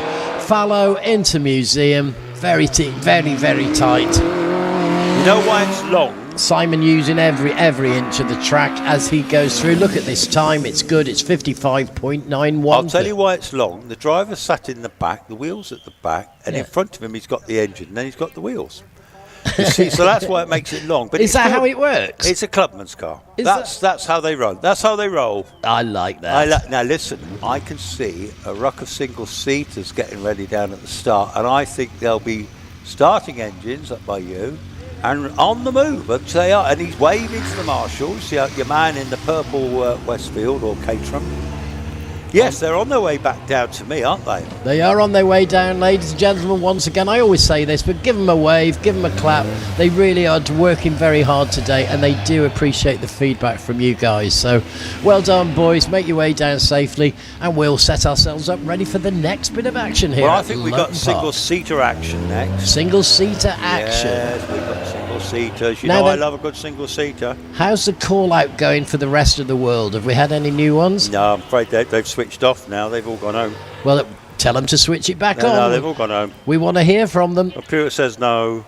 We want to hear from them. Wherever you are in the world, ladies and gentlemen, send us a message and we'll give you a shout. And that means that you're part of the meeting too. It's going great. There's a lovely feeling here today. Everybody's It is a lovely relaxed. feeling, isn't it? Do you know one of the moments of the meeting for me earlier was when up in the top paddock after the runoff, when Alex Summers very graciously walked over and shook Zach's hand. I thought it was lovely. It's great to see. You know, it's isn't it? something you see with hill climb drivers, but there is one of the finest drivers of his generation. He actually drove the McMurtry at Goodwood last year and was round about the hill record, outright hill record. So very talented. Yes, he Very was. talented engineer as well.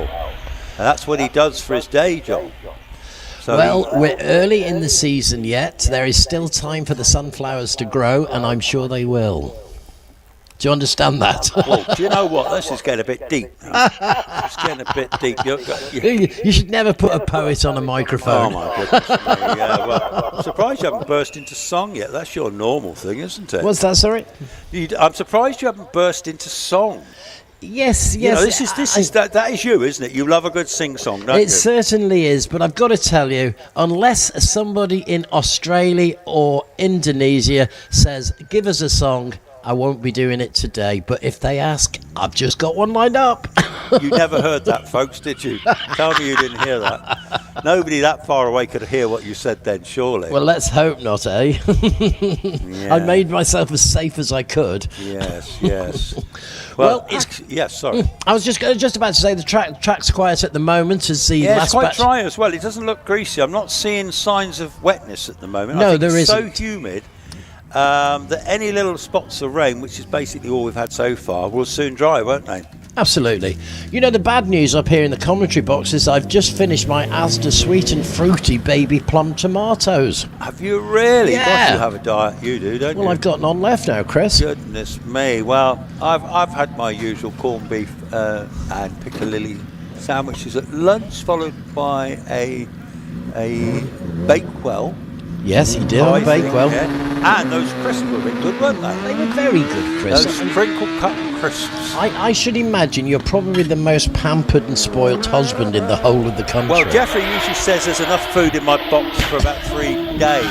But you are very generous with it, Chris. I've got to say that. Here we go. We've got Steve Morgan. We have got Steve Morgan, and he's already coming down into Triangle in this brand new Evo to this year. Shares this with his father, I believe. Anyway, he's the local man. He's from Ellesmere, I think you said earlier. Ellesmere's up near Whitchurch, isn't it? Yes, it's not far at all. It's sort of northwest Shropshire, just about on the Cheshire border. And it's a beautiful land of lakes and water. Okay, here he comes now. This is looking great. What a lovely looking car Steve's driving. And yeah, by the way, just to interrupt you, we're in the 600 to 1100cc class. Okay, well, he's clipping the edge there as museum as he went past, but he's just returned to 52.03. That's what we like to see. Okay, but that's slower than this morning's run of 50.52. Richard Weaver is on the hill, and he's also in the Little Empire. Oh, look at this car. Richard Weaver is a fast driver. Goes past as a flash of white as he goes into museum. And a roar of the engine as he flies past, put himself straight, ready to fly over the finishing line for 52.27. Yeah, now I'll tell you what, we seem to be a second or two down from this morning's times, because Richard was 50.18 this morning. I wonder if that said there's something... Well, I'm wondering. Yeah. Actually, so Neil Coles is coming by me now in the OMS. He's sharing this with his son Alex. Neil owns the car, making lovely progress. Be a good marker to see, because Neil this morning was 50.98.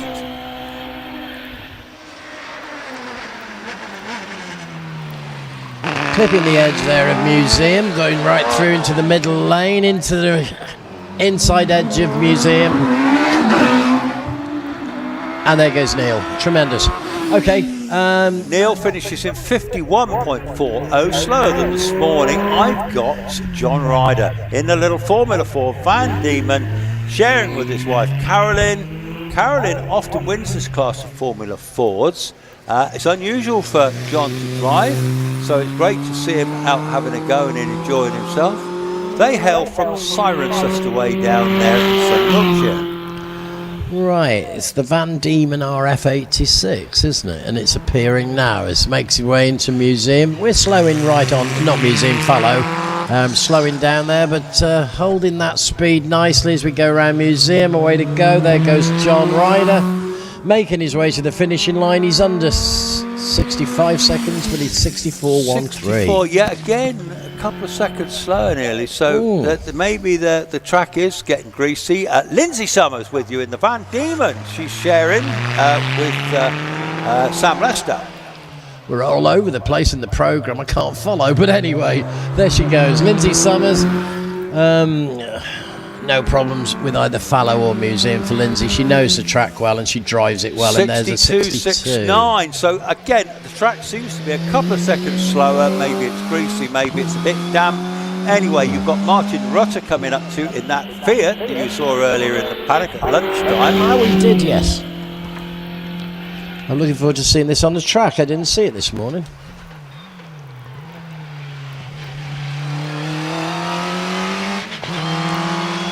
Can you see it? Can you see it? All the way from Stroud in Gloucestershire, there he is, number 42. Lovely, Martin Rutter, no problems with the corners. He's away and on the finishing line for 68.38. Well, have a look at Andrew Russell on his way up to in the beautiful little orange Ginetta. This car has had it for over 20 years. Imp engine in the back, Hillman imp engine, only about 1,000cc. Fiberglass car. Fits onto the track so well. He got a chance of a real acceleration on both corners there. Driving it beautifully. What a great looking car. There goes Andrew Russell. He's got a time of 62.00. Leading that modified series production cars up to 1,400cc. Roy Holder, our old friend, driving the Renault, the 2-litre Renault, on his way to you now. Okay, of course, Roy is committee member, has a lot to do with the organisation of the event, and we'd be lost without him. But anyway, at the moment, he's driving hard. He's up to the top corner of museum. He's round museum, onto the straight. It's about a 3-second dash from museum to the straight. Roy Holder and over the line he goes with a 65.77. Have a look at Michael Harriman. He's on his way to already. Michael's been putting it about, and then you've got Carl Beeman in the Clio 172. Two very quick drivers. Okay, well there goes Mike in his Renault Clio Mark 1. He is driving well, and he's returning a time of 59.25. He's actually quicker than this morning, so that's really interesting, isn't it? That is. There's something going on with the track. Carl Beeman he's looking good. Carl Beeman's with me, and he means... Wow. Smoky tyres there. I've never heard that noise before. Well, he's going off to the finish, and Carl Beeman finishes in 62.09. Mark Honey's nearly with you in the Peugeot 205 GTI. But interesting, I think Michael Harriman, quicker than this morning. Here comes that brutal Porsche of Paul Howells, the 911 SR. Wow, that sounds amazing. Okay, Mark Honey's with me now from Rosset, near Wrexham, in his Peugeot 205, making a nice work of both corners, making his way to the finishing line with a 64.64. You've got Paul Howells by you. No, you haven't. No, you've got him now. I've got him now. In a class of his own, all the way from Colford. Porsche 911 Roadster, and around he goes through Museum. Just to interrupt you, Stephen Moore, a reigning Midland champion, just gone by in his fabulous Mitsubishi Evo 6, 600 odd horsepower at that four-wheel drive car, already flying up that Cedar Straight. Stephen Moore 55.11 was his time, so nicely under the 60. And here we go with Stephen Moore, as you say. He's just making his way quite tenderly around the fallow up to Museum, inside edge, well done, up to the middle of the road. He's taking it all the way to the finishing line. Stephen Moore there returned with a time of 57.45. Yeah, he's down on this morning, a couple of seconds. Phil Fisher in a Westfield's already screaming up the Cedar Straight towards you. Okay. They've got and we've got a Mallock, that Robin Nichols and Mallock to follow it. And yeah. And here comes Steve Nicholson now, Phil Fisher, I'm sorry, car number 28. That's it's not a Subaru Impreza. No, he's in his Westfield. He has the opposite Subaru, but yeah, change cars. Is in his Westfield. He'll be followed by that beautiful Mallock. Here we go now, come on. Raoul, swing that back around fallow. Oh, he made a meal of that, but it was good. Round Museum, go, go, go. What a long car. Long car, 54.82 for the long car. It is a long car. And now I've got the screaming Sylvia Riot with the Yamaha engine in the back, bike engine. Absolutely rapid. He actually walked this class this morning, if I remember rightly. Let's have a look. Okay, car 16. He Martin Watts coming off the Cedar Straight. I can hear him, but he's not quite come yet. Here he comes now. Flying off the Cedar Straight, braking very hard, of course, to make that big tight turn into fallow, but he did it well. He's ready to line up for Museum. He's getting a great line through, and keep going. We're going to have a nice time here off Martin Watts. It's going to be well under 60 seconds. It's going to be 55.65. Well, we've had Graham Lokes just gone by me in a glorious Lola. It's a Porsche engine Lola. The red flag's out. The course car's gone up the hill behind him, and he will complete his run because he's flying to you now. Here comes Graham Lokes, Wolverhampton driver. This car, LOLA Lola, lovely looking thing, quite square and angular, but beautifully streamlined as he makes his way through Museum. He's in the middle of the track. He's racing hard towards the finishing line. 56.46, Chris. Pick the bones out of that one. Well, I will. I'll pick the bones out of that. I thought you were going to burst into the Kinks song there, Lola. LOLA Lola. When you were going on about angular and whatever he was going on about, you know. It's an interesting song, isn't it? That's a great song. It's a great song. Great. I love the Kinks. They were great, weren't they? They were marvellous. Yeah. Well, they still are, of course. They're not dead. No, but they're not as young as they were. I saw Paul Jones last week, you know, Yes. with his blues band. I think you said it was rubbish. Yeah, I was disappointed. I remember reading that. You said that. Batch returning to Paddock. Course car coming up by you now. I've got the course car. I'll give him a wave as he goes. Look at that, the all-smudge course car. Good morning. Morning, or even good afternoon. Is that Steve Harrison driving that? I don't know who's driving it this time, actually. Well, fair play. Fair. You don't have to know, do you? No, I could see photographers heading up towards Loggerheads. So, I Okay. reckon that's my old mate Sir Geoffrey.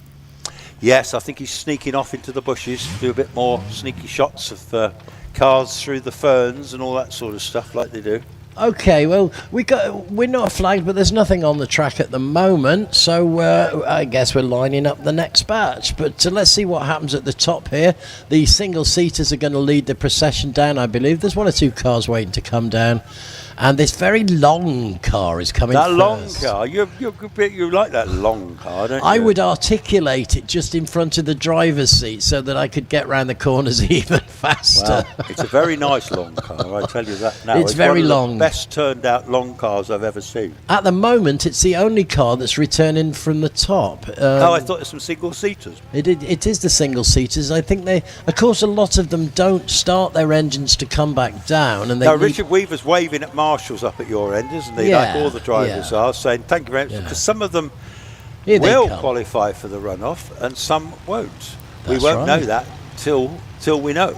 So the objective is to Yes. make it to the top of the hill as fast as you possibly can, and the only way you can really achieve that is to know this course. There are straight lines that you can take. You don't need to turn some corners, and that's where you make up the odd few seconds here and there. It's a very technical course. I've been told by drivers, I've never personally driven in anger, but the drivers tell me that it's very technical. There's lots of well, you've got It's a demanding it course. is very demanding, isn't it? Yeah. It's not straight. You know, some of the courses we go on are a lot straighter, you know, but Yeah. and real power hills, but this is very technically demanding. So And in that little batch, okay, so what do we got? So who was the quickest? Michael Harriman went really well, didn't he, in his little class? Yes. He was the pick of those boys. He was quicker than this morning. I think that's the first guy we've seen quicker than this morning. Good Lord. No, and Stephen Moore, 57.45, but then Robin Nicholson in that long car, he was 54.82 in the Mallock. Oh. Martin Watts was 55.65, and Graham Lokes in the Lola Porsche, 56.46. So, yeah, great batch of cars. Big fans.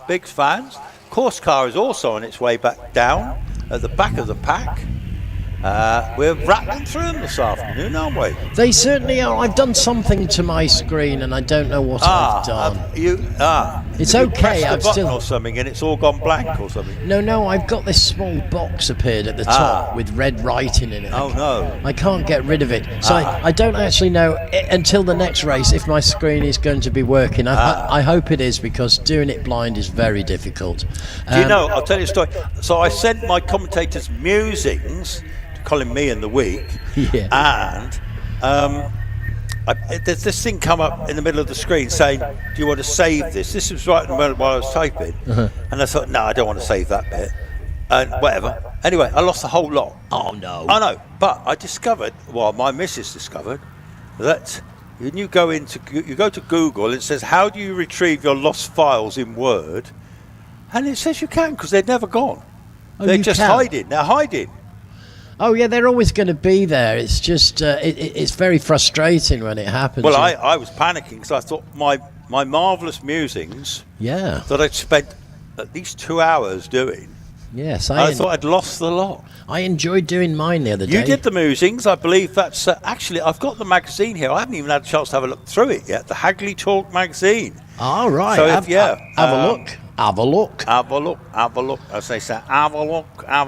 If there's any officials heading up this way, I wouldn't mind if they could pop in and have a look at this computer of mine just to make sure it's okay. Okay, you've got a bit of a technical hitch, haven't Well, you? it's not a hitch. It's something I don't recognise on the screen. I'm just looking to see. I wonder if it's something they could do at the bottom of the track for me. I don't know. Good job there's nothing on the track at the moment. Anyway, we don't want to bore the people with Well, that. actually, I'll tell you what, you say that, but actually, just coming up to the line, that looks like Trish Davis to me. Okay. I'll be able to confuse them. Hang on, so...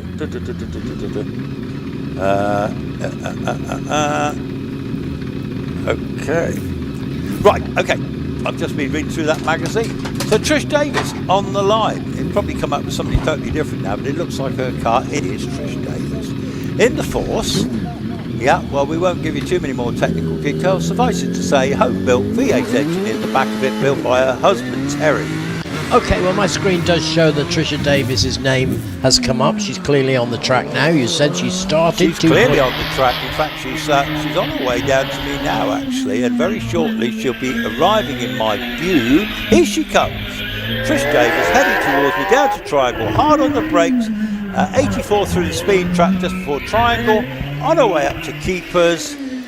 Very capable. The track does look a little bit more slippery, but I don't know, maybe it's my imagination. Yeah, it's not rained that heavily to make that much of a difference at the moment. Trisha Davis on the Cedar Straight, just coming out of Cedar. Here she comes into Fallow, takes a nice line through Fallow, straight in the middle, into the inside edge of Museum, straightens up. Trisha Davis there in her Force TA with a time of 53 seconds. Excellent. Well, I've got Andrew Colborne in the Van Diemen. The Van Diemen, the ex-Formula Ireland car, but now with a different engine, very well sorted. Driven, I think it's him and his brother. Anyway, steel crank in this one, 2 litre Z-Tech. Here he comes in his Empire Wraith. No, Andrew Colborne, I'm sorry. The Wraith is next. The Wraith is next. You're jumping ahead here, boy. You're getting excited. Aaron's here's it. That's Zach Zamet's car and Jason Tunnicliffe, so they won't be hanging about. So clock these for a time. These will set at the time to give you an idea. Screaming up straight towards you. Clock the time in a minute. Okay, well, Jason Tunnicliffe was, of course, in the last runoff. He's into Fallow, braking, clips the edge of Fallow. He meets business. Inside edge of Museum. Go on, get to the end. Jason really pushing hard on the gas as he goes towards a fantastic time of 47.97. Yeah, well, that is a pretty smoky time. That's the fastest. Followed by Morgan Jenkins in Sergeant Thomas' immaculate Pilbeam. Big 4 litre Judd in the back of that one. V8 power, bit of a brute to drive. Oldish car, but utterly immaculate. And it's an absolute credit to the owners. Lovely to see this old Pilbeam flying up the hill to you now. Morgan Jenkins in the Pilbeam MP97. Into Fallow we go. Taking it very easily, actually. No problems on Fallow, but the inside edge on Museum gives him a slingshot as he straightens up and makes his way to the finishing line. We're very low. We're in the 51.47 for Morgan Jenkins. Yep, okay. Just leaving the line now. He's well, he left the line, but he didn't. The back wheels didn't cross, so it's not a fail. I don't have anybody on the screen. Yes, no. I've got Bernard Kevill, basically, will be the next one you'll see in the OMS that he shares with Simon Andrews. Anyway, he's got his visor down. He's getting himself ready. What can Bernard do? Yeah, he's away. He's away now. First 64 feet doesn't say. Anyway, here comes Bernard. I don't know what's happening with the track because I don't know what the air temperature is now. Is it still warm? Let's have a look. I'll tell you exactly where we're at in just 1 second. So while you're looking, he clipped the inside marker round Triangle, but it stayed up, so he'll be happy about that. We're on 24 degrees Celsius at the moment, same as it was this morning, so no problems there. Is it? So the track should be pretty dry, shouldn't it? Any I more think rain so. up there? Yes, here comes Bernard Kevill taking Fallow very neatly as he goes between the two. 3 Museum, little swing on the back there where the weight is, and Bernard Kevill goes through looking good with a 53.03. Okay, Debbie Summers coming by in the new Alex Summers built AFS P4T. Doesn't she drive this well? She drives it very well indeed. All the Summers family are all excellent drivers, Great as we racers. know. but the car is an absolute beauty. Talking to Alex in the paddock lunchtime, they were playing around with the settings, and when he went in the runoff, he wasn't sure how it would run, but he ran well, didn't he? He certainly did. Here we go. We're going through Fallow now with Debbie Summers into museum. Around we go. Fantastic. I think that was the car that I accused being made of fiberglass. It's made of all carbon. All carbon, yeah. And here comes Pete Tatham in the little Hornet. He's waiting for a new OMS. This is his. It's still a very lively car. You can hear that little bike engine screaming in the background. He's certainly trying to lift the wheel coming through keepers, which is pretty exciting. Already on the way up the straights, and I've got some information heading my way. There we go. That was 102 miles on Cedar Straight for this OMS of Pete Tatham. Round the museum he goes. Well, that's exciting. I have got Emma Racing from the Channel Islands. Big sideways moment out at Triangle in the Little Empire. Holds it all together. Would have given her a little fright, no doubt, but she held it together. Already on the straight, now heading up towards you. Okay, well, we've had our first 100 miles an hour of the afternoon on Cedar Straight. Peter Tatham there with a 51.99, waiting for Emma Racing, and right on cue, she swings the back round of this big yellow car, and through museum she goes, no problems at all. Have a look at Dave Tatham. He's just coming round me by now in the Firehawk, the all-carbon tub, brand new Firehawk. Very quick driver. I think him and his brother come down from Yorkshire for these events. So they've travelled a long way, but Pete is a very rapid driver. He's the most... Oh, yes he is. And he was all over that track then, but... It's pure power. It just wants to run that car. That is tremendous. 46.92. That's blooming good. That's fast. That is blooming good. We're starting to increase our times, ladies and gentlemen. My goodness me. Well, Nigel Pitt's just gone by me.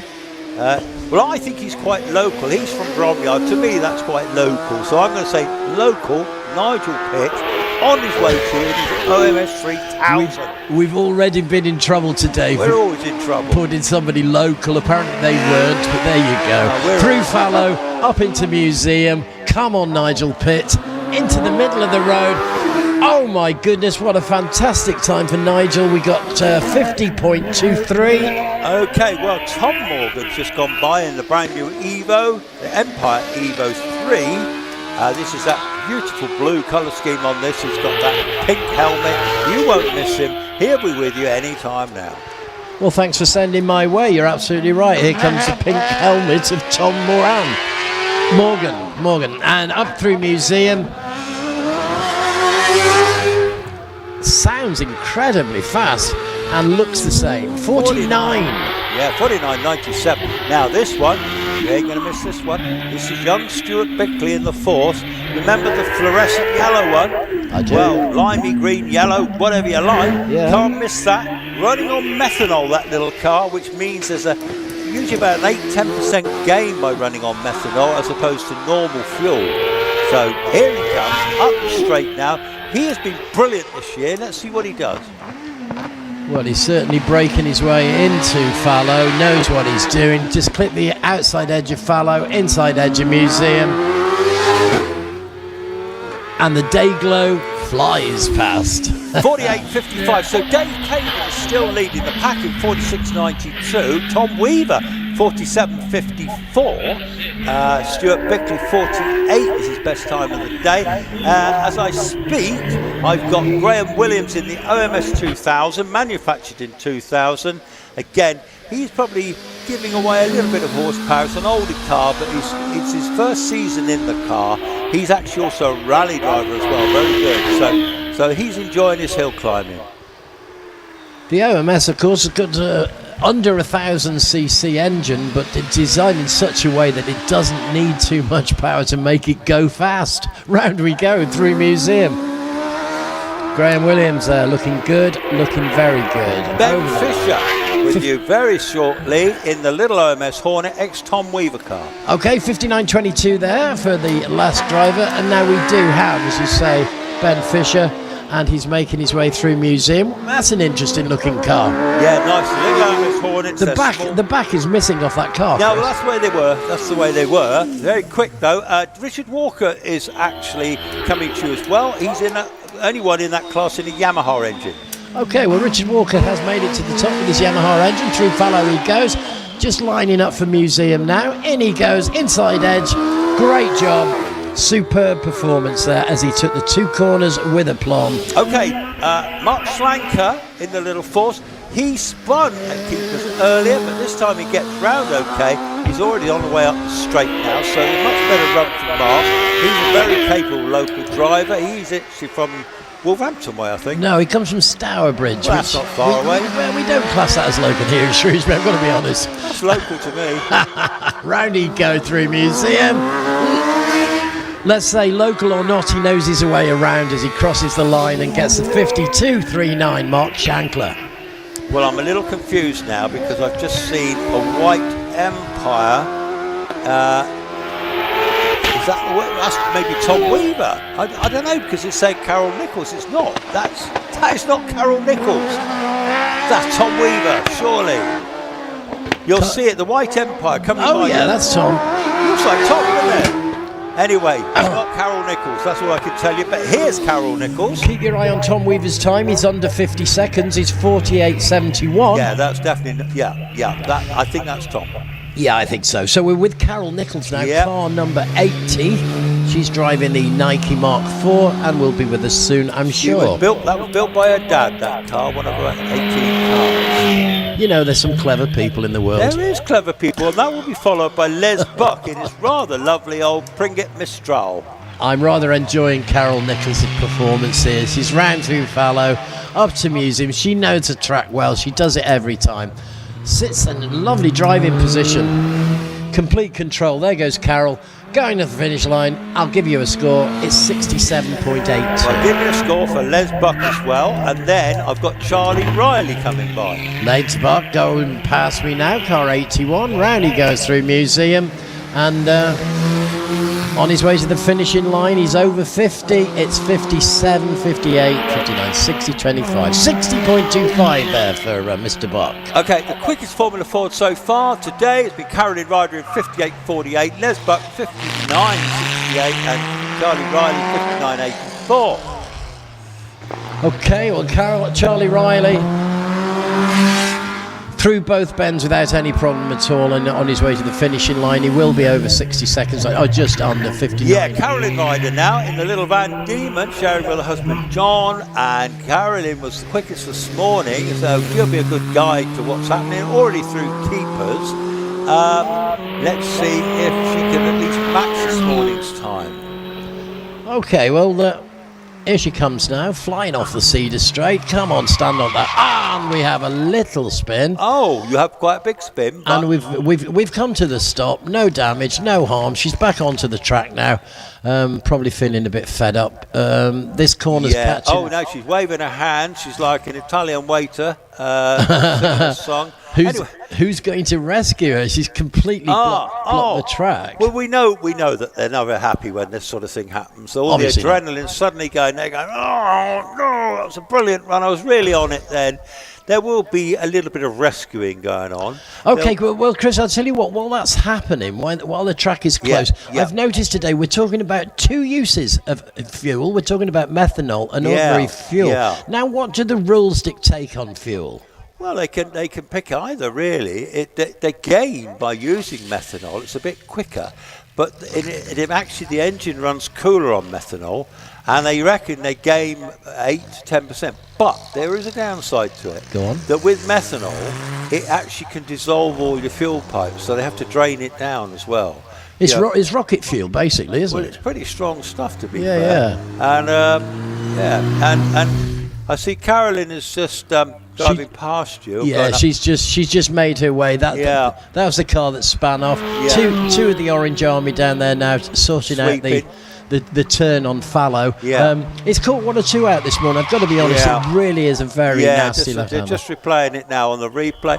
Yeah, she'd virtually got round the corner, hadn't she, to be fair? Yeah, she was almost onto the straight. Yeah, and I think she was on a pretty good run, but nevertheless, she is still the quickest here today on the Formula Fords. We've got some coming up next. We've got racing cars over 1100 up to 1600. So there's a nice little batch of cars there. Sam Lester's still got to have her run again because she got red flagged because of the incident up the hill. Did we have a spin-off with Sam Lester this morning? Yes, she went into the ferns. That's right. You. That's You're what quite right. Yeah. Okay, well, let's wish her luck on this one. She's not on the track at them. No, she was flagged. So they'll put her back to the start and start again, you think, with Sam Lester? Sam is already back down by the start, and she will get another run. Excellent. Yeah. Excellent. And Sam's a very rapid driver, and Absolutely. part of the Ludlow gang of Roger Moran and co. Yes. And, but Sam, it's actually her first trip out this year, she was telling me. For what reasons, I don't know. But anyway, it's good to see her back because she's always quick. The Formula Fords are always a very close call. So we get the next batch is going to be racing cars over 1100 up to 1600. The fastest this morning was Darren Gumbley in the runoff. He did a 46.74. Yes, he did. Alan Warburton did a 47.38. Alex Coles did a 47.45. John Stockley did a 49.85. And Neil Coles did a 50.98. Well, anyway, Neil's already been up in a 51.4. On the line is Alan Warburton in the Gould GR59 with a 1600cc motorbike engine, running on methanol, very rapid car, beautiful turned out, rapid driver too, he knows his way up this hill. So already he's virtually coming into my sight now. Let's just see, he'll be a guide. So he managed 47.38 earlier. Now, looks good so far. There looks to be plenty of grip on the track, to be fair. I think there is. I don't think there's too much of a problem on the track at the moment. Have a look at it in a minute. Tell me what you think it's like up there. Okay, well, waiting now, ladies and gentlemen, on Alan Warburton, and here he is as he comes into fallow. No problems on the track there. Nice and tidy, straight through onto Museum. Yeah, the track's holding fine. That was a great run there. Alan Warburton, he's 48 got dead. 48 dead. So actually, he's a little bit down, but this is not a runoff. This is trying to qualify for a runoff. Exactly. So hopefully he'll get in with that. Here comes Sam Lester in the Formula Ford. Nice colour scheme on this one. Oh my days, Sam having a right go at Triangle. She had a load of opposite lock, a load of, no tyre smoke, but nevertheless, they've only got skinny road tyres on these. I did hear that screech actually from up here. Really, yeah. It's almost a mile away. Well, there you go. Here we go, she's with us now and going through. Come on, Sam. Excellent, well done. All the way through fallow up to Museum, gripping the road tight and squealing. There goes Sam Lester. She really has finally finished the course and enjoyed it too, I'm sure, with a time of 59.29. Well done, Sam. John Stockley's on his way in a little force. Immaculate little car, this one, to be fair. Sam would be pleased to finish that run. She will be, for sure. Okay, the force is with us now. May the force be with us. John Stockley. Making very light weather of Museum there. Beautifully done with a run of 51.01 for John Stockley. Yeah, well done on this morning. So 49.85 this morning. Alex Coles. Well, Alex is always a very rapid driver. What can Alex do? He think the runoff this morning, wasn't he? So he's already gone by me. I wonder how he's getting on. Yeah, looking good to keepers. Nice line. Lift of the wheel going through there. Already onto the straight, picks up the pace, flat track, through the speed trap at 112. And down to about 50 miles an hour as he goes through fallow. No hanging around through museum. He's looking for a good time today, that's for sure. We've got 48.15. That's a great run from Alex Colzer. Yeah, now Alex did a 47.45 this morning, so he again is a wee bit down. Just a little bit Now, slower. What's going I'm thinking on? this looks like young Darren Gumbley. We remember Darren earlier. We're doing his forced TA. He had a bit of a forced moment, didn't he? Yes. And he wasn't a happy bunny. Well, let's hope the force is with him this time. Let's hope he gets a better run. Well, actually, I think he was flying last time, but I think he just had that little moment at Fallow, wasn't it, at the top of the straight? Right. That's right, he did. So he will be focused. Very determined driver. Not, however, on the list at the moment as a runner, so... Well, I've got him. Yes, you're quite right. I haven't got him there, but that looks. It's car 89, if that makes sense. Well, it's Darren Gumbley It's then. Darren Gumbley then. There's only one Darren Gumbley. Only one Darren Gumbley. It's one heck of a moniker, isn't it, really? It is, it is. Well, I hope his daughter's still studying hard, you know, for her exam. Of course, we wish her Barracks well. doing the I studying. wonder, did she stay on the television? Did she stay watching? Well, I've no idea, but I'm sure she's watching Dad anyway. I do hope she's not having to study Shakespeare today. Can you It is. He's come on the screen now. Here he is, Darren Gumbley. Okay, Darren, well, let's... No, I'm going to say local man Darren Gumbley, but you know how local is local? How you define that to me? Well, I would say Darren Gumbley Wells would be on the edge of local. But It's not if you too lived far. in Australia, It's a not far 1,000 from miles Ludlow. away might be quite local. Well, that's right. This is what we all live on the same rock, don't we? We only live in a little rock here, don't we? Yeah. We're only a little rock. We are a little rock. Here he comes, Darren Gumbley. Come on, Darren. Let's have a good run from you. I'll tell you what, I'm liking what I've seen so far. He 92 seems miles an hour on super the lake. smooth. That's I bet he's 100 plus up the straight. Oh, he's going to be, I estimate 103, 104. Wow, let's see how good. Let's find out. I'm going to go 110. 108 it was. 108. Come on, I'll get Darren. the money. Taking that beautifully. Round he goes through Fallow, into museum, screeching past me. There's a lot of work to do up here in about 2 seconds, and it's good to see it being done. 47.59. 47.59, as you say, brilliant. I reckon that's pretty good. Good run from Darren Gumbley That there. is good, you know. That's he did a 46.74 this morning. I'll tell you what, now he's done that, we'll consider him as a local. I think he's local. I think he's local. Local Darren Gumbley, I think that will probably do enough to get him in the Midland runoff this afternoon. We shall certainly find out. I tell you what, it's going to be one heck of a runoff. These guys are really going for it today. Here comes the safety car. That's going round, so I'm presuming that's possibly the end of that batch. Yes, it is. It is. Yeah. As they say, batch returning to the paddock. I'm just going to poke my nose out this door here because it's a bit cooler out here, to be absolutely honest with you. It's not here. Yeah. So, yes, end of batch. I can see Gareth Shonner coming running up like the $6 million man. Here he comes. He's a man in black today. Roger Still going down to see him. It's exciting, all this stuff we see, isn't it?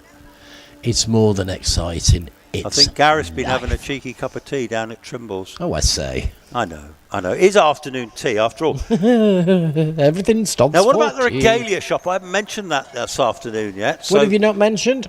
The regalia shop. No, Just you behind me, haven't. the regalia shop is now officially open. Get all your bargains. I see some lovely colours outside the regalia shop there. Goodness me. Wow. Yeah, and we've got Mr. Ice Cream. Is the bar open? Here they come, boys and girls. You've got a fantastic procession now of some of the nicest looking cars at Loton today. The racing cars, the single-seaters. The boys have done a great job. Less than a minute to get up here is absolutely mental. They've driven a mile in less than a minute. And the girls. Of course. The girls, because you know what we're like, we get told off. When I say boys, I meant the guys, really. Did you read the guys? Okay, that covers everybody. Loosely, the guys. You know what? I will say this in defence of the I will girls. say this only once. There's no difference between them in the driving. They are tenacious. They're, Hey, we could end ourselves in trouble here. Just be careful. Yeah, I'm just singing I'm the always in praises. trouble. I'm singing the praises. Brilliant. Brilliant. I think that the women do a great job here, and it's very exciting to see them drive. I've only been rebuked twice, by the way, this morning. For my Yes, no wonder. We won't go into why, Chris. No, but I think it's totally undeserved, frankly. I'm going to listen to this when I go home. I shall watch it on YouTube. Perhaps I've been sort of bleeped out or something. Hey, come on, let's give another call out for everybody around the world. Send us a message this afternoon. Don't make us lonely. Let's hear from you. Yeah, we're getting like Billy No Mates. We'll think that nobody loves us anymore. Absolutely. Chris is picking up all your messages. I am when I see them. But everything you send us will be read out. Well, not necessarily, because if it's clean. Richard Danby, Rich the Master, he's in charge of all this. We are just the voices. Mere cogs in the wheel. The mere cogs in the wheel of this great extravaganza. Absolutely. I mean, to be honest, have you ever heard the word sinecure? No. It's a job where there's no work attached. Okay. And I think you and I have a great sinecure. Well, yeah. Well, I'm retired. You know that. Well, of course, you ought to I'm be. well retired. You're retired, aren't you? You know what? I don't consider myself I think to you're be. retired. You should consider yourself retired, but you do lots of things. I've never been so busy in all my life. Really? I've just had a fantastic gig for Ukrainian relief. Oh, you do a lot of work for the Ukrainian Yes, relief, I do. don't you? I had a full house, and I made £1,600, which I'm sending off to UNICEF. Oh, hang on. Can I just mention? Yeah. Great times from Dave Tatum in the 1100 DJ Firehawk. And well done, Alex, for second place in the P4T. Andy from DJ. Busy designing. Oh, Andy, good afternoon to you. Busy designing at the office whilst this is on the big screen. He's a genius, that Andy. He's the man. He's the man behind DJ. Oh, yeah. Oh, my goodness me. And he's often here twiddling and fiddling. That's what he does, you know. Well, he should be here today. He's missing the beautiful sunshine of the Shropshire countryside. He is. So, Andy, good afternoon to you. Yes. Yes, you see, we've got Bill Chaplin here, who builds these Empire Wraiths down in his Somerset lair. Right? Yeah. I got a clue where it is, but that's as much as I can tell you. Somerset. Garger. Yeah. Do you know what? £5 has just dropped out of my pocket. I didn't even know it was in there. It's probably mine, Chris. No, you're not getting that. Has it got a mate. picture of the Queen on it? No, it's got the King on this one. Oh, no, that's not mine, mate. Oh, Charlie. Hey, Kingy 747. Come on, Zach Zammit. Bring fastest time of the day home this weekend. Well, he's already done that. Well done, Toothy, Tunnicliffe, and your cheesy what's it all the best, Ron. Well, there you go. Is that Ron the manager? Do you think? Do you remember Ron the manager? The manager. I do. Manager. Yeah, it was Hale and Pace, wasn't it? Yeah, we've been around too long. We've seen all these old corny gags and things, haven't we, over the years? The problem is, I can't get them out of my head. No, well... Now you put that thing back in it. Thank you very much. Yeah, doing a Kylie Minogue can't get you out of my head, eh? She's a lovely looking girl, I can say that with any... the pop minstrel from Australia. I won't dare tell you what I think of her. I worked on the radio for a long time, and I was forced to play that woman. No way, that's a shocking thing to say. Yeah, to man. me. I always left the studio and just let the record play out. I can't stand it. You remember her song, I Should Be So Lucky? She really should be so lucky. One day she might wake up and find she's got a great. singing voice. Stock Aitken and Waterman, they did all right out of Kylie and Jason, didn't they? They did, and they were just writing complete dross. Now, come on. Complete dross. No way can you say such a thing out of the same stable as Rick Astley. My goodness me. And Rick's still on tour, isn't he? Kylie's still on tour. Have you ever heard of being Rickrolled? Rickrolled? Yeah. It's a meme, and it's a little meme of Rick Astley singing... what's this really famous one? We're no strangers to love. Well, amongst other ones, yeah, that's you know the rules. And hang on, anyway, I've got Archie Cooper on the line. Oh, great. Let's get back to it. Good luck to it. Alex Coles, Alex Summers, and Tom Weaver. Good times up ahead. Good times. Oh, we love good times, don't we, Archie? We are after good times. Isn't that Olivia? Archie, isn't it Olivia's son? Yes, I think so. Because I was talking to Alice at the other place yesterday. Okay. She was racing there. James Ritchie watching from the farm in Warwick. Always nice to watch the hill climbing when you can't make it there in person. Good nice to hear guys. from you in Warwick. Thanks for that. Yeah, James Ritchie. Yeah, not Lionel Ritchie. Probably related. Yeah. Oh, I can see on the line. I can see that Feekins 205. That You can see glorious- more than I can. I can see a lot of things. I can see clearly. see I dead can see people. clearly now. I remember that song. I see dead people. Oh, for goodness me. Right. Get serious, young man. Oh, you started to amuse me. Oh, well, that'll be the day you. So, well, I've got my straw hat with me today because it's been pretty steamy here today, isn't it? You look debonair. Debonair? Yeah. I'm loving debonair. Yeah. Everybody can wear a hat with style, looks debonair. I think Jeffrey Robinson wears a hat Yes, like he loves a good everybody hat, should does wear Jeffrey. a hat. Jeffrey loves a good hat. He looks great with it. Yes, well, we know the story that when Jeffrey lost the hat in Oof, the move, eh? he was bereft. He must have Bereft, been. I tell you. He must have been. I don't know how he got over it. It's the first thing he ever told me when I To be met honest, him. yeah, I think he had to go and see the doctor, get, some He said, "My prescriptions." name's Jeff and I used to have a hat." Yes. Well, actually, I can see A rainbow. Well, no, I can't see the rainbow. I can see. I'm trying to work out if it's going up a hill or down the hill. Oh, I think it's Big Jamie Mould having a drive up the hill again. Oh, he must be checking the course He's again. checking it out. He's checking it out. He's checking it once, he's checking it twice. He wants to know if you're naughty or nice. Wow, I'm liking that. Now, I wonder why he's doing that. Is that because? I don't know. By the way, I have got the runners and riders, for the top 10 runoff, for the Titan top 10 runoff. The You tin got that tops. already? I've got it in front of me, but when they come, I'll let you know. But anyway, so I've got Dave. This is on handicap. So I've got Dave Wilson, Mike Harriman, Ian Fido, Simon Tarling, Rob Wilson, Stephen Moore, Paul Howells, Robert Lancaster Gay, Simon Hutchinson and Roger Moran. So Roger's in that Alpine, Simon's in that BMW, Robert's in his Porsche, Paul Howells in a Porsche, Stephen's in the Mitsubishi, Rob Wilson I think was in a 205, wasn't he? Simon Tarling was in a Porsche, Ian Fido was in the Yaris, Mike Harriman was in the little Renault, and Dave Wilson. So the two Wilsons, I reckon that's double qualified then. So, well, we'll get those in a bit, won't we? I bow to your superior knowledge. And what there's a handicap time for all of those, and it's how close they can get to that handicap time depends on who wins. Now, in the past, Simon Hutchinson has done outrageously well on that. William Towett, good afternoon, William Towett, loving the coverage, proud of Bill Chaplin, Ron and the Empire Boys. Well, if I remember rightly, William Towett had a very big hand designing that Empire race, didn't you, Willem? Yes, fantastic. Looking forward to the rest of the competition, Willem.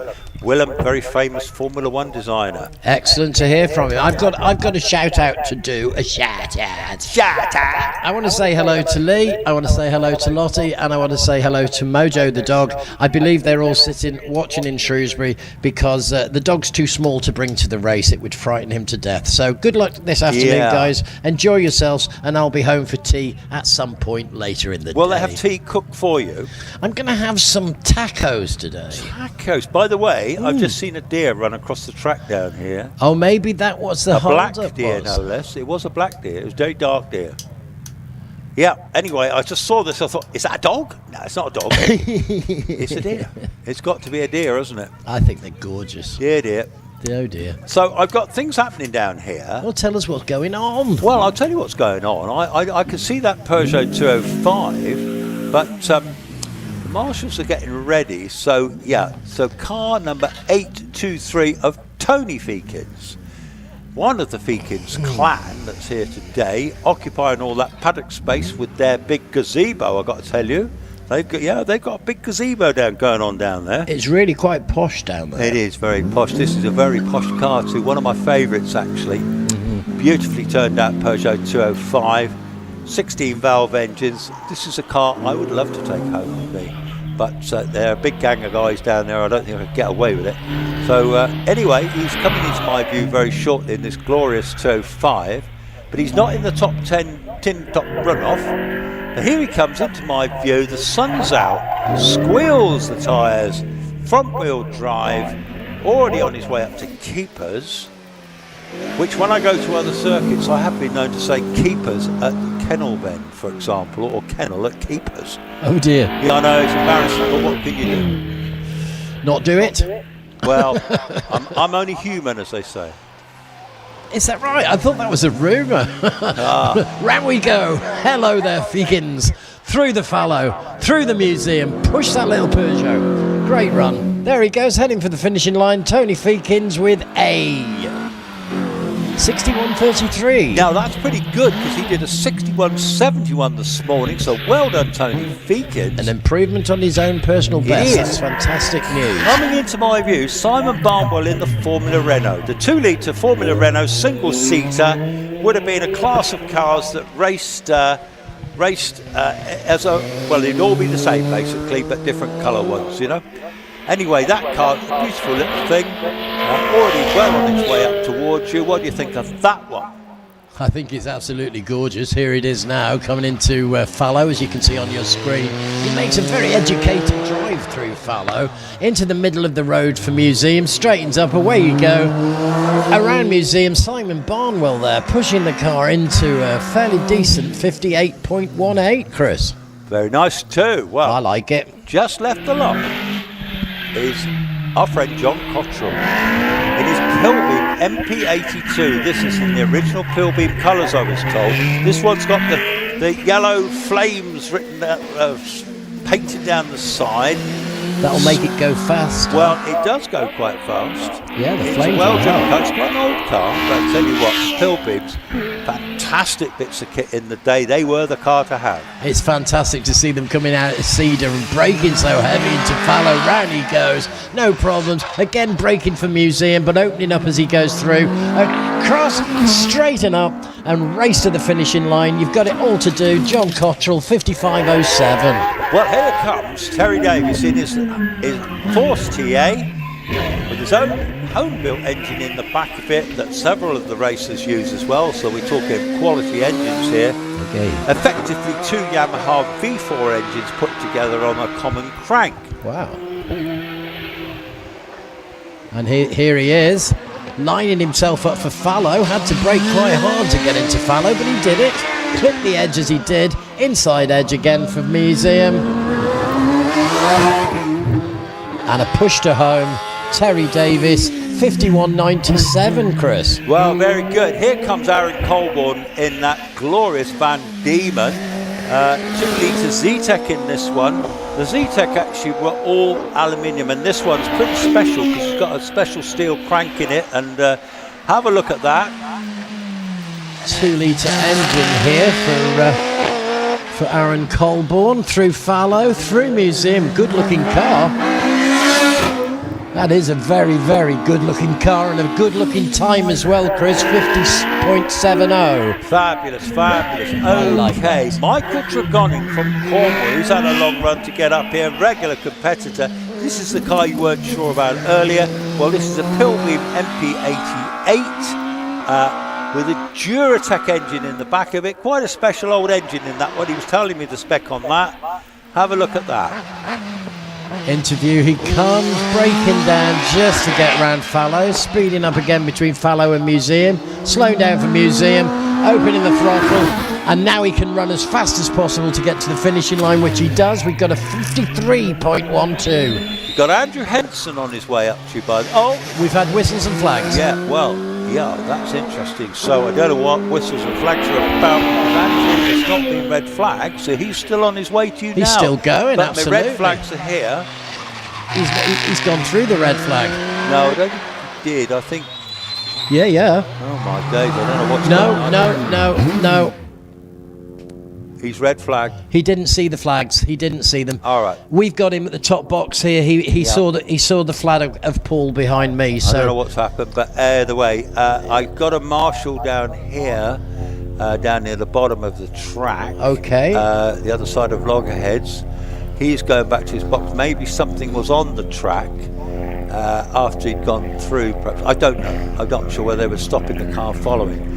Either way, I've got running marshals here. They're really busy down here. Well, we got the Gould Delora of Andrew Henson, I believe. Yeah. And he's just stopped just by me, just a little bit past me. You may see it on your screens. I've not got the screens with me, ladies and gentlemen. So yeah, I can see him up by you now, actually. Yeah. I don't know what the reason for, but anyway, the car's okay. Yeah, I don't think there's everybody's fine. Something happened on the track, I can something imagine. down below, I think. Now then, I just got to remind the ladies and gentlemen what I said this morning. That if you have your portable devices, your telephones or iPad, anything like that, just go to YouTube right now and you will see the entire track and the race as it actually progresses, because it's live today on YouTube around the world. And of course, if you're here, you're only in one place. Like the TT last week, you can only see a certain amount. So yeah, tune into YouTube. We're live. You'll see it on your devices. And Chris does have all the facts at hand, and he will keep you well educated on what's going on, especially me. What's going on, Chris? I'll tell you what's going on. I just had a cheeky swig of my orange then. Okay. Because you've got to keep drinking in this hot weather, haven't you? Yeah, I've had, so far I've had 2 cans of Monster, 2 cans of Coke, 1 can of 7-Up and 3 bottles of water. So I'm looking out my commentary box up the hill, and I'm seeing lots of ice creams getting eaten here. We've got a busy grid there, people sat there, lots of younger children watching today. It's as a great well. day out. Fabulous, Isn't it isn't a great day out? It is. So yeah, nice little crowd there, and I'm just going to have a little look out this way. It'd be lovely if we could get we've got a fun few fair, folk wouldn't there. it? We usually at the bottom end there, we get the drivers having a look as well, seeing what's going on. Nobody's on the question. line. I can see Jonathan Varley, so he'll be the next runner-up, and I think Andrew Henson in the Dallara. He was flagged, so it wasn't a fail, so he will return back down in due course for another go. Speaking to Jonathan earlier, he was very happy with his run this morning in the Predator.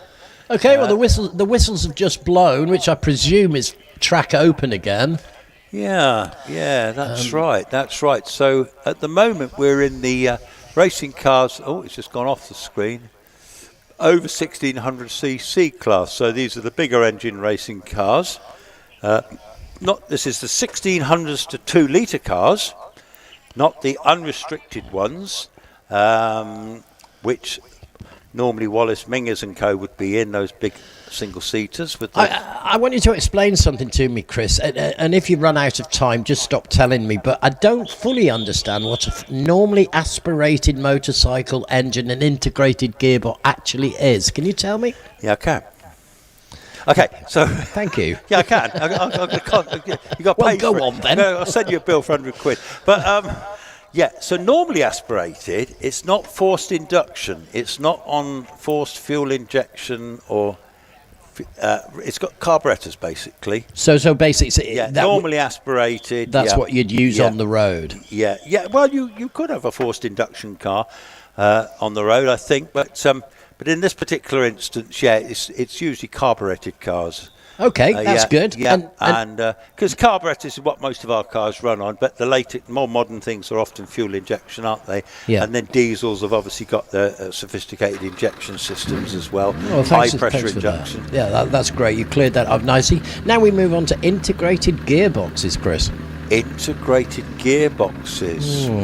That's a sneaky one, isn't it? Really? It is a sneaky one. Yeah, so I'm guessing that... Synchro mesh. Oh my goodness me, you really get stuff. I'm going to pass on that one for a second because Jonathan Varley has just left on the line. Okay, in his Predator. This is a very exciting car. The ex-Graham White car that actually was, when Graham had it, had a Formula 1 engine in it. My goodness. I think it had a V10 in it, actually. That's possibly too big. It was an amazing engine. It sounded incredible. Now this one's got a 2 litre. It's quite a small looking body, isn't it? This one? It's very low. It is, and it's a very fast car. Into fallow we go. Oh, clipping the edges there, just using as much ground as he can use. Inside edge on Museum, hardly braking at all. Jonathan Varley from Telford in his Predator, looking for a good time, and he gets one. 46. That's going to be a run-off time. I think Jonathan was about 4th in the runoff this morning, if I remember rightly. But here comes John Chalmers in this. Well, this is an absolute beast. This is a Suzuki 1420 with a turbo on it. 450 horsepower in this car. Oh my goodness. Silver Rocket, isn't it? The Silver Rocket. Is. My goodness me, that can put some power down that car. Joining us from Warwick today is John Chalmers. Right. Local man. Shakespeare came from Warwick. What happened to him? Yeah, here he comes to you. Okay, we're going into fallow now, through fallow, taking that, the obvious line, straightens up, gets onto the inside edge of Museum, going past Museum, he's going past my box, he's popping and banging as he goes, and he returns with a 48.66. Here comes Zachary Zammit in Watch the Zachary. Empire race. Oh my goodness me, the fastest man on the hill was today. This is a practice, well, it's not practice, it's a time run for the second runoff. So what he's going to need, he'll probably be in the 46s, he probably won't try quite so hard this time. We shall see, because he's with me already, the orange flash of Zachary Zammit. Around he goes, Museum was no problem, there he is. Bang, and away to go. Zachary Zammit there going like a lunatic. 45.68. Great Did time. somebody tell him this isn't a runoff? Excuse me, Zach. You can take it out a bit steadier than that. Brilliant time. He's a competitive lad. He doesn't want to be hanging about, does he? I have no idea where Garga is, though. Here comes Kelvin Broad.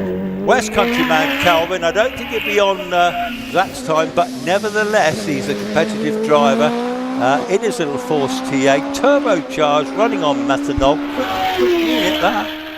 1300cc engines, pushed it right up to the top here at the track, through fallow, up to Museum, on the inside edge of Museum, losing no speed at all.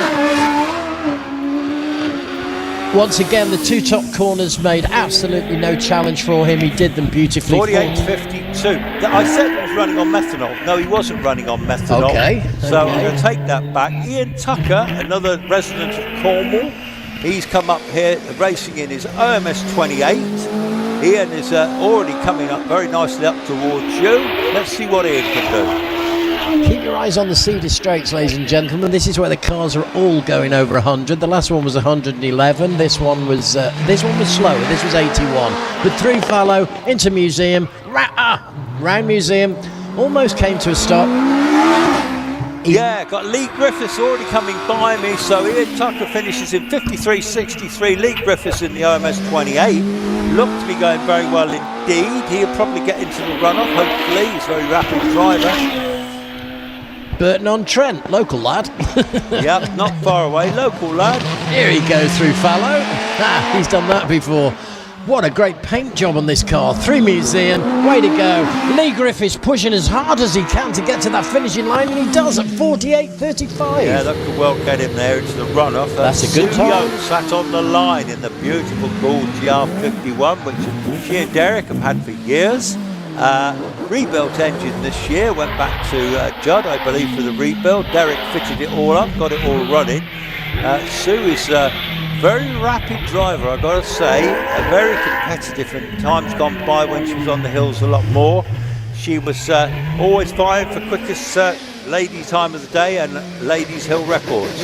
Anyway, already gone through keepers, already putting that big Judd to get that power down going up the straight. Off you go, Susan. Here she comes now, lady from Hereford, of course, 4,000 cc, Gould GR51 up through Museum, beautifully executed, straight into the middle of the track. That's the fastest part. Way to go. 50.37 for Susan Young. One of your favourites, Paul Cruz, just gone by me in the OMS 28, this beautiful Jaguar engine car. V6 in the back of this one. Paul, he comes from Cornwall as well. It's the old Cornish people. We can't call them local, can we? Not really. Great photo by Gail Knight of Paul Cruz on page 17 of your programme. Is there? All good. And here he is now. Look at that Jaguar engine in that car. Yeah, in the OMS. And away he goes. Paul Cruz with a time of 51.83. Yeah, Sandra Tomlin, her own car, the MP Pilbeam MP 97. This is probably one of the best paint jobs on a car today. 4 litres of V8 power. And here she is now, arriving at the top. A tentative approach there to fallow. Really took the speed down and again to make sure she gets through, but she does get through. Sandra Tomlin straightening up, going over the line with a time of 55.11, Chris. Excellent, excellent. Well, Simon Andrews on his way up to now. I love these little OMSs, they really can move about. Cuts the corner there into fallow, but no problem, middle road, straight into Museum, pulling it tight through, slingshots away, and straightens up for that final run to the finishing line. Simon Andrews, 49.85. Well, have a look at Ed Burgess in the beautiful Gould, the black Gould, the GR55 Gould. Very successful car, the GR55. They always do well, the Goulds. Yeah, at this particular model, the GR55, it's a very successful model Gould. Oh, great. Older car, but very nice. Here it is, the Gould, and he's off the track, but it's okay. There was only 2 wheels off, so that doesn't count as a disqualify. Really hugging onto the grass as he came through Museum. Yeah, both wheels came off then, ladies and gentlemen. For a fail, you would need to take all 4 wheels off. 52.22 for Ed Burgess. Now. You know what I'm going to tell you about Alex Summers. Alex Summers leaves the line in 1 second 93 for the first 64 feet. Well, we've spoken about this car earlier. It took 7 years to build this car. It's actually got DJ Firestorm back end on it. Right. It's got the engine out the Firestorm that he used to have, and then he's completely built it from the mid down to the front. Designed all the wings, put it all together, and he's built a fabulous racing car that's going to get you round about now. You're absolutely right. Here he comes into my view through fallow. Obviously knows what he's doing. Alex Summers is one of our greatest drivers, I believe. On the inside edge, and off he goes. He knows the course well, he knows what to do, and he returns a time of 46.48. That is fast. And that will be good enough to get into the runoff. I think so. Any doubt at all. Now here comes one of my favourites, the big Brabham, the big V8 Brabham. This is like traditional type of racing car from the 70s. Big V8 power. Brabham, of course, was Jack Brabham's company, so he built a lot of great racing cars, and this Certainly was one did. of them. He was a great racer himself. He certainly was. World champion as well, wasn't he? Yes, I recall. I must have been only very young at the time, but I do remember it. Here he comes now, Lee, looking very tidy as he goes into fallow. Nice and easy between fallow and Museum. And round he goes.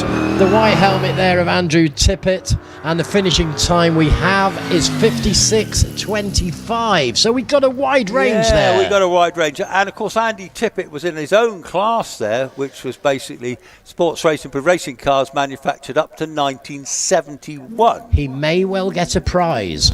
He might get a prize, and you will be presenting him with that prize. You know what? I think I will. I hope everybody comes and joins us. It really is great fun to see the drivers receive their awards. You can give them a clap, have a glass of beer, and all that happens immediately after the racetrack. By the bar behind me, doesn't it? Just That's up right. the hill. Up By the behind- ice cream van, where the bar is, there's a big area up there. You can go and get a beer.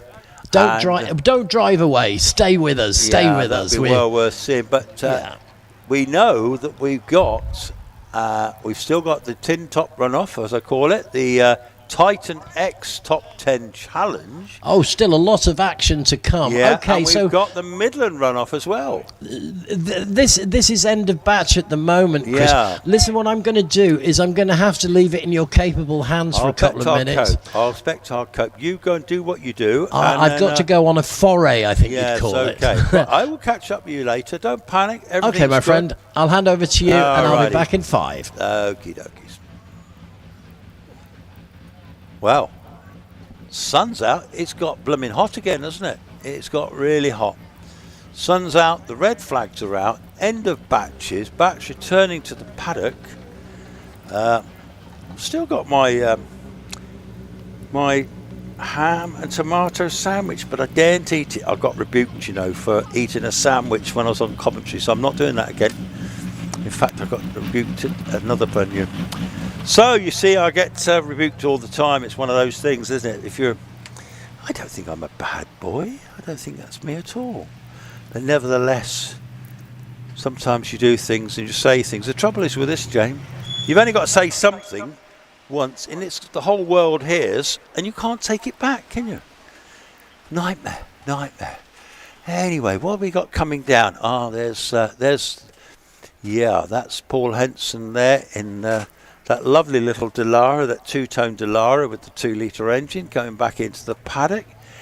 Will that one qualify for the runoff? So I'm just looking through the times. Zach Zammit, 45.68. Kelvin Broad, 48.52. Ian Tucker, 53.63. Lee Griffiths, 48.35. Sue Young, 50.37. Paul Crute, 51.83. Sandra Tomlin, 55.11. Simon Andrews in the OMS, 49.85. Ed Burgess in the Gould, 52.22. Alex Summers, 46.48. And Andy Tippett, 56.25. So in the Midland class, although I haven't seen the qualifiers for the runoff, I can 100% tell you that Alex Summers and Zach Zammit are going to be in that. I'm going to have a punt that Kelvin Broad and Lee Griffiths will be in that. Simon Andrews, perhaps. Who knows? We'll have to wait and see.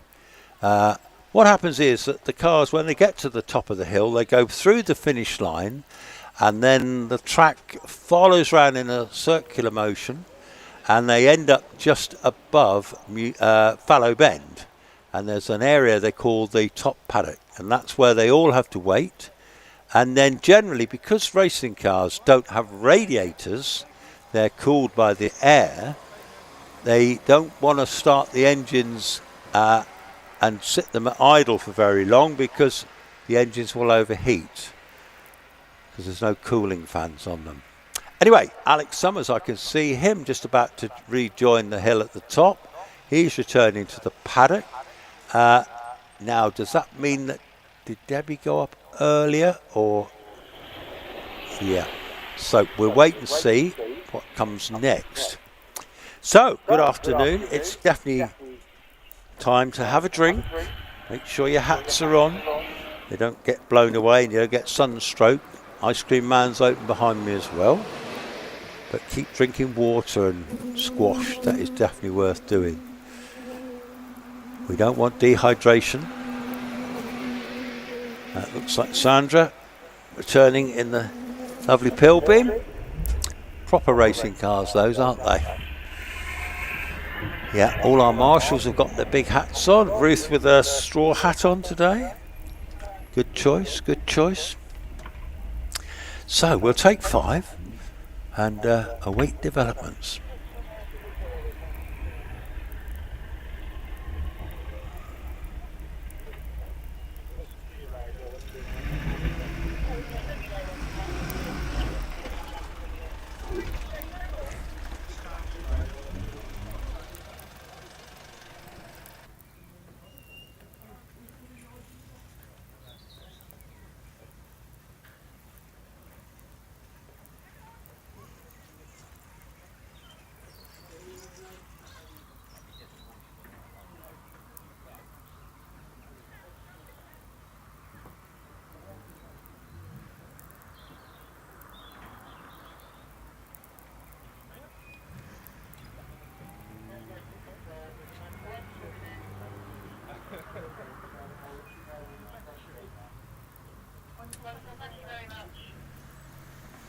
Well, it won't be long, folks, before we're back with some more action. I can actually see down beyond the start line now, there's that looks remarkably like there's a Renault, there's a couple of Renaults down there. It looks like an open top Porsche, I think.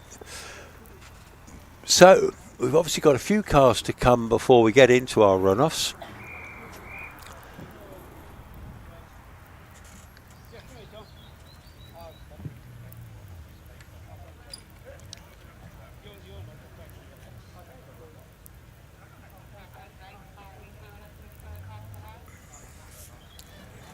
Well, so far so good. The weather's holding. The sun's still out. It's still nice and warm. So what we're really hoping for is we can get one of these runoffs, get the 2 runoffs done in the dry. That's the main thing. Now we've got on the line, and actually in the air, there's an awful lot of little tiny white things blowing about now. Car number 120 is on the line. Looks like a little Porsche. Philip Steele in his Porsche Boxster. He's going to have another go. Now, let me find out. Hi, Chris. I'm back with you now. Oh, well done. That was very good, very good. I can't breathe, but... No, well, don't you rush. No panic, no panic. You just get yourself together.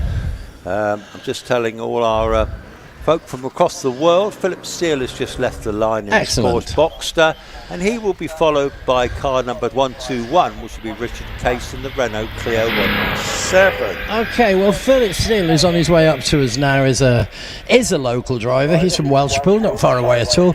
Bringing his Porsche Boxer 2.5 litre engine, and round the track he goes. He should appear with us shortly, I'd imagine, Chris. He would actually, yeah. So I call you breathless in Seattle, I think. That's what I'm calling you. I am so unfit. Not really, but anyway, you obviously had to move quite fast there. As fast as I can, which everybody who's up here knows that's not particularly fast at all.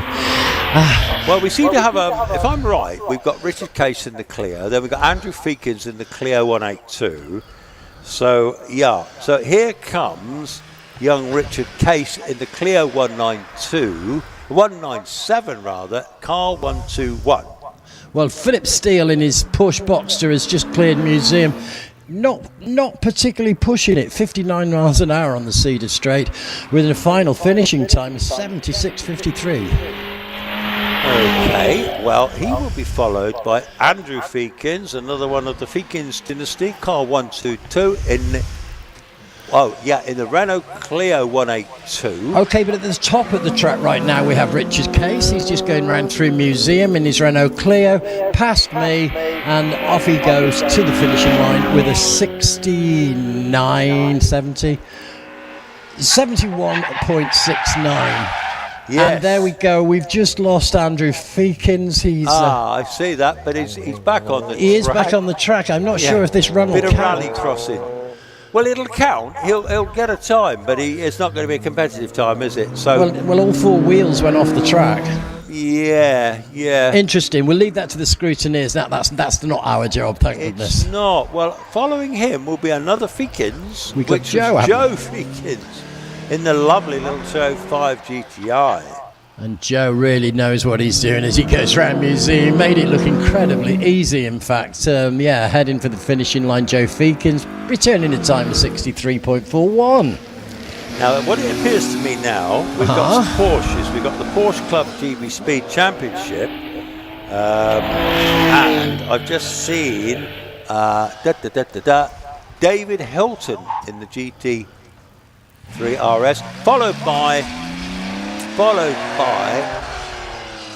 Ian Wadsworth in the 911, followed by David Hilton. Okay, well, Ian Wadsworth 911 had a little bit of trouble on the first turn. He braked very heavily. He nearly overcooked it, but he recovered it well, and he's finished with a 60.79. I'm joined now at the top of the track by David Hilton, car 909, and 92 on the Cedar Straight. He's gone through museum, beautifully done. Around he goes in his little Porsche with a time of.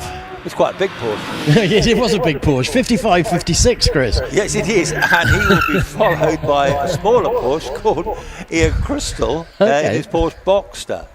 But as Porsches go, I'd have liked that last Porsche. That was a nice big Porsche. It was a lovely Porsche. It was a very Porsche. It was, very. Yes, it wasn't a poor man's Porsche. It was not. I don't think there's such thing as a poor man's Porsche. No, I don't think so. I don't think I could even afford to buy a scrap one. There you go. Here comes Ian Crystal to you. This is a great car. This is a lovely little Porsche Boxer X987, sorry, with a soft top, but he's got the roof up. The engine sounds so sweet as he goes past. Beautifully done. Well done, Ian Crystal. 66.93, Chris. Yeah, very nice indeed. So we've still got quite a few in this batch of Porsches. We do have a lot of Porsches today. I must say, well done to the Porsche Club. They've done particularly well in providing such good cars for us this weekend. I can see a load down in the bottom paddock there, sort of lining up, ready to take their turn. I've got that rather lovely multicoloured one in a minute. So some of these cars are now coming back down to the paddock. Yeah, there's only a handful of five cars coming down from the top, 6 cars maybe, and they're coming down now from the top. And I enjoy to sit down, and the lads like to get out of their cars at the top and talk to each other. Yeah, talk Porsches, I expect. It's lovely, isn't it? It's lovely. Yeah. There is competition, it is fierce, but it's amongst friends. It is, yeah. And that's well important. Yeah, it is. There's great bonhomie amongst the drivers, isn't there? Yeah, there really is. And you know, they do wish each other well. And when a record stands to be broken, it's a really tense feeling for everybody. And you know, we just want to see the best stuff. That's what it's about. We'll have a bit of that. Anyway, these ones are just returning to the paddock, a few of them. And then there'll be plenty more Porsches. Okay, well, we'll let those settle down and let them back to you. It takes a little moment or two. Yeah, that's right. No, it's been a good day so far. So good, actually, weather-wise. So fingers crossed. Yeah. I think we chased the rain away, Chris. I don't think it's going to come. I said I don't want to go. Yeah. Well, it'd be great if that is true, and we get a nice dry day complete. We get all the runoffs done in the dry. That's what we want. We don't want the chaos of rain turning up during runoffs. That becomes all a bit problematic then. Particularly if we get very heavy storms like we had yesterday, which will create major problems for the marshals to keep it all running. It would impact almost immediately. Yeah. The track would become a different situation. The poor old Orange Army would get very, very wet. And we don't want that, do we? It's not fair. No, we don't want that. We want everyone to go home with a smile on their face the size of a watermelon. Indeed. So I can see coming to the line. Okay. I've got that multicoloured Porsche, which is essentially white. It is Mel Spear, is this car 201? It's actually Andy Fagan in his Boxster S, car number 202. 202. 202. Yeah. And this one's the multicoloured one with the Golf colours of turquoise and orange stripe on it, with the orange wheels. A rather fine looking job. Andy's from Buckley. Buckley's not too far out of Ludlow, so clearly local man. Shropshire driver. Yes, we'll give him a local. We'll give him local, shall we? I think so. Yeah, a little bit of a lock up on the back wheels as he goes. Whoops. Yeah. Well, and in fact, he's making very nice progress. Actually, this is I think some of the trickiest part of the course is this first bit that the spectators can't. Locks up massively coming into triangle there. He's certainly trying. He's thinking, this is my last run of the day. I am. He's going to leave nothing out there. The power's going down the hill. I can't remember what sort of time he did last time. Let's see. He's with you. He really needs to open it up now on the Cedar Straight. He does. He gets 81 miles an hour, and we come to a halt with a lot of smoke. Overcooked at the top there. No damage. He's just off the track at the moment and probably may not complete the course. I will let you know as soon as I know. I can't believe all these cars driving through red flags today.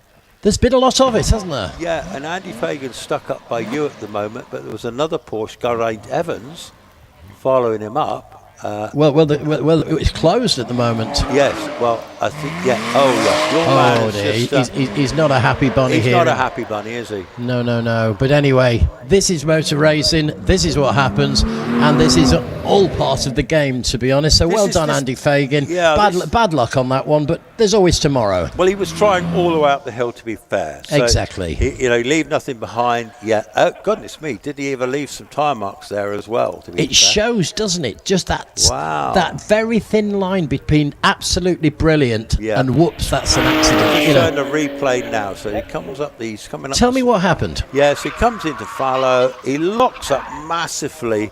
All four wheels locked up, to be fair. And he stopped very, very quickly, didn't he? Very, very quickly. Oh, it's a good stop. He will have taken a chunk of tyres, a chunk of rubber off those tyres. There was a lot of smoke. Yeah, a lot of smoke. So he may have flat spotted those tyres as well. So when he drives up next, it might be like on a threepenny bit.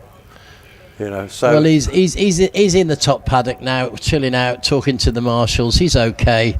One's always very worried when there's a spin-off that everybody's okay, and of course everybody is. There's no problems. That was good news. So we've got an empty track at the moment.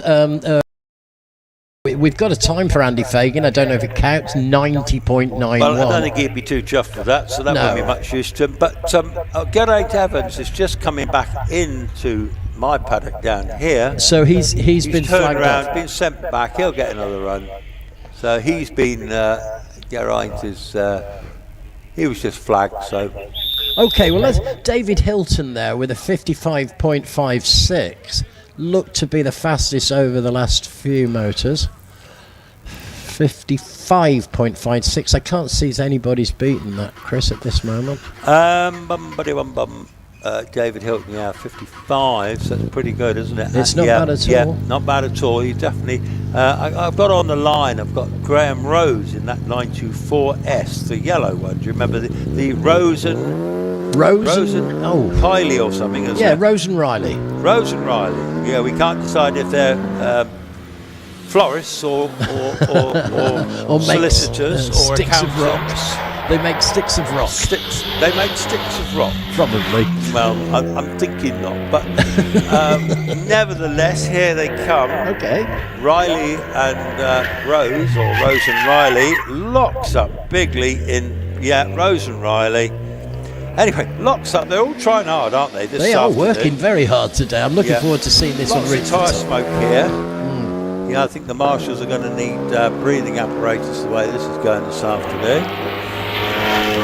Okay, well, we're coming off the Cedar Straight any moment now with Graham Rose. 78 miles an hour. He breaks down. He's going to get round here. Cuts the corner on Fallow. Up he goes into Museum. He knows the track now. He's done it before. And off he goes. Graham Rose making a respectable time for himself. There's 63.96, Chris. 63.96. Well, Howard Cressy will be the next one. Coming to my view, this is rather nice 964 Carrera 2 Cup car. So this is a pretty sophisticated bit of kit, to be fair. I would expect a decent time out of Howard. Hang on, I said it was a Carrera Cup. No, this is Howard Cressy in the 9 Porsche Cayman GTS. Sorry, I got that wrong. He's nearly with you. Well, that's absolutely fine as long as we know what's going on. Here he comes now. He's gone through Fallow and no issues, nothing to shout about as he goes through Museum, holds the track nicely. Little bit of a squeal there as he goes past. He's only saying hello to me, and he returns a time of 62.22, Chris. Well, here's my favourite, that Mel Spear in the 964 Carrera 2 Cup car, the multicoloured car. We're not allowed favourites. Green, red, white. Lovely photograph of Mel by Adam Johnson on page 20 of your programmes, ladies and gentlemen. This is a great little car. This Porsche of Mel Spears. Up we go, locking all wheels to get round the top of the Museum, but round he goes, and it's a safe and complete run for Mel. Not too bad at all with the 60.07, Chris. One of the prettiest cars here, that one without any doubt at all. A genuine 9 and 964. What a piece of kit. Stephen Jory, nearly with you.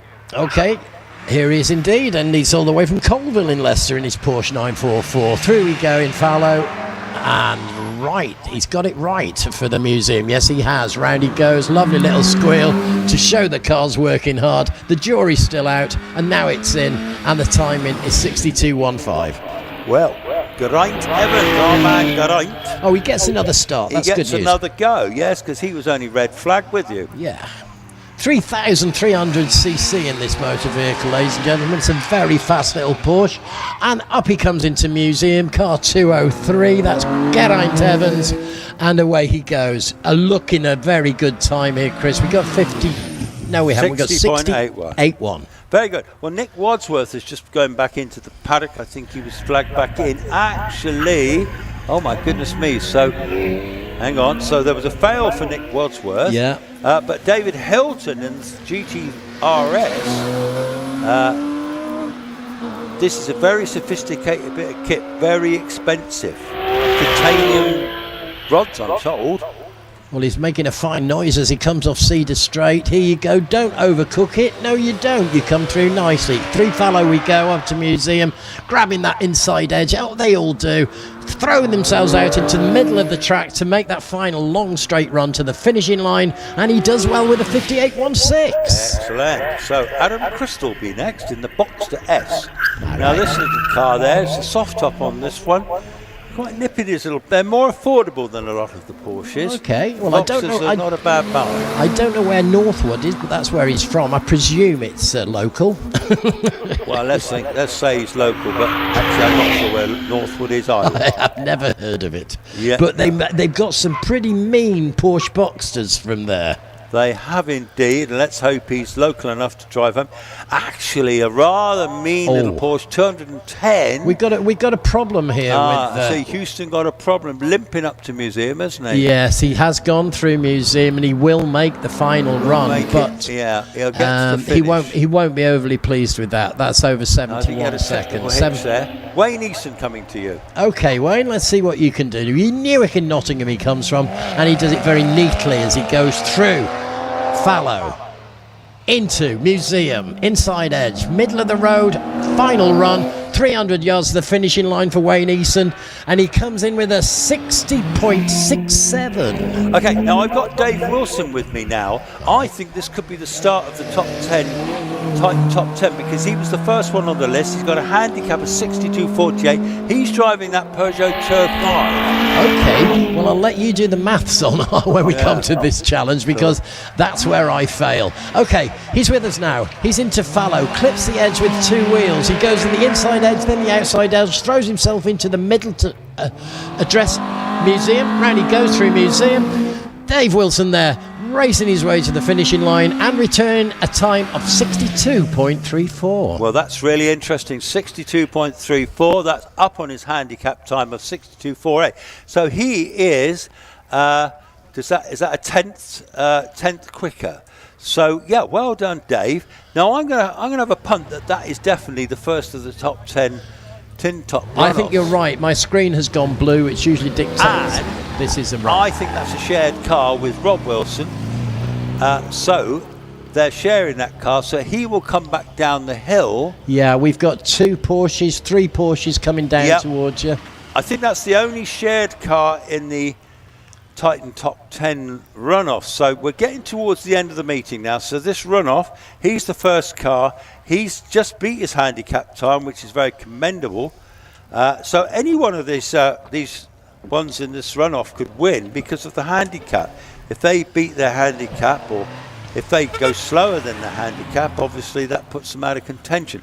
As it stands, so Dave is 62.34. He's up, but I think that must be, it could be his brother or his father. I'm not sure of the relationship. Rob Wilson will be driving that car, and his handicap is 61.45. So we'll wait and see. But I think that's the start of that Titan runoff. And then I think we'll possibly have that runoff, and then we'll have to see if there's more cars before the Midland runoff.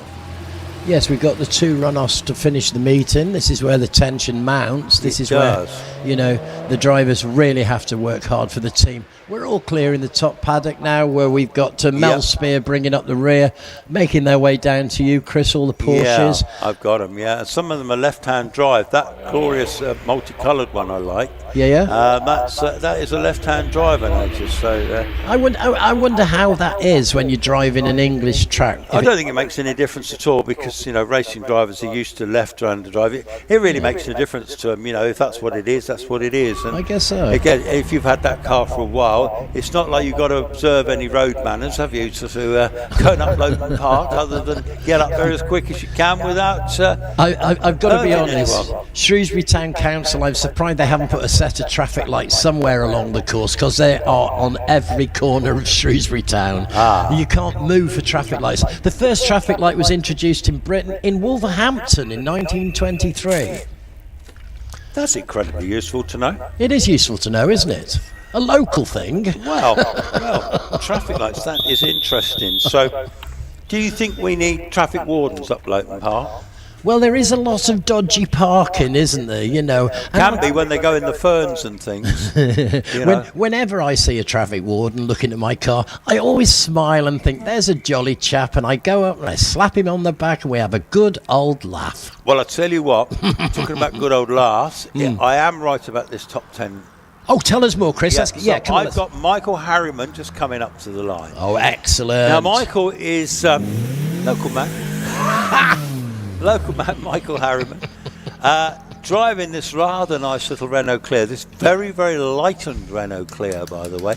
He hasn't got loads of horsepower. I think he's only got about 130, 140 brake horsepower in this car, but it's substantially lightened. He drives it very, very well. His target time is 59.25, and I think, judging by how he drove earlier, I think he could get pretty close to that, if not beat it. Well, the track is certainly in excellent condition. The weather's held off. We haven't had the rain that was promised, and so there's no reason why some records can't be made this afternoon. Well, I don't know if he'll be making records, but nevertheless, he's coming into my view now, into triangle. It looks a good run, to be fair. No dramas, and that is often indicative of real quick, to be fair. Okay. You know, usually when they're locking up and going onto the grass, they're all over the place. And he's already on the Cedar Straight. Let's see what young Michael could do in relation to his 59.25. All right, here he comes now out of the Cedar Straight. Bridgnorth man, a little bit of smoke from behind as he breaks into Cedar Straight, but loses very little speed, holding that great line up the middle there, inside edge, off he goes. He's made Museum look easy, and he's on his way to the finishing line. He will get a finishing time of 59.13 for Michael Harriman. So he beats his target time. That's great. So well done, actually. I think that makes him, just puts him in the lead so far. I've just missed Ian Fido in the little Yaris. Ian's got a target time of 61.70, already on his way up towards you. Have a look at him. Okay, Ian Fido always tries particularly well, and he's aiming to beat his own score at the moment, and is 82 off the Cedar Straight. Almost lost all momentum as he came into Fallow, and now Museum. Fallow offered him a bit of a challenge there that he wasn't quite ready for, and he gets a time of 63.73. 63.73, so he's down on his time, so he's a couple of seconds down. He's followed by Simon Tarling in the Porsche 996 GT3, quick car. He's looking to get a time to beat of 61.78, already nearly with you. Excellent. Well, here he comes, car number 25, Simon Tarling from Gutherington, and it's a Porsche 996 that he's joined in GT3. And into Fallow, out of Fallow, into Museum, and onto the final straight home. Simon Tarling pushing the Porsche as hard as he possibly can, and the final time is 61.65. Okay, 61.65. That's beat his bogey time. Rob Wilson now in the 205 Peugeot. He's looking to do 61.45. He's already round keepers. He's already on the Cedar Straight. Can he beat that 61.45? Dave Wilson did beat his bogey time in the same car. Oh, he got a lot of smoke coming off. Can he make it round? He did make it round. Yes, he had to brake very heavy for that, but he makes the speed back up between Fallow and Museum. Round Museum he goes. He's got a final flurry, pushing hard, as they do, to make that final line. Here we go with a 61.22. 61.22. Stephen Moore just going by me in the Evo 6. He's got to do 55.38. This is one of the quickest tip tops here. Our reigning Midland Hills champion. Stephen Moore, what's he got for us today? Comes up from Salisbury. He's actually a farmer in the Wiley Valley. And here he comes through Fallow. Absolutely no issues in Fallow. Good line as he approaches Museum. Takes it very well indeed.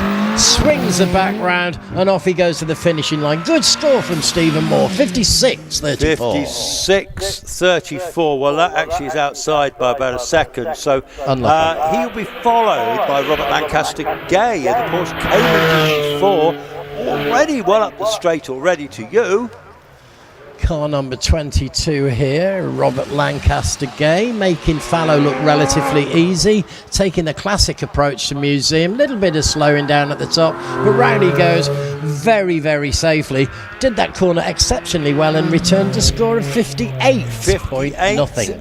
Yeah, 58. He's beat his bogey time of 58.19. Okay, Simon Hutchinson in the BMW M2 competition. He's a serious contender. He is indeed. His time, he's got to beat 57.73 in that 500 horsepower Beamer. He's a man on a mission. What can he do for you? He's coming to you. Well, he always does something spectacular. I love this BMW as it sneaks about the track. It's a fast car, it's a good looking car, and a great driver. Through Fallow he goes. He's approaching Museum. Round Museum he goes with hardly braking at all.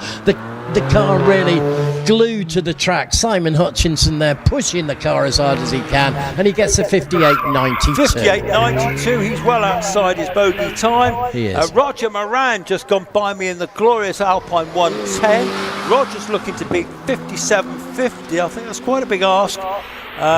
So let's just see. And I think Paul Howell's car 51 is not competing. Okay, well, here comes car 50, right down the middle of fallow and up to museum. Lovely done. Just a feather on the brakes there, Chris, just to get himself round. No problems at all. 57, 76. That's a blooming good effort. It's a damn good effort. He didn't quite make it inside his time. Didn't quite make to his bogey time, but I tell you what, he was only 0.25 of a second out. So just looking at that quickly, Dave Wilson beat his bogey time by a tenth. Michael Harriman beat his bogey time by a couple of tenths. Ian Fido was outside. Simon Tarling was inside his by about a tenth. Rob Wilson was in by a couple of tenths. Stephen Moore was outside. Robert Lancaster Gay beat his by 0.19. So I'm not going to call it because that's people more cleverer than me with cleverer timing devices. But nevertheless, that was a good runoff. That was a cracking runoff. In fact, it's telling me Midland Championship runoff next. Wow. Top 10 runoff. Titan top 10 for the saloon cars. Now we've got the single-seaters. And in fact, interestingly, coming to the line will be Jason Tunnicliffe. When he comes, he will come up the hill and he will be sharing with Zach Zammit. He'll come back down the hill. The next runner will be Alex Coles, and his dad didn't make the runoff. So Alex will then have a clean run up through, and it'll be Alex Coles, Tom Weaver, John Chalmers, Stuart Bickley, Calvin Broad, Alan Warburton, Darren Gumbley, David Tatham, Alex Summers, Jonathan Varley, and Zach Zammit. That is your runoff order. So, who's your money on this time then? I tell you what, I really would not like to call it. They are all so close within these last, a few seconds of each other. Anything can happen on this track. Impossible to tell. But, we've seen some fantastic driving this afternoon, and I think we've got a little bit more to come, but I would not call it. I couldn't. Well, okay, well, I see they're returning to the paddock now. Yep, they're making their way down. They're clearing the entire top paddock, so this will take just a couple of minutes for them to come down and join you at the bottom. While they're on their way, Chris, let's talk about what's coming up next. We've got the Midland Challenge next, yeah? Yeah, I have indeed, yeah, that's right. Okay, so there's going to be a runoff. It's called the Midland Challenge. There'll be 10 cars. No, 12. Oh, there's 12 cars in the runoff today, ladies and gentlemen. It's 12 cars, so that's 10 qualify for points normally. Okay, well, that's the next thing to come on the track, ladies and gentlemen. And then I believe maybe we're at race end, but certainly not yet. I think that will be end of meeting after that. Okay. Well, I haven't been told otherwise, but don't hold me to that. But nevertheless, most exciting part of the meetings is the runoffs. It certainly is. It's what they've been working up to all day. So it's where the action and where really anything can happen. That makes it so exciting. Don't forget, ladies and gentlemen, come and join me as I present the prizes to the drivers.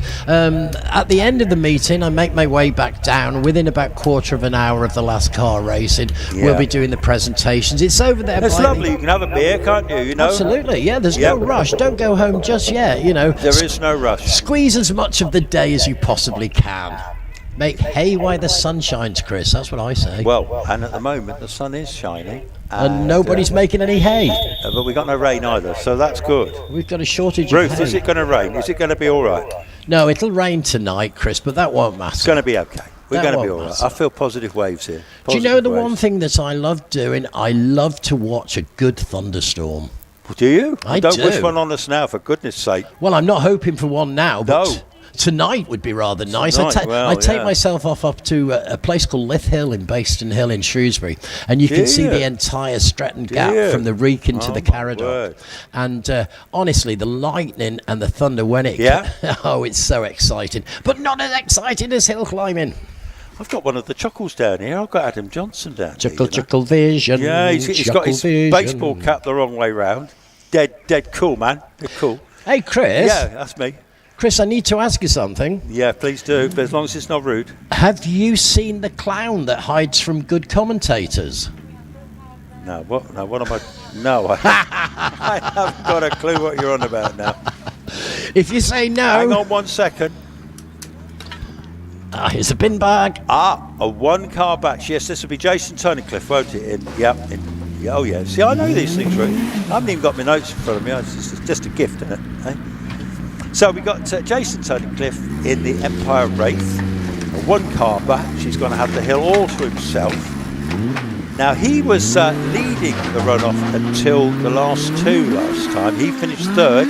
He's left the line, I think. I'm going to go and have a little cheeky look. He has left the line. Yeah, he's on his way, Jason. Now, let's see what he can do for us. He will give us a really good guide. Come on then, Jason. Coming into my view now in this beautiful Empire Wraith. Deeply into triangle, but gets around there with no dramas. Looks like a good time. So already he's gone through keepers in 27 seconds. Goodness me, that's fast. Yeah, let's see what he is. He's nearly with you now. He's had a great day today as Jason Tunnicliffe, and no wonder what a car he's driving. Look at this thing. Fantastic between Museum and Fallow. Round Museum he goes. Oh my goodness, what a run. That is incredible. We got 48.47, Chris. Well, yeah, that's slower than this morning. So interesting that, isn't it? 96. Really, 'cause he looks to be going very quickly. 96 on the Cedar Straight. Yeah. Maybe could have made up a couple of seconds there. Who knows? But anyway. I don't know. The car is very rapid. He's a very rapid driver too. But anyway, as you can see, he's already coming back down towards the top paddock. He's come past all the deer and all the ferns. And he is a one-car batch. So he will come all the way back down to the bottom. Yes, indeed he will. He's been waved through, and on he goes, back onto the track to make his way down. That's a smashing-looking little car, that of Jason Conliffe. It's a very, very competent little car. And a great drive. He's had a great day today. I've enjoyed watching that car very much indeed. It has, hasn't it? That's right. Yeah. Well done to Jason. We'll have to wait and see what happens. But Give us a bit of info. I don't know then. whether it will be as quick. I'm just looking at the track and the times that have been posted this afternoon. I'm fancying a 46 might be good enough to win this afternoon, which you've got to fancy Zach or Alex to do that, haven't you? It certainly can happen, Chris. 45, I'm estimating, will be the day's best. You're going to, well, I think that'd be the day's best, but whether this runoff it takes it with a 45 or a 46, you can't tell because you see, Alex Summers is developing that car all the time, and he said there's more in it. There's more in it for him. So, and he's adjusting the settings all the time to try and make it go a little bit quicker as he learns the car. Because don't forget, that was fresh out the box this year. 7 years in the build. Yeah, it's incredible. It is, isn't it? It is absolutely incredible. Well, I've heard the whistles here. The flags have gone in. Jason's back down into the paddock to swap with Zach.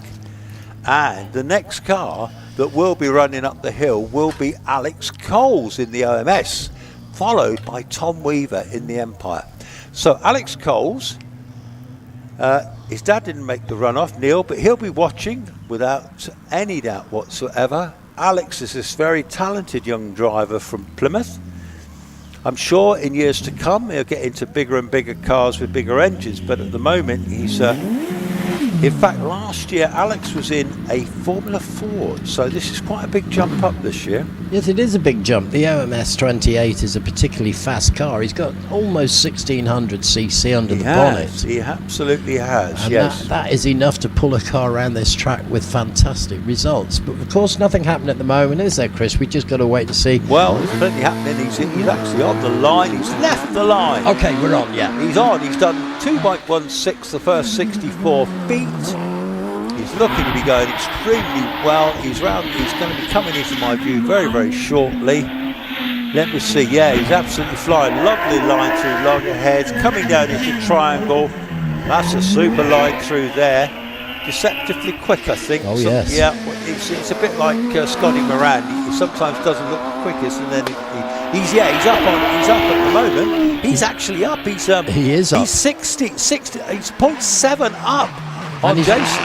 He's with me now. He's taking fallow beautifully. He's up to Museum already. Straight through Museum, no problem. And away to go. Pushing hard. Absolutely amazing run there from Alex Coles. 47.76. So he goes into the lead. 47.76. So yeah, he took a chunk off Jason that time.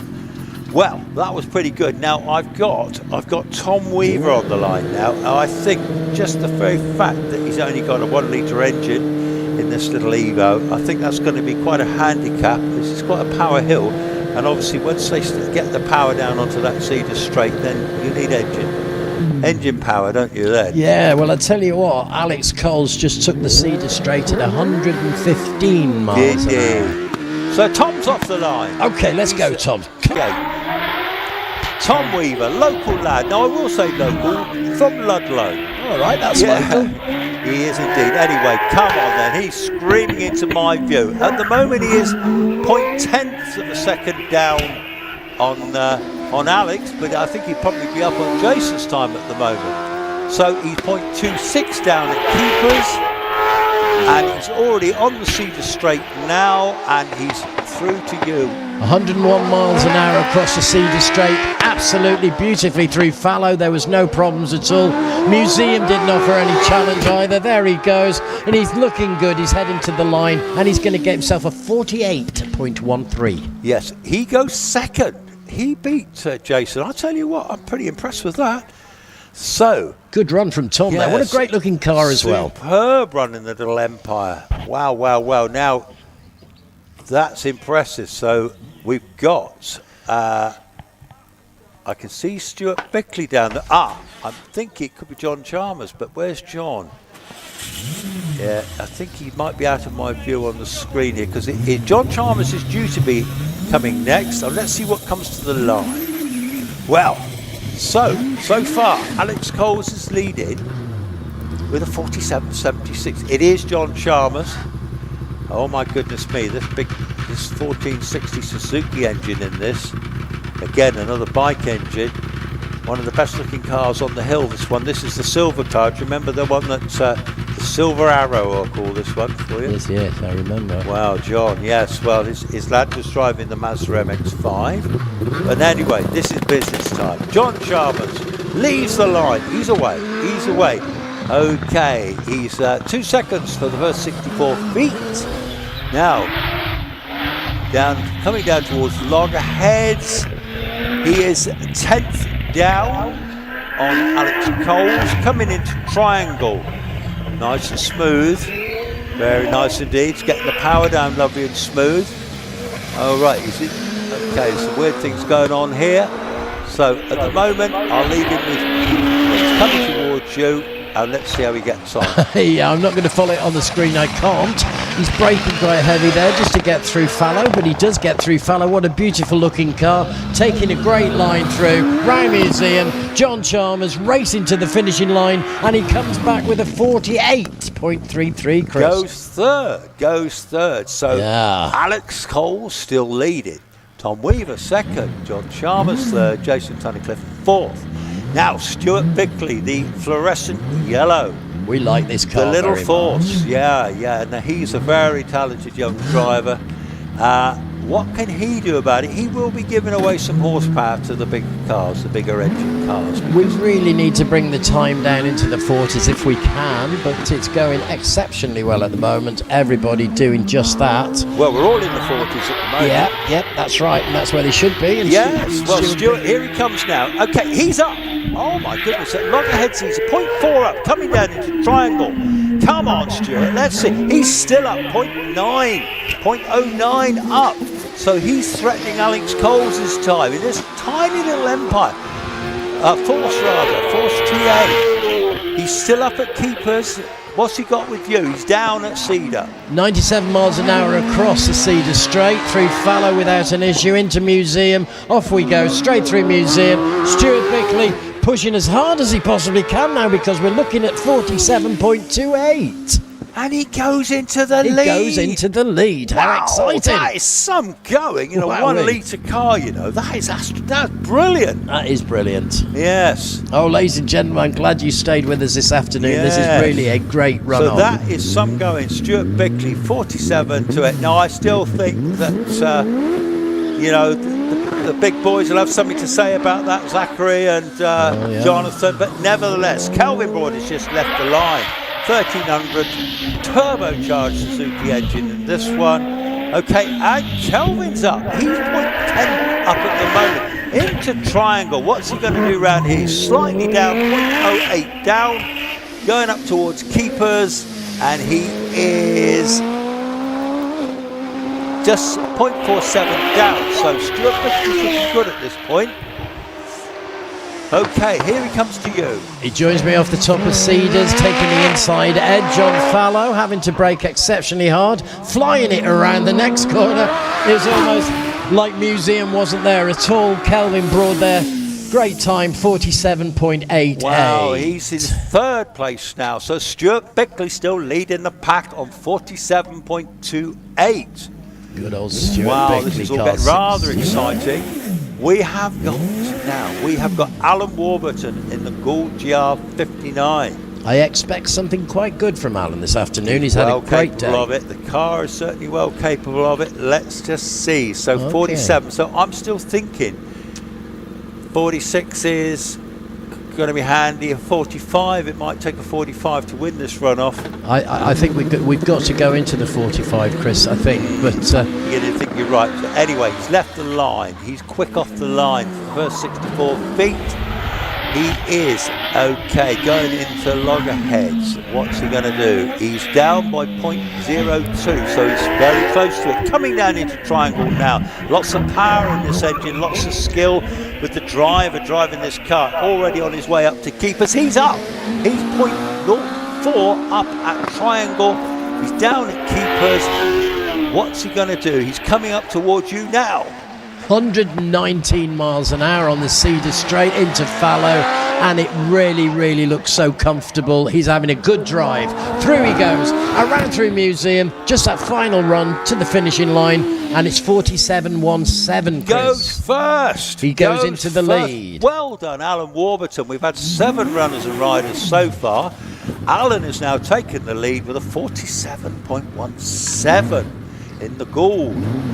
Now, as our local friend Darren Gumbly. Local lad, Darren? Yes, in the Force. In the Force T8. Now, we know he's a trier. Maybe We know he's a trier. We remember what happened when he got to you last time. I certainly do. What he needs to do is keep the car on the track and make his way to the finishing line. I'm sure he can do that. Okay, so he's made a scorching exit, 1.99 for the first 64 feet. He's my going goodness. up to Old Hall rather, and at the moment coming into loggerheads, he's up. He's 0.09 up, coming down into triangle.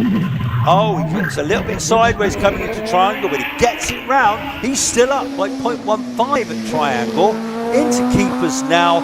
What's it? He's still up 0.06 at keepers onto the Cedar Straight. He has got a chance. He's still up on Cedar. He is 101 miles an hour off the Cedar Straight, and not much speed lost through the 2 corners. Darren Gumley making a great run. Here we go. Look at this. It's 46.88. And he goes into the lead. Gumley takes the lead at this time. Gumley, 46.88. That is outstanding. So we've had 8 runners. Darren Gumley, local lad. Can it get any? 46.88. So the first one into the 46s. So next one, David Tatham. These guys are fighting They're this not competition. hanging about. They are saying, this is it. This is what matters. He's in the new DJ Firehawk, the all-carbon tub in this one. He is a gritty Yorkshire driver. He can really drive this. My goodness me, what's he got for us? So come on, first time I'm seeing at loggerheads, he's up too. He's 0.09 up, and he screams into triangle. Very smoothly through triangle, gets the power down early. Going round into keepers, so far so good. Always tricky around keepers. He's up. He's 0.2 up at keepers. Oh, 0.7, 0.17 up at keepers. He's screaming up the straight to you. 112 miles an hour, down to about 40 as he comes off the Cedar Straight, flashing past me into Museum, and he is racing this car so hard. Can he do it? Can he do it? 46.94. No, he can't quite do it. Not Second quite. to Darren Gumbley. Still in the lead. Still second place there. So now we've only got 3 cars left. And we want a 45. And you might get it this time because superstar Alex Summers in his home-built car on the line. Has he got a 45 in the car this afternoon? I thought he went mighty close to a 45 this morning in practice, but anyway, Alex Summers leaves the line very smoothly. This car just sounds magnificent with the V6 Cosworth power. He's got all the talent in the world. He can drive it, he can build it, calculating, he knows his way up the hill, and then coming down into triangle now. Come on, Alex, let's see what's happening. He's well up, he's 0.16 up at triangle, so I think I would expect him to beat the 46. I think he's going to beat that 46.88. He's still up. Okay, well, Alex Summers always guarantees us a great spectator sport. And round he goes through Fallow, pushing now, go really hard between Fallow and Museum. Round the Museum he goes, the white helmet of Alex Summers goes flashing past. Look at the time, it's 45.87. Oh my goodness me, well done Alex, well done that man. So he goes into the lead with just 2 cars left to go. And I predicted a 45. You did predict a 45. I thought that he was going to have to do a 45 to take it. He really did, yeah. Now, Jonathan Varley, has he got a 45 in him today? Well, he's driving well today, is Jonathan, so Yes, there's he always is. a possibility. He Keep is. your eye on this car. It's going to be worked very hard to get to the top. It is. So the Predator, it's got great pedigree. He's a tremendous driver, he's a great engineer. He's really got this car singing. It's got a lot of history, this car. It's had Formula 1 engines in the past, the V10.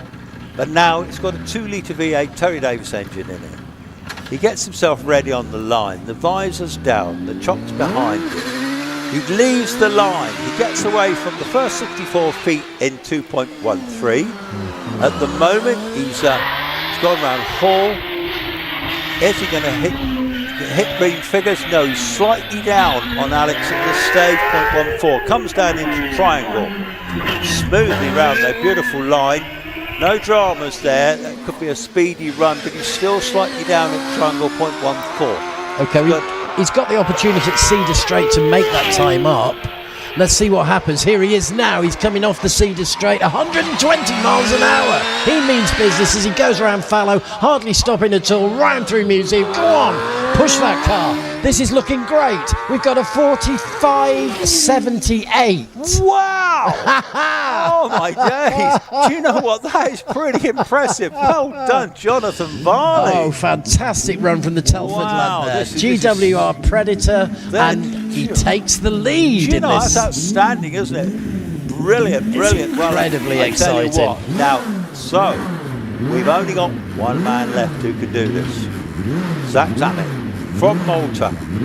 What's he got in Bill Chaplin's Empire Race? Well, he did it last time. Let's see if he can do it again. He's got the 1600 Suzuki Hayabusa engine in it, turbocharged, got plenty of horsepower. Leaves the line. He's up. He's 1.88 off the line. Wow. And now he's coming down towards loggerheads. What's he going to do? He's still up by 0.35. That means business. He's beautifully round triangle. He is absolutely flying. He's 0.43 up at triangle. Into keepers. What's he doing there? He's 0.69 up. Come on, over to you. Okay, here we go. He's on the Cedar Straight and he comes flying off. He's done 116 miles an hour there. Into Fallow, right through the middle lane as he comes onto the inside lane of the Museum. Go on, push that car. He really is fighting it over the line. We've got a 45.50. And that takes the runoff. He did it. 2 runoff wins for Zach Zammit today. What a great drive that was. Wow, fantastic. Zach, second place. Jonathan Varley, 45.78. Third, Alex Summers, 45.87. Fourth, Darren Gumbley, 46.88. 5th, David Tatham, 46.94. 6th, Alan Warburton, 47.17. Stuart Bickley, 7th, 47.28. Alex Coles, 8th, 47.76. Kelvin Broad, 9th, 47.88. Tom Weaver, 48.13. John Chalmers, 48.33. And Jason Tunnicliffe, 48.47. What a brilliant run-off. What a brilliant run-off. Now, that was one of the best runoffs I've seen, Chris, and I've seen quite a few now. That was fantastic. Do you know what? stuff. Yeah. When Jonathan did that time, I thought that was pretty amazing. Yeah. But then Zach Zammit thought, in fact, Alex Summers is just going back. He's up there by you. You'll see him. He's just shook his hand. Brilliant. That's lovely. And that looks like Jonathan Varley perhaps walking back to shake his hand too. That's the spirit of it, isn't it? Brilliant. I love that. I think, you can genuinely see that the drivers, he's shaking his hand. Yeah, fantastic. Well done. There's several of them going back to shake his hand. You know what, Chris? They make it look so easy. They are fearless. This course is one of the most demanding courses in the British Isles, and they make it look so easy. They're Good brilliant. racing from all the boys today, and the girls, of course. Well done to all of them. We've seen a day's hill climbing today, haven't we? I was really glad I was here. I came back from the Isle of Man just the other day. Yep. And I'm here now, and what I've seen this afternoon was just as exciting as anything I saw in the Isle of Man. Well done to all the drivers today, and thank you for entertaining me and everybody else. And me, and thank you to the weatherman for keeping the rain away from us this afternoon. It didn't look great at one stage. Zach Zammit, he's just took his helmet off. He's just having a breather, taking it all in. He must be absolutely thrilled. He's going to go home on that plane to Malta a very happy man, isn't he? I think he probably is, yeah. Do you know where he keeps his car? Surely he doesn't take it home. No, I know where the car is kept. I think Bill Chaplin looks after it. Aha, got you, yeah. He probably Okay, takes well, it back to they're Somerset coming Lair. down, ladies and gentlemen, and they really are Yeah, give them a wave. spectacular. Give them a clap. wave. Absolutely incredible. Yeah. So They have worked so hard today. Perhaps this has been the most exciting day of racing that I've ever had since last September. yeah, that's brilliant, isn't it? It really is. You've enjoyed it. You've done great up there. You've Chris, held the ship together up there very well indeed. it's always a pleasure to work with you. You're a great colleague, and I thank you for today. Ladies and gentlemen, I thank you all as well for coming. My name's Owen. I'm going now, and I will see you at the presentation. Yes, get yourself a lift back down. See you later, Chris Ponsford. Fantastic. Good day to you. Good day to you, sir. Bye-bye. Well, they're coming back down the hill, still in a state of excitement. I mean, there's John Chalmers coming by, waving to the marshals. This is customary at hill climbs. They wave to the marshals and the officials, thanking them for their efforts of keeping everyone safe and looking after them. Because without the marshals, without the officials, the timekeepers, Rich Danby live streaming it today. Wow, what a great day it's been. Absolutely incredible. I'm blown away with it, really. Runoffs are the pinnacle of the day, aren't they? And we don't get runoffs on every meeting, but for this particular meeting on the Midland, to get 2 runoffs in a day, the morning and the afternoon, it's fever pitch excitement to see who will win and also who will get the points. There's Stuart Bickley. He did incredibly well too in that little 1000cc, 1100cc car. Zach Zammit, he's got several people pushing his car up the top paddock, and they'll get him into the position where he can freewheel back down the hill, and then he can take the plaudits that he deserves. And wow, and as far as I know, that is end of play. I see marshals walking back up there from loggerheads. We hope you've all enjoyed it, folks. It's been a brilliant day's racing. Give Zach Zammit a shout out as he's coming back down the hill. He's still up the top. He's waving now, and he will be freewheeling back to the paddock. I'm going to sign off. My name's Chris Ponsford. Owen Lewis has joined me up the top. He's signed off. He will do the presentation. Thanks again. Brilliant day, and we'll see you another day. Dave, smashing. Yeah, take care, buddy.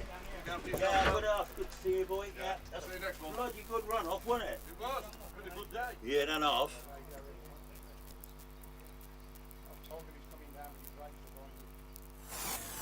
Motorsport UK TV, the home of unmissable British motorsport videos.